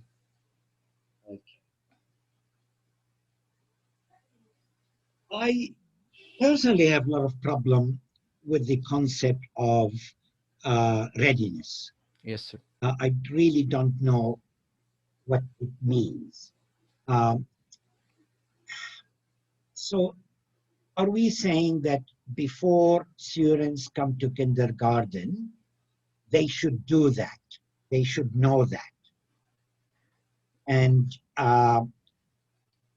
so we assume that they do that, and we measure if they are ready, because what we do in kindergarten is take this into reading. Is that Yes, sir. correct? Yes, sir. Is that correct? Yes, sir. Yes, sir. Assumption? The, So the function of the kindergarten is not to teach that. We assume that students have done that before, and we measure them, and we say, oh, no, no, Yes. you're not ready for kindergarten yet. Yes, sir. Yes, sir. Yes, sir. Is that valid? Are you sure? On my own opinion, sir, because so they should do that at home. Yes, sir. The participation of the parents, I think, is a big contribution. Right. The parents have a big contribution in the reading readiness. Is that a big assumption? Is that a big assumption? That students, all students, no matter what socioeconomic background, what level of education of parents, what living conditions, all students should do that. Perhaps, sir. Perhaps Well, that's a very strong statement. Very strong statement. I have difficulty in understanding what readiness is. It's not an absolute thing. It's what we expect people to do before we do a task with them. But if that task is a function of what we are doing, then the concept of readiness is meaningless. I never really understood when, I know everybody uses that term, but I have a lot of difficulty understanding what do we mean by it. It just means certain skills we expect students to have before they come to what we are called reading. And we develop those skills independent of reading. Whereas I look at this list and I said, all of those are important skills, but they are developing while we are developing reading in the kindergarten. Now, yes, some students come in already know the phonetic things and the listening comprehensive, but we cannot expect parents, all parents, to be able to teach phonological awareness, the sounds, and listening comprehensive and all of that kind of thing. So I have difficulty when we talk about readiness in absolute terms, as if it is very well defined. Now, again, I need to say I'm not a reading expert, so I don't know the literature in that area. But my problem is overall with that concept of readiness, what it means in terms of our expectation, in terms of how we develop it. Is it separate to what we are actually doing? It seems to me that all of those are function of the kindergarten. And to say, oh, parents should develop that is unrealistic and wishful thinking. And maybe that's a wrong assumption of kindergarten. Now, I raise questions about the concept of readiness. You know the literature, and I realize other people have used it. So you have to be very careful in defining the concept of readiness and in justifying each one of those as prerequisites to reading, if you like. Okay. The second major problem, you're professing in the title that you are wanting to measure the readiness of students, but you're designing a questionnaire to ask teachers. Now, teachers may or may not. Yeah. Go on. I am asking the teachers, sir, because they are the one handling the children, so they have the first hand information about their students. Well, yes and no. Yes and no. They do have first-hand information, but they may not, if they don't understand exactly what is involved in each one of those, and actually measure those to the students. All you are asking is teachers' opinions. Teachers may be right, may be wrong. I don't know. If they know these, and if they, I mean, what you're saying, you are measuring the readiness of the students. That's a very technical thing. There are standard tests to measure it. You're not doing any of that. And you cannot assume that teachers know that, even the meaning of those things. And then make judgment. Yes, this student can do print awareness. This student is not very good in phonological awareness. Teachers, if they have not conducted those evaluations, are doing something like their gut feeling. Yeah, of course they know the students, but they cannot measure like each one of those just on gut feeling. So is it useful to ask teachers perceptions about students' readiness? I don't know. Can you see the problem there? You want to measure student residence, but you are only asking teachers who may not have access to this information and the measuring tools to evaluate it. So it's just going on their overall impression. The third problem I have, are we assuming here face-to-face classes, teachers with actual kindergarten? Teachers now, yeah, go on. What yes, kind? Sir. Yes, sir. From their previous school year, sir, that they have teach. Okay, so they have to think about last year. Yes, about yes, the sir. students that they have, write their name, and say,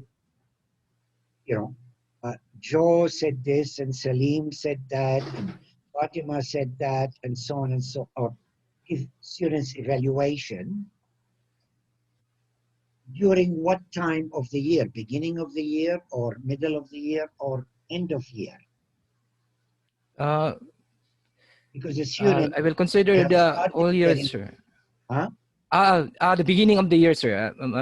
Much better if it is in the beginning of the year. Yes, teachers sir. have to remember whether a particular student at the beginning of last year could recognize letters and so on.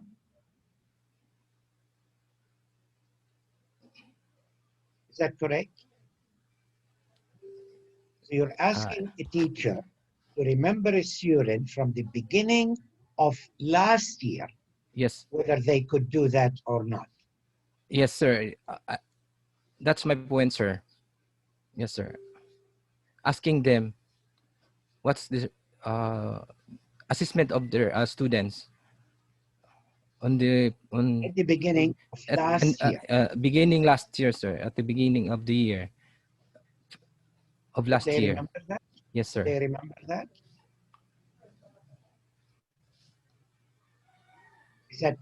Is that an accurate assessment?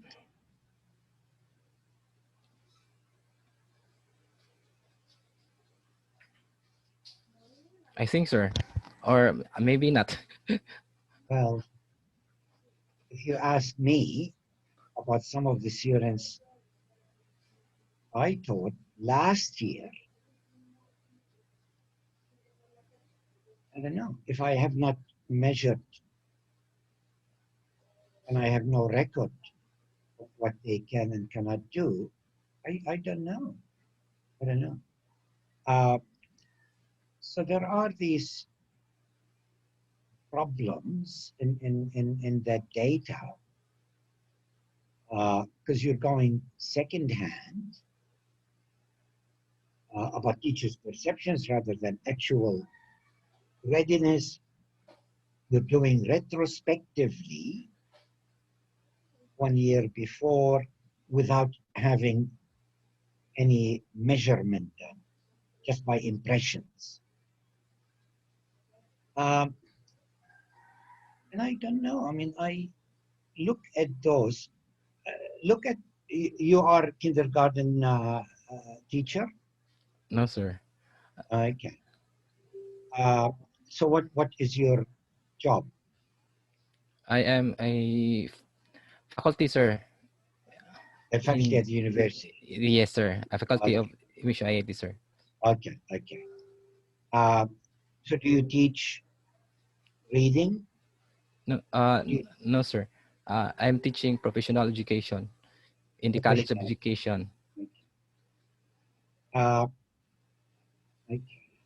So I don't know the curriculum in kindergarten. I know in this country, they expect more of kindergarten than Australia. I know that. But whether they assume these are to be done before, and if student cannot do them, therefore they are not ready, rather than they teach them those, I don't know. I don't know the curriculum. You may want to, or you want to talk about that with teachers. Yeah, okay. Sorry, but these are some of the difficulties I find that you need to justify. Yes, sir. Definition of readiness. Yes, sir. You know, from the different literature, and then maybe make up your mind. That's fine. But then print, you know, some of those I know what they mean. I'm not an expert. Some of them may need more definitions, like print awareness. I'm not sure what you mean by that. So the teachers need to know exactly what you mean by them, and then trying to remember whether students could do them at the beginning of last year. That is very problematic. It is just perceptions.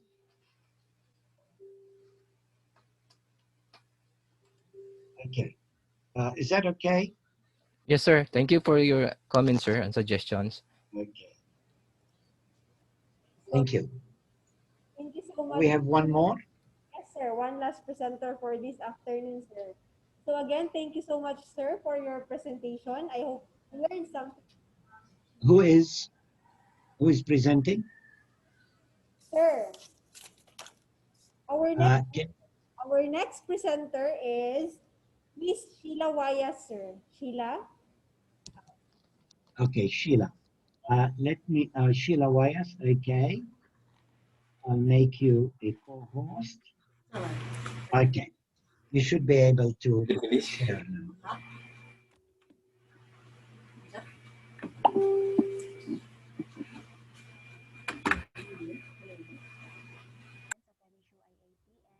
Today I will present my proposal.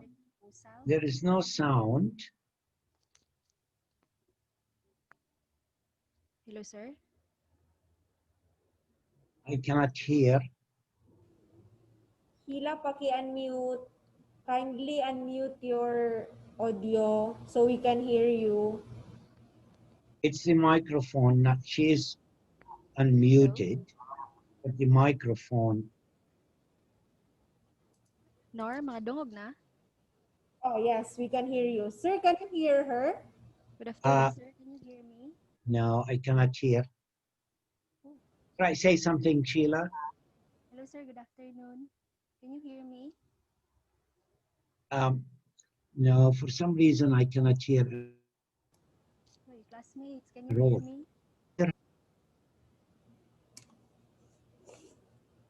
Hila, kakusga pagamay. Or,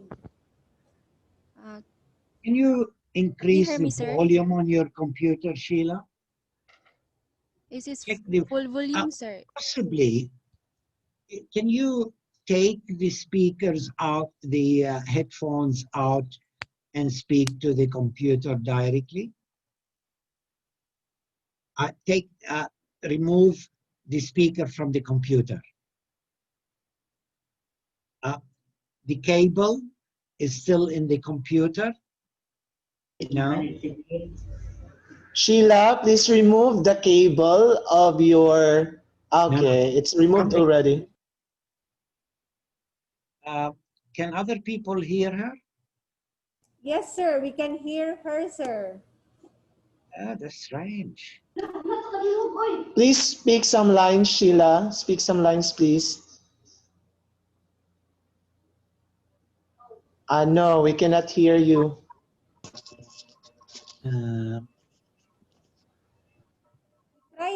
Try daw. Can you try again the cable with your speaker?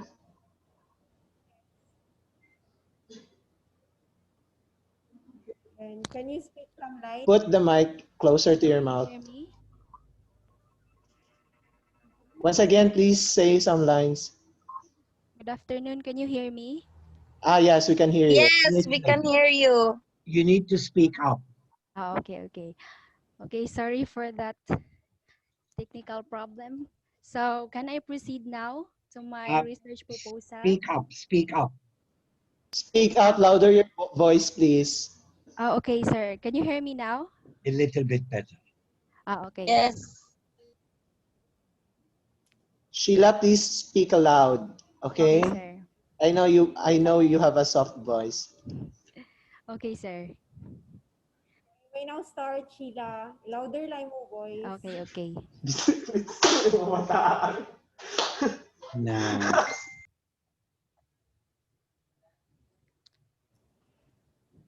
Sheila, you may start. The PowerPoint, can I share it directly? You can share. Okay. Yes.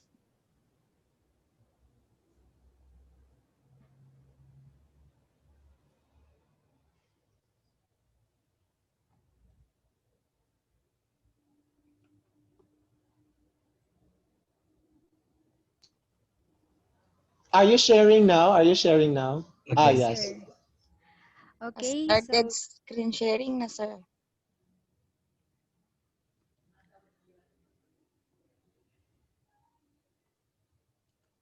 makita na ninyo? Please speak in English. Speak in English, Um, please. Can you see my PowerPoint, sir? Blank. Ma'am. Blank. Nothing, ma'am. Only the black screen. Yes. There it is. Yeah, Yes. there it is. Okay, so my research proposal will be entitled Unlocking Education 4.0 During Pandemic Crisis and Its Effect to Reading Comprehension, a Perspective from Students, Teachers, and Parents.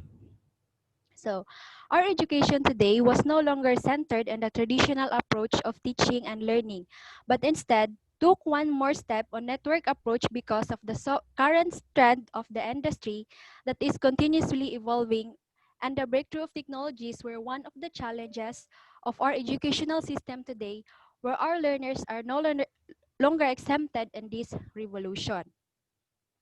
During this pandemic crisis, educators have been talking and rethinking on how to educate the new generation.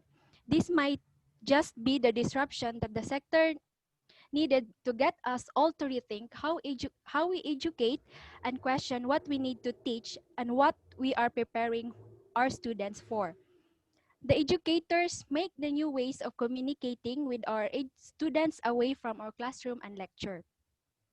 It is a good time to reflect on how this disruptive crisis can help us define what learning look like for Generation Z, Alpha, and beyond. The majority of our students in educational institutions today are from Generation Z, a generation that has grown up in the truly globalized world. This generation, the oldest of whom are 25 years old, is likely to be reflecting on their education as a result of a truly global pandemic, with many facing canceled exams, sport events, and even graduations. A new generation of learners has invaded our school, replacing the millennials, Generation Z, or the internet generation learners who are not only tech savvy but also a technology dependent, practically born in with a smartphone with their hands and regard technology as essential as air and water. They have never seen the world without the internet and thus cannot imagine living without being connected. They are the very archetype of digital natives. They live and breathe technology, growing up connected to the cyber world.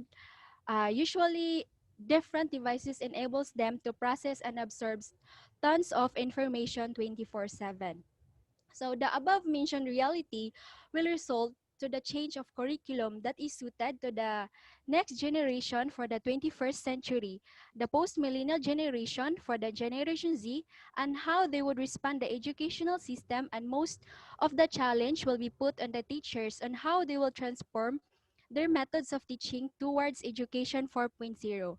In this idea, this concept is enlarged to cover higher education and its direct teaching methods. In this context, education has to adopt the new methods to follow up with the changes happening with technology. Therefore, a new concept of teaching and being a teacher has to be considered. So Education 4.0 is a technology-based teaching and learning method which is inspired by Industry 4.0. It aims to improve the digital technological competencies across all levels and to enhance the use of digital technologies for teaching and learning. The approach functions on four ways: basic digital education for all pupils and students, digital competent educators, learners and employees, and digital educational media. Education 4.0 provides the needs of society in the innovative era. It is in accordance to the changing behavior with the special characteristics of parallelism, connectivism, and visualization. This education must help to widen learners or new employees' competencies to apply the new technology, which will help the learners of new employees to develop in relation to the changes in society. Education 4.0 allows the learners to grow with knowledge and skills for their entire life, not just to know how to read and write, which enables individuals to be able to live in a society and be equipped with the best of his or her competences. Therefore, Education 4.0 provides more than just an education. So for the research problem, first is that what are the challenges encountered in the new normal education? Second, what are the role of technology in the learning style and preference of Gen Z, Alpha, and beyond? Third, how technology affects the reading comprehension of Gen Z, Alpha, and beyond. Then fourth, what are the skills needed in teaching for the fourth generation? For the methodology, this study makes use of a qualitative research design. For the purpose of this study, in-depth interviews are used where the data gathered are from the perspective of the students that identify their feelings, emotions, and opinions about the study. This research is conducted to determine the challenges encountered of online learning in the present teaching strategies during the pandemic crisis in teaching reading, and to develop quality instruction to prepare the students for Education 4.0. So the subject of the study, this study is to be conducted to the selected students of MSU-IIT College of Education. They will answer the questions through online interviews conducted by the researcher, which supplies the information the researcher needs. The sampling procedure. In this study, the method of purposive sampling will be used to develop the sample of the research. Sample members are selected on the basis of their knowledge, relationship, and expertise regarding the subject of the study. They are the students under the subject of teaching profession in the College of Education, MSU-IIT, with sufficient and relevant experience in field. For the data gathering instrument, the researcher used a semi-structured questionnaire which is used as an interview guide for the researcher. Few questions are prepared for the researcher to guide the interview to satisfy the needed information for the satisfaction of research problem and objectives. So the data analysis, content analysis will be used to analyze the data gathered from the proposal. So I will use these questions, but I need to modify it to fit to the research problem. So first, I will be using these questions. What are your challenges encountered in online learning? Second, do you agree that reading on an electronic device is more fun than reading printed text? Third, did the technology helps you comprehend better about the subjects? Why or why not? How satisfied you are with the learning resources online? Fifth, in what way technology helpful to your studies? Sixth, did your technical skills enhance since you are attending online class? And lastly, in your opinion, due to the current circumstances created by the COVID-19 virus, when schools fully reopen, will online or distant teaching remain part of school practice? I think that's all, sir.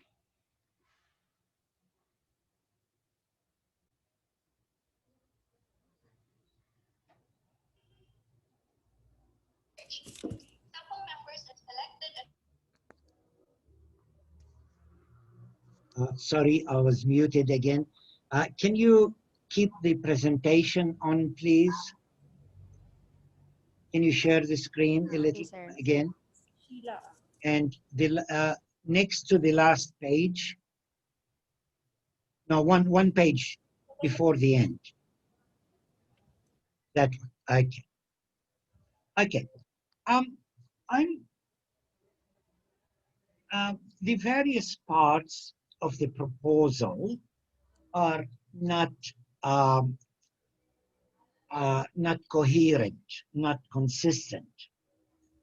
This is the data that you will have. What challenges they have, they agree with that statement or not, did technology help them, blah, blah, blah. These are the specific questions. That is your data. Is that correct? Oh, sir. Yes, sir. Okay. Where is Education 4.0 appearing here?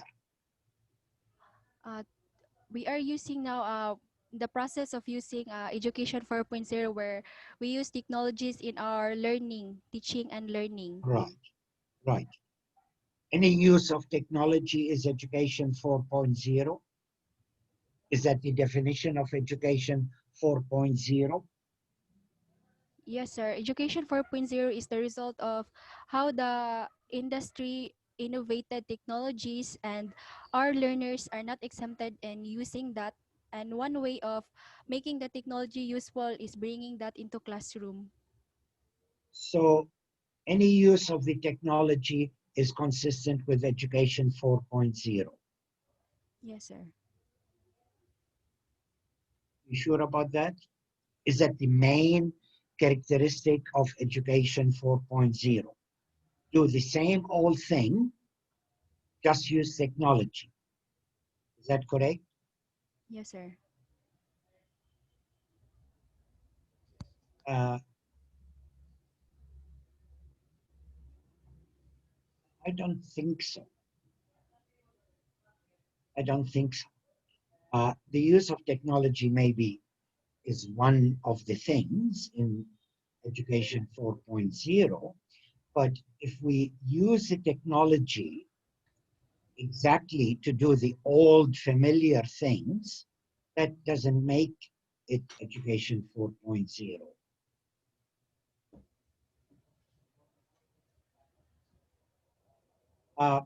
What you're looking here is students' experiences and perceptions about using technology. Yes, sir. But you have used Education 4.0 to theorize that, and I don't see the connection at all. We can use the technology to do exactly what we have always done. But now we do it online rather than face-to-face.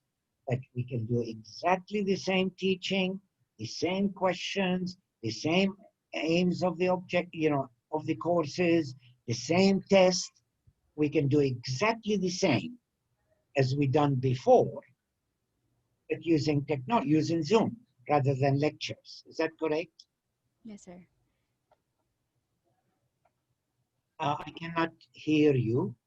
Yes, sir. Okay. Can you see my problem? Sir? That what you're asking here is the experience in the technology, whether it has helped them, what are some of the challenges, but there is nothing. My research, my questions that I will going to answer will need more. I need more. I need to edit it to fit to my research problem. Well, my research problem will be my research will be focusing on this. Okay. What are the challenges encountered in the new normal? Okay. Okay. The role of technology in the learning style and preference. Now, what about Generation X, Alpha, and beyond? Learning styles. There is nothing in the research that will answer that question. How technology affects reading comprehension? How are you going to get that in the interview? So there is disjoint between the theory as you conceptualize the problem, the research problems that you identify, and the interview question. I still need to revise my Well, my first questionnaire, of all, sir. I think you need to think carefully. What is the main assumptions of 4.0? Then you need to say, well, you cannot assume that just because they're learning on technology, they are achieving 4.0. I am, okay, let me say this. I'm very skeptical about rhetoric and slogans in education. And to me, Education 4.0 is one of those slogans. Not sure people have similar understandings of it, and I'm not sure it is really meaningful. It is not an identifiable approach to teaching and curriculum and so on. It's to me, it's just rhetoric. Now, I could be very wrong. And your task, if you want to use that rhetoric, is to define exactly what you mean by it. What are the components? What makes it different from previous experiences? Then you need to be sure that the online teaching that those students are involved in, or online learning that these students are involved in, is really along the lines of Education 4.0. And I think that is a very big assumption. My prediction is not, because teachers had 2 or 3 months to design those online teaching activities, and they didn't have a chance to think about Education 4.0. Some of them may have read it, but what it means in terms of course design, in terms of aims that we're trying to achieve, how do we achieve it, including technology, but not just the fact that we're using Zoom, but using the technology to achieve the principles of 4.0 is a big assumption. You are asking here students' perceptions of their learning experience, and that's valid. That's valid. That has nothing to do with Education 4.0, the way I understand it anyway. So the conceptualization is not reflected in the research questions and in the interview questions. It seems the focus here, you just simply want to ask, how do you find, what are some of the problems and how do you find it? And it's not too bad. It's probably good research to ask students about their opinions, but all that noise about Education 4.0 diffuse the real purpose of the research and the design. So if we want to infer from what the students to tell us about 4.0, this is assume they know what 4.0 is, which I don't think they do. Maybe as a slogan they do, but not as implications, specific characteristics of 4.0. Okay, Now, in educational research, and I said that before, I'll repeat it again here, and I will repeat it again in other presentations. We only focus on things that are directly relevant to the conceptualization of the research, to the analysis of the data, and everything.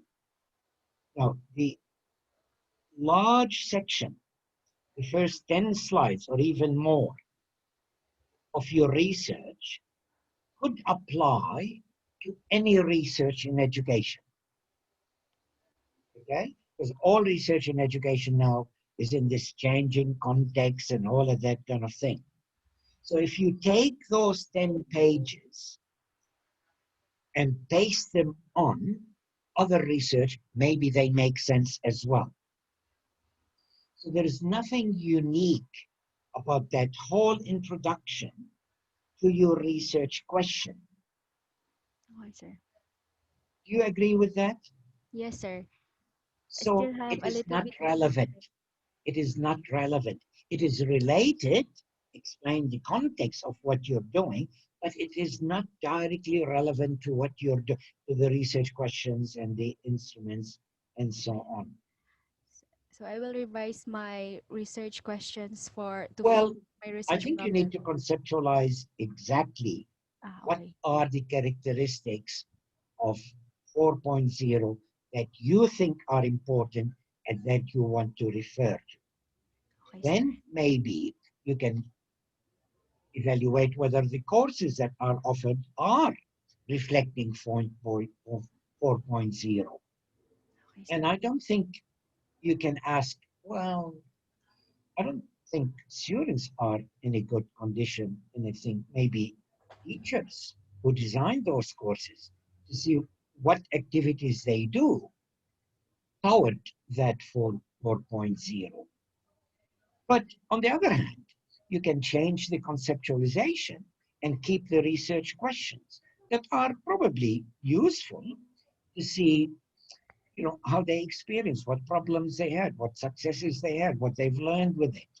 That's probably okay.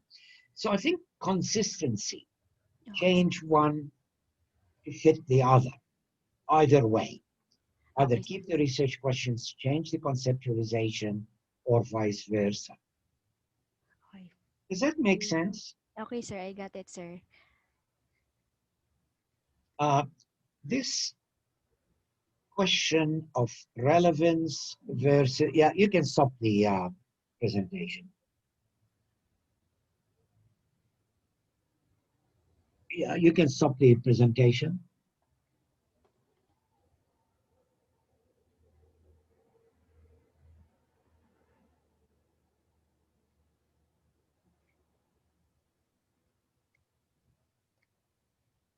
Can you stop the sharing? Okay, thank you. Thank you. This question of relevance versus related is very, very important in academic writing. I'll talk about it in the last day we are together. In the past, you demonstrated that you know a lot by writing long theses, and that was a virtue. Having a long thesis meant you know a lot and people had time to read it and so on. Around the world, that has changed. In Australia, for example, we used to have a minimum number of words in a thesis. So the thinking was, to get a PhD, you have to demonstrate that you write 100,000 words. And most people wrote more. So the minimum was set. Now, it is the opposite. People say the maximum number of words should be maybe 60,000 and maybe less, which means the message is people don't have time to read.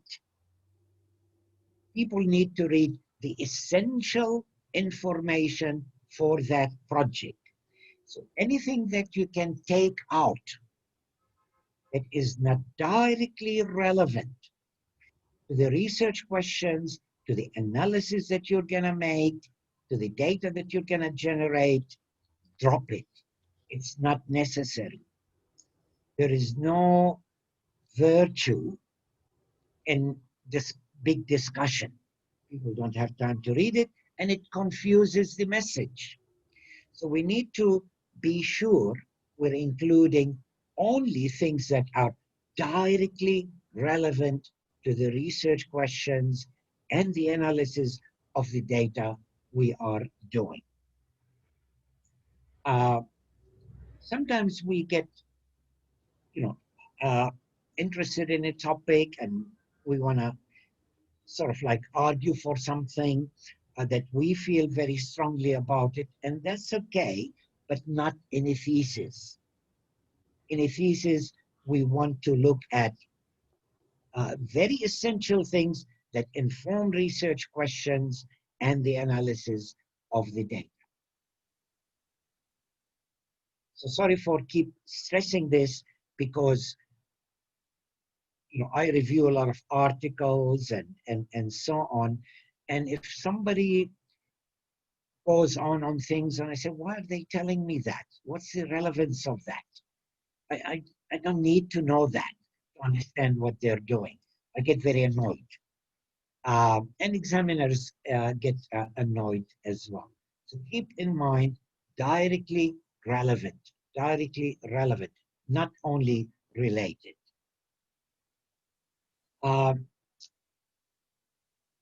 Okay, I think I'll stop. All right, look, 5 very interesting projects. Something can be made out of each one of them.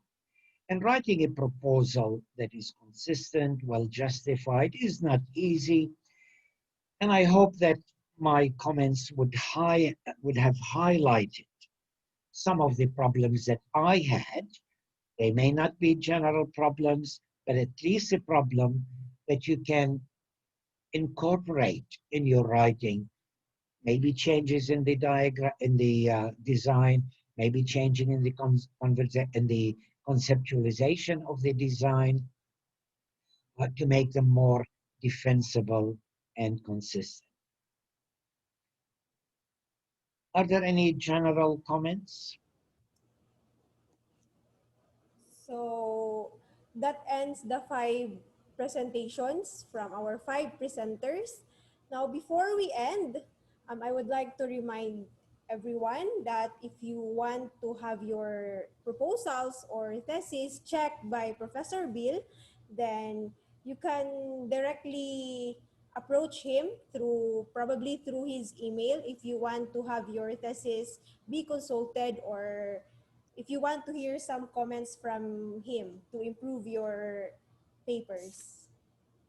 Can I ask what's happening tomorrow? On Thursday and Saturday. Are we going to have more presentations on Thursday and Saturday? Wait, sir, let me check the calendar. You mean, sir, the presentation, sir? Yes. Will there be presentations Thursday afternoon? Yes, sir. There will be presentation, sir. And what about Saturday? Saturday is 26. Yes, sir. So there will be scheduled presentation. Yes, sir. Okay, that's okay. I just wanted to confirm that. But, sir, I was told, sir, that instead of the 29 schedule, sir, it will be moved to 26, sir. No, it will be Saturday. Okay, sir. So it will be Saturday 26. There will be no consultation on Thursday because they scheduled a summary of the sessions between 3 and 4, just impressions and awards and so on. So there will be no presentations on Thursday, but there will be presentations on Saturday. Okay, sir. Noted, sir. So again, if you want to have your proposals checked, you can directly consult Professor Bill if you want to hear some comments from him about your papers. So I guess that ends our session for this afternoon. Or if you want to add something, sir? No, I'm okay.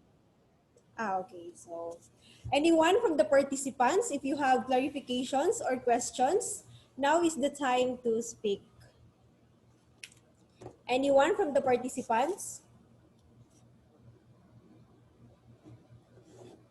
If you have clarifications about the schedule or the presentations, or if you have questions regarding our session today. Anyone? It's very silent, no? So I hope your silence means you have understood everything or you have learned something. So again, anyone from the participants?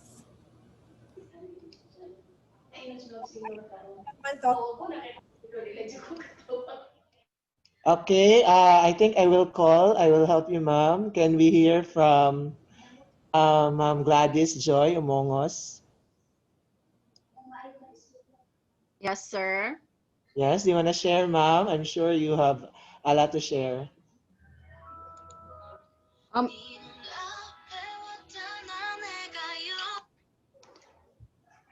Excuse me, can you see me?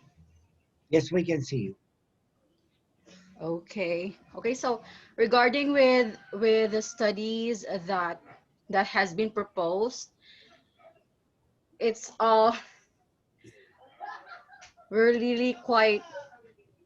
I think the suggestions that you have suggested, sir, are very relevant. And actually, I don't have really a lot to say about the studies since I was really,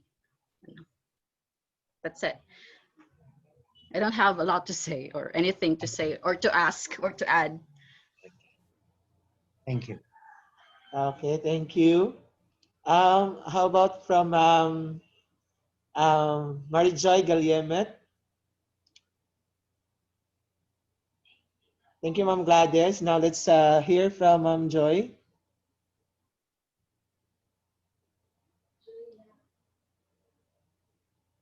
I think she's not yet ready. How about from, let's see, from okay, from Sir Gerald Ananario. Sir?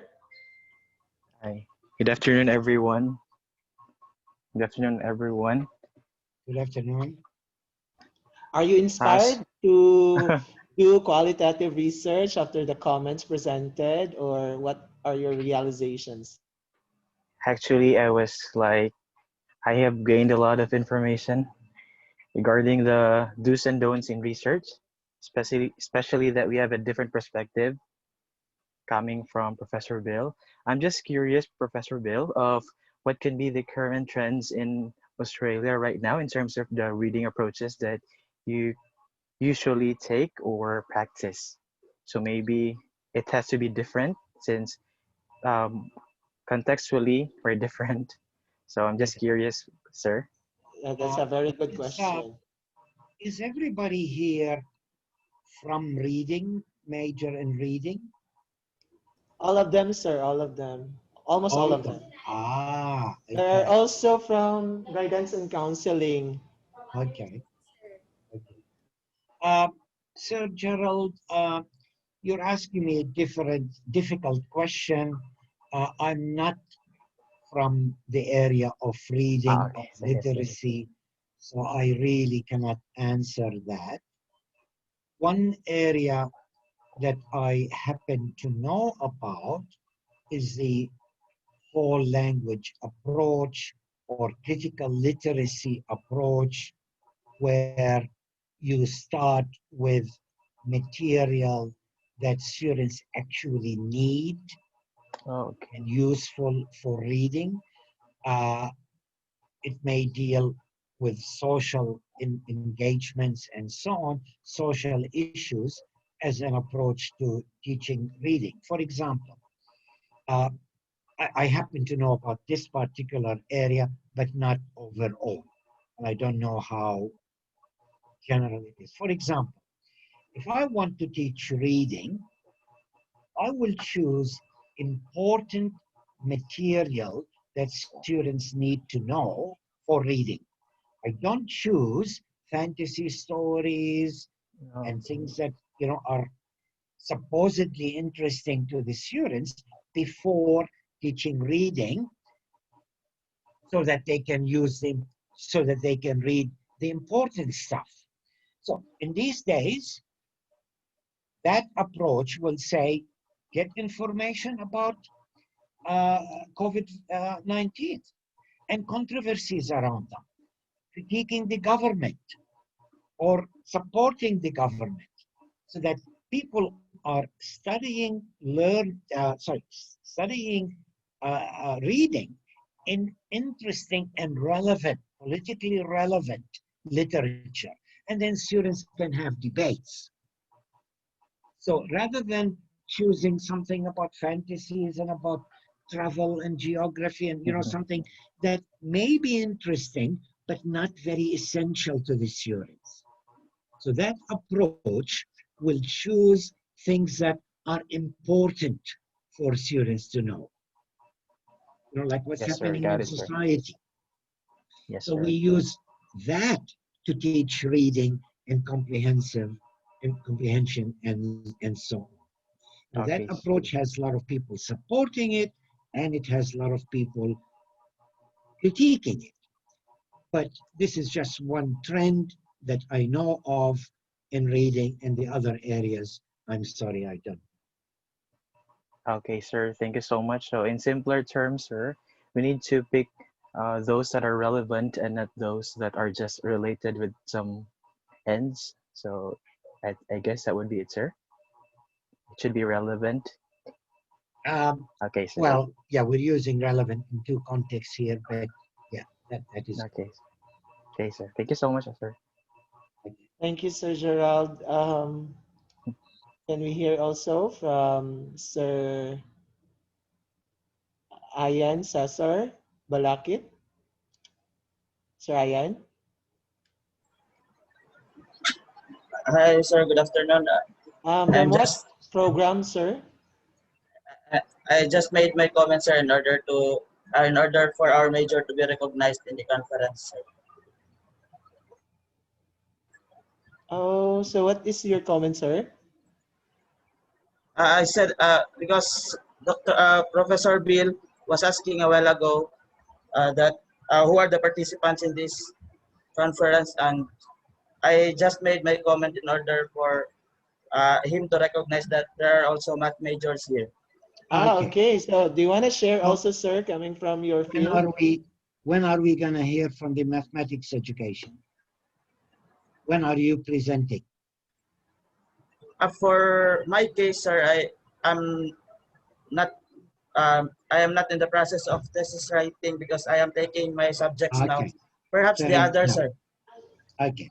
There's a question from Kate. Will Sir Bill provide handouts? I'm not sure what handouts. I'm quite happy to share my presentation in the morning if people find it useful, but I'm not sure what you mean by handouts and whether it is handout from this session. I guess, sir, they are referring to the presentation you did this morning. Oh, this morning. I'm quite happy to send somebody the presentation, and if people want to ask that person for them, I'm quite happy.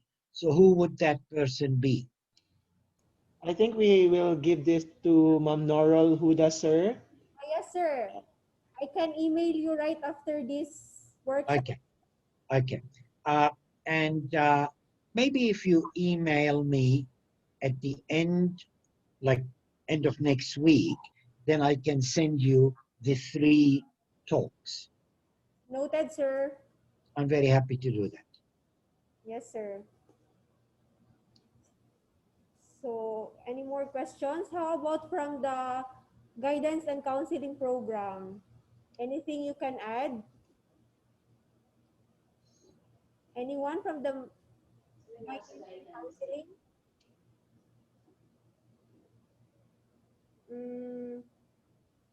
Sino ito? Si Ma'am Mitch? Ma'am Mitch? Yes, Ma'am Mitch. Do you want to add something, ma'am? Hello. Yes, ma'am. Hello. Good afternoon, Dr. Bill. I'd like to acknowledge lang that I would like to thank you for your regarding earlier.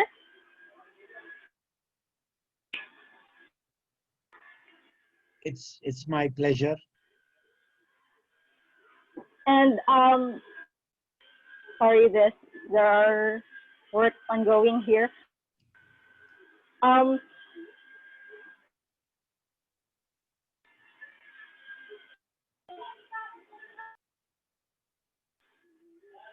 So I think Ma'am Mitch is experiencing some technical glitch. So Ma'am Mitch, will get back to you later. So how about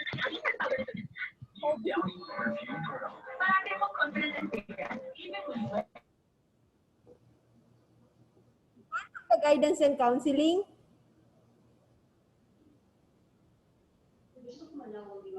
Wendell, how about from Ma'am Wendell and Abihar?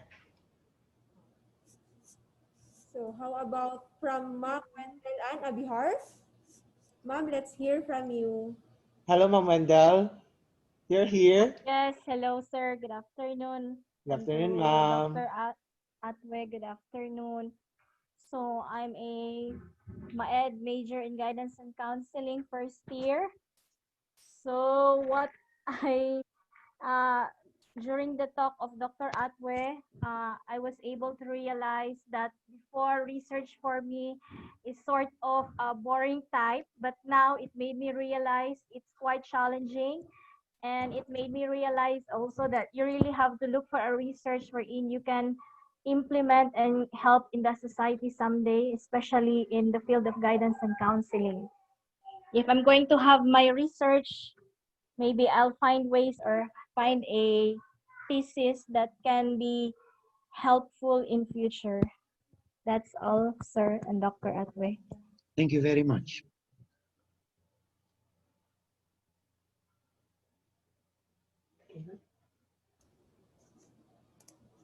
So once Okay, ma'am. Ma'am Narol, back to you. yes, I think that ends the questions, or anyone who still want to add. Hi, Sir Bill. Hi, Sir J. Ruel. Okay, there's one more. Good Please proceed, afternoon. sir. Please proceed. Yes, sir. Good Hi. afternoon. I would like to share the biggest takeaway that I had in this talk Do by you Sir mind Bill. starting your camera, please? It's good Oh, to know, to see faces, if possible. Sir, I'm not in my best appearance right now because I don't have a Oh, haircut okay, okay, that's and okay. I my understand. beard is growing everywhere. Yes, sir. I understand. So I would just like to share the biggest takeaway that I had during your talk. It is about the social responsibility tied to a research project. Um, it it really you seem to emphasize that each time we make a project, we must ask what is the use of that knowledge that we are going to derive from that research project. It just really sticks into me, sir, and that notion, sir, I will use that notion for me to guide in my future research projects as a teacher in a public school. Thank you so much for that, sir. Thank you. That is all. Thank you very much.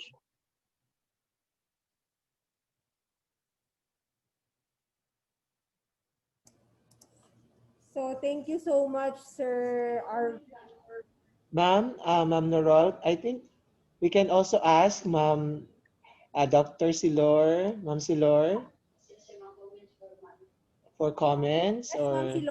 Hello, any thoughts. G. Yes. Hello. Hello, Kita good pa. afternoon.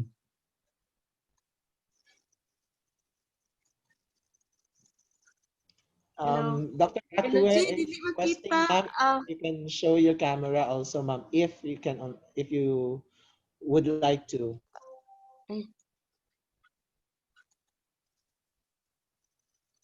Hello. Nakita Kita ko, na ka G. na. Yes. Oh, good afternoon. Hello, sir, Dr. Bill. Hello, good afternoon. Good afternoon.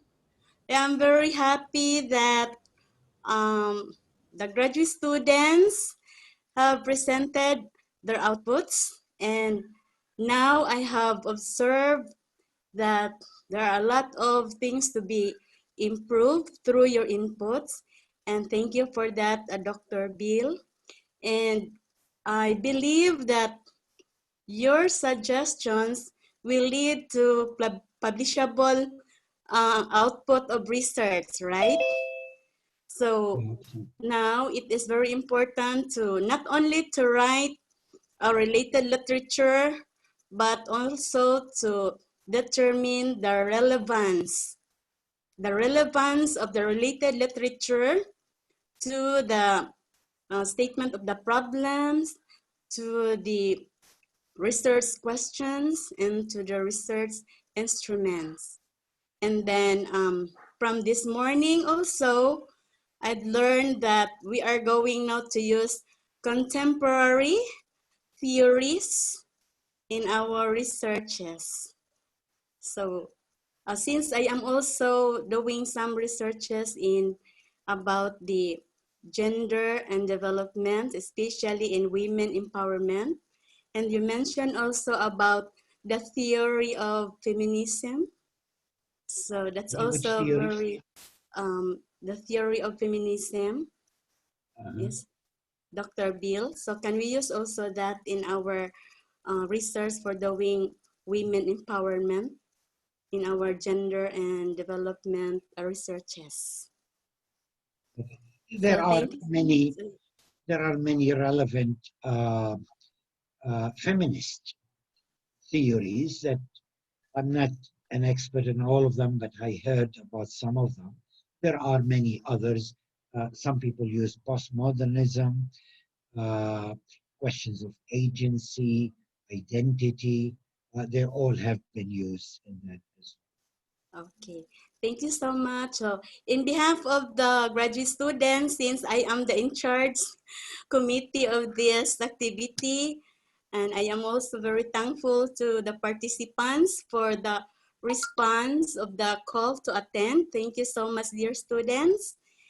Thank you also to Nurul Huda Buransing, our graduate teaching assistant, for as the co-host also of Dr. Bill. Thank you so much, Nor. And She's done a also, very good job.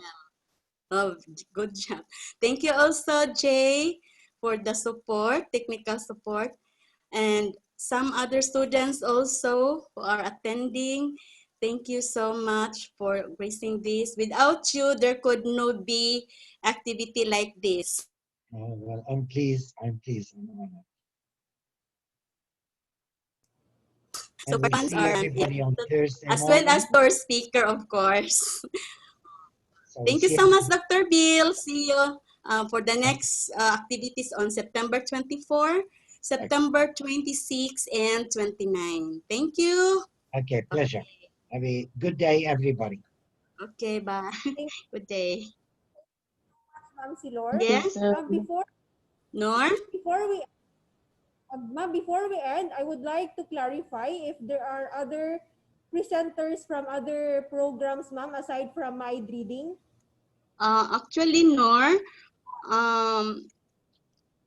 we can still invite them to present if they are also ready on September 24, 26. If there are some students, so they are also welcome to present on September 24 and 26. So September 24, there are already some presenters presenting. Yes, yes, Okay, there Dr. are Bill. some schedules. Okay, great. Okay, as you've heard, participants, everyone is encouraged. You are encouraged to present your thesis or your proposals, no? So we are encouraging the participants from the other departments to, if you want to present your proposals, then you just coordinate with us so we can add you to the program. So I think that would be all. So I think that ends our session for today. So again, thank you for your time. Thank you for your questions. And of course, we are thankful for the privilege and opportunity, Professor Bill. We have learned a lot from you, especially in the field of research. So again, thank you, sir, and see you on the next sessions. Thank you. Thank you for sharing. So that would be all.